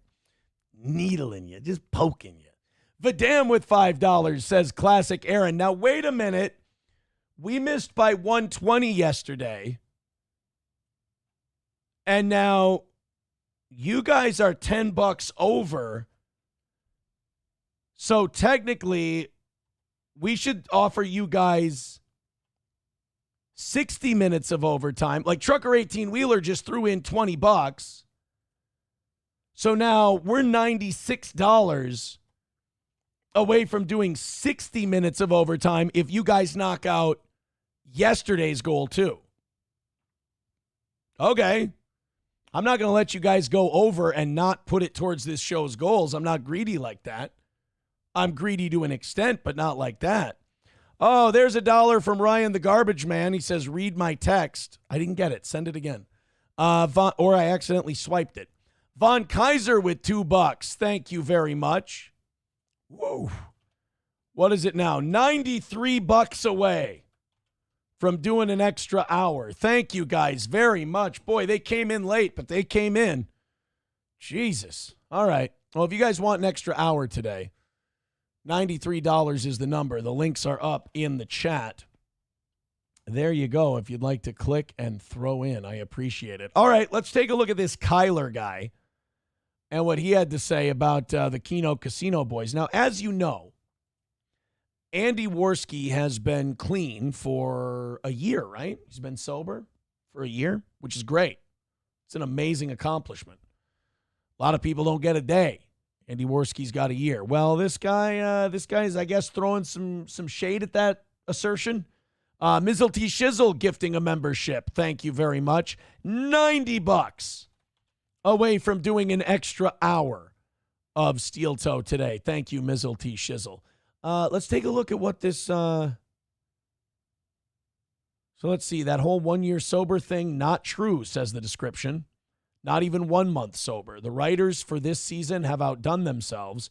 We thought it was going to be Keno Casino turning on Phil while Phil implodes. They mean DSP. But they gave us the Vince Russo swerve, bro, and instead Phil is going to turn on Keno Casino while they implode. Really? Okay, well, let's take a look. Let's see. Now, people have been telling me that this guy, and I don't know this guy, but they're telling me that he's got an axe to grind against Worski, so I've been told to take this with a grain of salt. But let's hear him out. Like, usually if you trust your gut, let's hear this guy out, then let's hear Worski out at some point, and then we'll decide who we believe out of the two. Because whenever I see, like I ignored that for a long time because I've known these things in my head. I know Andy isn't sober for a year or whatever. What are you talking about? Like, for real. I've known that, and I just didn't say anything. So whenever he said that shit on fucking, on Keno Casino, I'm like, bro, what? No, like, you went to the hospital like in February or some shit because you like got schizoed out and thought you were going on Joe Rogan because you know that comedian from the show. Like, do we have like here's where I get skeptical of people. When they start saying things really fast, don't go into any detail and then just move on to the next thing real quick. I'm like, it sounds like you're just trying to get them. Like, there's this weird sweet spot when people are telling you things or conveying information where there's not going into enough detail and then there's going into too much detail. And there's a middle ground where I think you find the truth. Well, that's weird. You went schizo and you went to the hospital because you thought you were going on Joe Rogan because you knew some guy. That, I don't know. That doesn't check out for me, but let's see the rest. You thought you were going on Joe Rogan because you like went into psychosis from like drug abuse. I don't even know what you're doing. Like, what the fuck did you even do to like get you in that mind state, bro? It wasn't coke. It was probably xylazine, shrank, cut up with coke because you can't buy good coke anymore. So why? This just seems like, so far the source for this is just this guy's own asshole. And somebody said he's bitter about something regarding a girlfriend or something like that. Yeah. This isn't adding up so far, but let's see. Why would you even do coke as a drug? You're retarded. Hello, and welcome to James, the Less Express Lane, where we get you in and out as fast as possible with Keno Casino, Baby Done. Why? Andy Worski got on the little nose candy and apparently other stuff and is back in rehab. This guy's microphone is driving me fucking insane. Either eliminate the air from your mic or don't. But don't. Ugh. There's a lot of details coming out at once. This is from Keno Casino Twitter, so this is what we're going with. Sorry guys, no show tonight. Andy relapsed again and had to be sent to the fucking psych ward or some shit because whatever drugs he got was a bad batch. Which actually happened earlier this year, by the way. Oh, you actually believe that 1 year sober stuff? Ha ha ha ha ha. Wait, this is the Keno Casino. This is the actual Keno Casino Twitter? Is this real life? Keno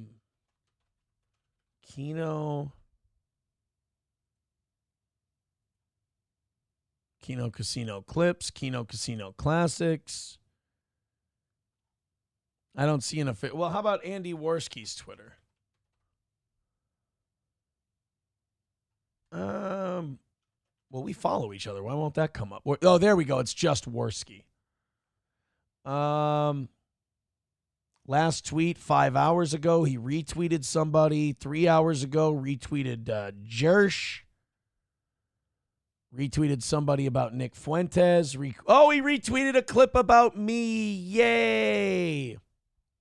Okay, well, he hasn't tweeted anything, which I think is the smart thing to do. Like, if this isn't true and you're fighting for your sobriety, you don't get into the mud with this kind of shit. You don't. The best gamers, Keno Casino. I don't, but that's not Worski or PPP. That's not their Twitter account. The best gaming. I can't find this fucking Twitter. All right, well, let's take a look here. Let's go back to this guy's video and see what he has to say. This sounds pretty psychotic, like the way this is being typed. They always tell me, don't say this, don't tell anyone that in Discord. Well, that's not me, man. I've tried to stream multiple times and it just didn't feel right. It all feels awesome because I can say whatever I want. I'm just going to tell the truth. Yeah, this is kind of fucking weird. This sounds unstable to me, whoever's writing this. Bad Batch, which actually happened earlier this year. Oh, you believe that 1 year sober shit? Yeah, this... I worry more about the mental health of the person writing this shit than I do anything he's saying about Worski. For real. Every time he does that 1 year sobriety stuff on Key C. Sober of what? Booze? Nope. Blow? Heck no. Weed? Nope. The only thing Andy has been sober from is critical thought applied to his life. This guy's bitter. This is a bitter. You can see this shit from a mile away. I mean, I've got somebody who currently does the same thing about me. They lie because they're melting down. So I can kind of see that in others.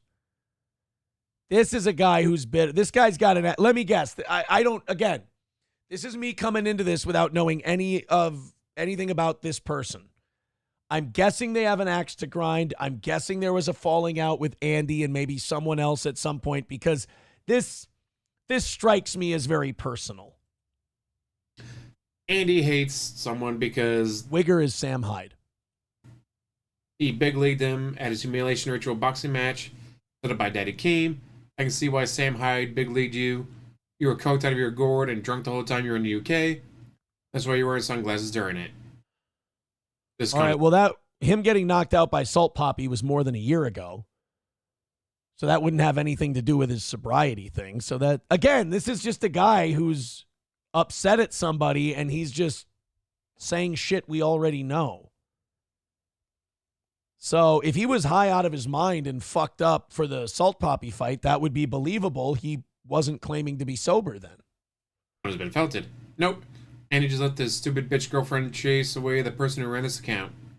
Nope, Andy just let his stupid bitch girlfriend chase away the person who ran this account. Oh, okay, so it's a girl thing. All right, it's a girl thing. It's the Yoko Ono deal. All right. Probably Riley Shore, a.k.a. Osara of Soul. He loves to say weird shit like this. His entire life is this. I'm not kidding. His entire existence is sitting on a couch, watching HAW getting owned versus facts, and logic compilations, so he thinks and says things in a really gay way. So yeah, guys, there better be something big coming here because this sounds like a fucking nothing burger. The only thing I'm taking out of this is that this guy's got mental problems. This guy's unstable. Did DSP just outlive Keno Casino? No. For all the things for DSP to outlive, I did not expect Keno Casino to be one of them. Although... Can this mumble-mushed, marble-mouthed motherfucker speak? I didn't expect, Casino to be one of them. Talk, motherfucker. English. So, he does tend to have that medallion touch of Chris Chan. Look at Rakita. He went after DSP during the bankruptcy stuff and losing the kids, going to jail for coke. And now, Kino Casino. They tried to work with DSP and apparently one of us now in a psych ward. And the whole show is falling apart. What do you guys think? As always, like... Hold on. I'm going to try something right now. I'm going to DM Worski right now and while he's in the psych ward. And I'm going to see if we get a response by the end of the show. Hey, man. Heard you were in the psych ward. How are the pillows there? Are you resting well?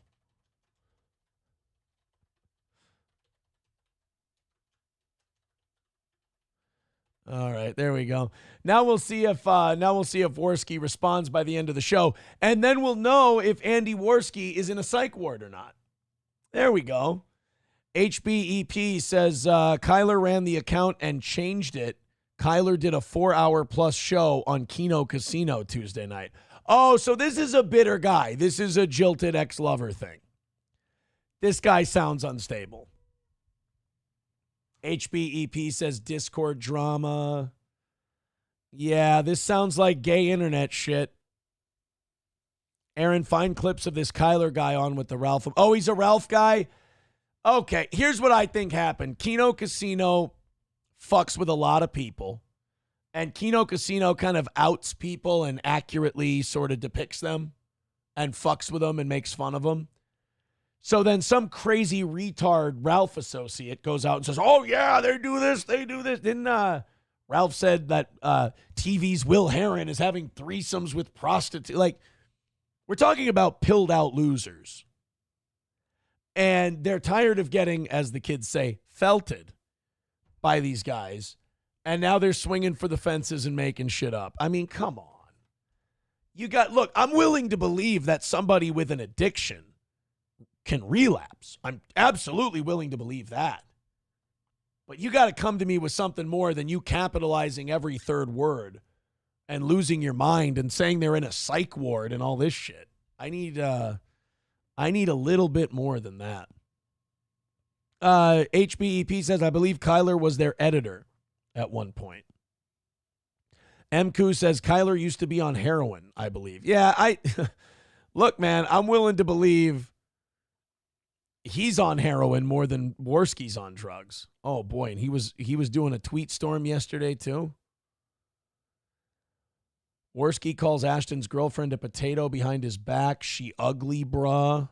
Oh, this guy's bitter as fuck.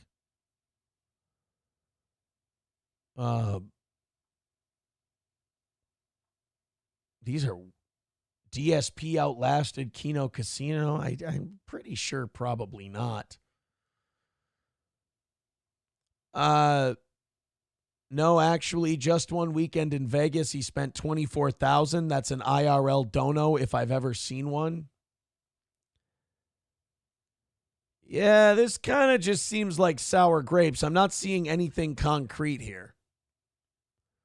This is the mental caliber of a person still sweeping it up for drug addict Andy Pierce and his morbidly obese co-host who uses God as a shield for his wild degeneracy.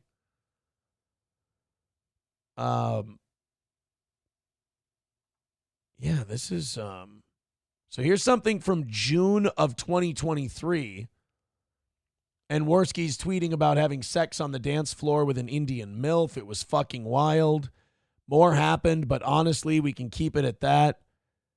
Well, I mean, if I do the math, Worski got sober, what? Late October, early November 2023? And these messages that this guy put up were from June 2023. So all that this exposes is that Andy Worski was so fucked up back in June, it became his come to Jesus moment and he had to get clean. Here's more from, this is all from June 13th, 2023. This does nothing to prove that he's not sober. Yeah, this is strange. I mean, again, I'm willing to believe that an addict relapses, but this just sounds like an internet psycho with an axe to grind, if you ask me. Oh, they're saying Gianu is in the YouTube chat. I don't believe you. Gianu's in the YouTube chat. Now, which one, Gino or Keanu? Oh, there's Gino. Where the... Oh, wait a minute. He laughed at that $50 I got from Fuck You, dude. Oh, that was a funny one. Your shirt looks good on those lunch lady arms. You fucking dick. Gino, where you at, buddy? Where's Gino Bisconti? Jay Bra says, Gino, Aaron says he doesn't do gay stuff anymore, but get him drunk and you kids see where it goes. That's not what I said. In fact, I never said anything even alluding to that. You're lying to Gino Bisconti now. And you know what else you're doing? You're getting his hopes up. Because now you're telling him that he has a shot. And I'm not sitting here saying I'm a prize. Obviously, I'm a reclamation project at this point. You know, I've got some improving to do. Although SP did say today when she texted me, she says, no, there's no way I can fix you. So at least that's a realization. But you're giving Gino hope where there is none. You know what? I wanted to did Gino leave? Did I miss him? Gino, I hang out in the Rumble chat, buddy. Oh, yeah, that's right. She's trying. Sorry, my therapist. I moved my therapy appointment this week to Thursday to today at 11, and they're trying to change it again. They want to move it. Oh boy, can I do that? I think I have to move. All right. Well, thank you very much to Paul for $20 over on Venmo. He just says F you. Thank you very much. I appreciate that. $70 away from last night's goal and doing an extra 60 minutes of overtime. All right. Well, thank you. Look, listen. Thank you to all of the people who dug deep, found those clips, sent them off to us. I really do appreciate it. But I don't see anything there. I don't see a story there. That's all. All right. If you guys want an extra hour, what did I say? We're 70 away from doing an extra hour. Thank you guys very, very much. All right, let's move on. That turned out to be nothing. This is awesome. The Texas Land Commissioner has offered Donald Trump 1,400 acres to be used for staging President Trump's deportation efforts. You know, this is such a juxtaposition compared to, like, what have we seen so far? Boston, all the California cities, New York, and I think Philly. There's all these cities whose mayors have come out and said, fuck Trump. We're not helping him with deportations, which that's why Trump keeps coming out and saying, dude, if I have to use the National Guard, I will. I will use the National Guard if I have to, if you guys aren't going to cooperate with us. And then people go, oh, Trump is a dictator. He's evil for wanting to use the National Guard. Well, the reason he wants to use the National Guard is because all these other cities are obstructing what he wants to do. So now you have this guy in Texas, the land commissioner there, Don Buckingham. He says, you want 1,400 acres of Texas land? Take it. Put up whatever you need to put up. Build whatever you need to build. It can be your deportation center. Texas Land Commissioner Don Buckingham has written to President-elect Trump offering him the land in Starr County, which the state purchased from a ranch owner in October, which I'm kind of against, honestly. I don't want the government owning that much land. I wish the federal government would sell all that land they have out west. Like, you wouldn't believe in, like, the Rocky Mountain states and desert states, you wouldn't believe how much of the land out there is federally owned. I mean, we kind of got to know that during, who was that rancher who stood up to the government, but we also found out he was kind of a racist? Who was that guy? Bundy. Al Bundy. Ted Bundy. No, Clyde. Was it Clyde Bundy? Cliven Bundy? Whatever the fuck. We found out while that guy was fighting the government because I guess his cattle wanted to graze on federal land and the federal government said you had to pay a fee and he didn't want to pay the fee. We found out that like 70% of the land out there or something is owned by the federal government. I don't like that. I don't like that shit. I think that should all be turned over to the private sector, and I think that should be the federal government should use that to pay off the debt and all of that shit. Oh, thank you. Eamon Bundy. Why did I think Clive Bundy? Was there a Cliven Bundy? Yeah, Cliven Bundy was the dad. Eamon Bundy was the son who became politically active. Oh, no, they're saying it's the other. I have it the other way around. Eamon Bundy is the dad. Cliven Bundy is the son. The way shit works, huh? So they want to give Trump 1,400 acres to build like his deportation facility. Well, I mean, that's half the battle right there, right? I mean, if you got a place to put people, if you got a place to kind of facilitate these deportations, I don't know what you're going to do with California and New York and all these other places other than get a court order, and then you either have to send ICE agents or maybe even the National Guard out to round up illegals. I mean, our federal government has a right to enforce our immigration laws. You can't be a mayor or a governor and just say, fuck you, you can't enforce the law. It's a federal law. They have a right to enforce it. Now, the mayor and the governor have a right to say, we're not going to give you any assistance. They have a right to say, we're not going to use any of our resources to help you round these people up. But you can't openly obstruct them from enforcing legal immigration laws.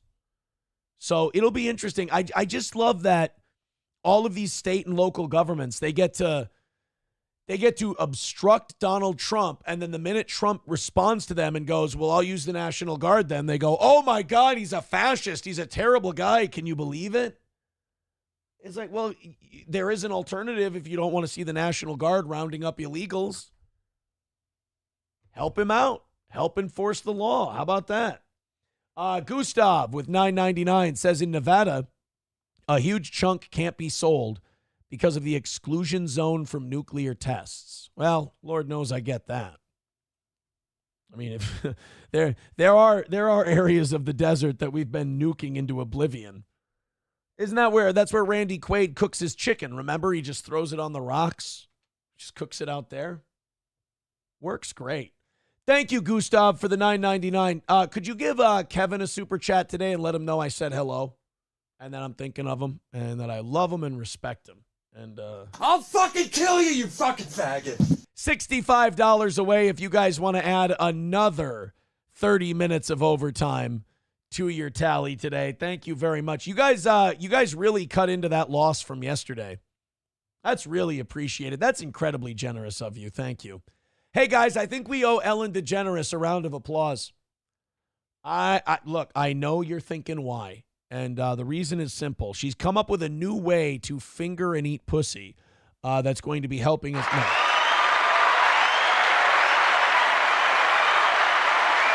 No, we do owe a debt of gratitude to Ellen DeGeneres because Ellen DeGeneres and her wife, Portia de Rossi, are going to be two of the celebrities who actually say they're leaving the country because of Donald Trump, and they're going to actually leave. This is nice.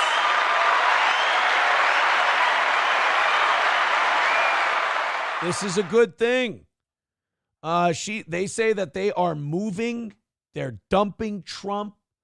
They're going to move to the Cotswolds in southwest England, about 2 hours from London. Well, I hope you learn how to speak Arabic.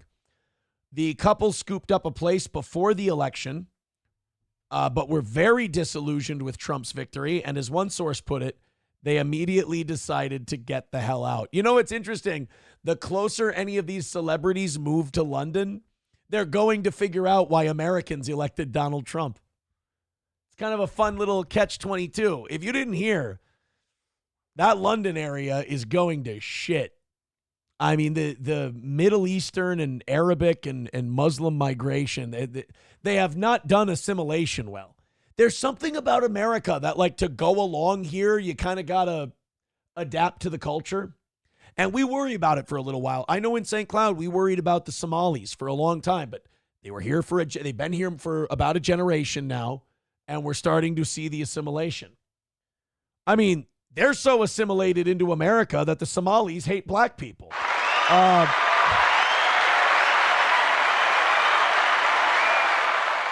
They do, too. It's a thing. It actually is a thing around these parts. They are not fans.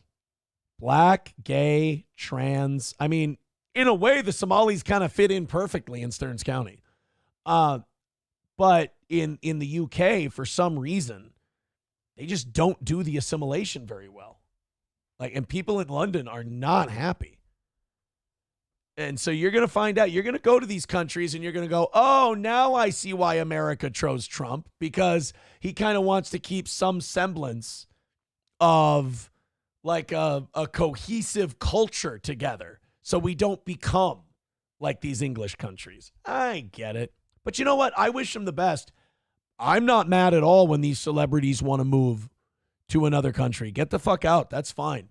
The thing that annoys me is when people are like, oh, I hate Trump so much and I'm going to move to another country. And then they don't, and then they stay here, and then they bitch. I would much rather have famous people move to Canada, move to the UK, move to Timbuktu for all I fucking care, rather than have you stay here for 4 years, enjoy the spoils of what Trump is going to do for the culture and the economy, but then bitch about it the entire time. That would drive me nuts. Guys, we got to get out of here. Thank you very much. I did not get a response from Andy Worski on my DM, so that definitely means that he's in the psych ward. And he's lost.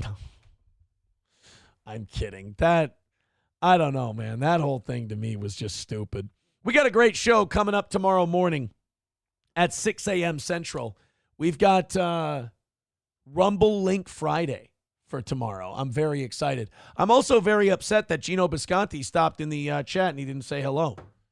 That annoyed me. You know what? Maybe we're not okay anymore. Maybe the feud's back on, Bisconti. I want to say the Chargers suck, but they're having a very good year. All right, guys, take it easy. Have a great rest of your day. I hope it goes very well. I'll try not to get concussed at boxing tonight. Honestly, if I do, you're not going to be able to tell a difference. Take it easy. Take care of yourselves. Take care of everyone else, and have a great rest of your day. Bye, everyone.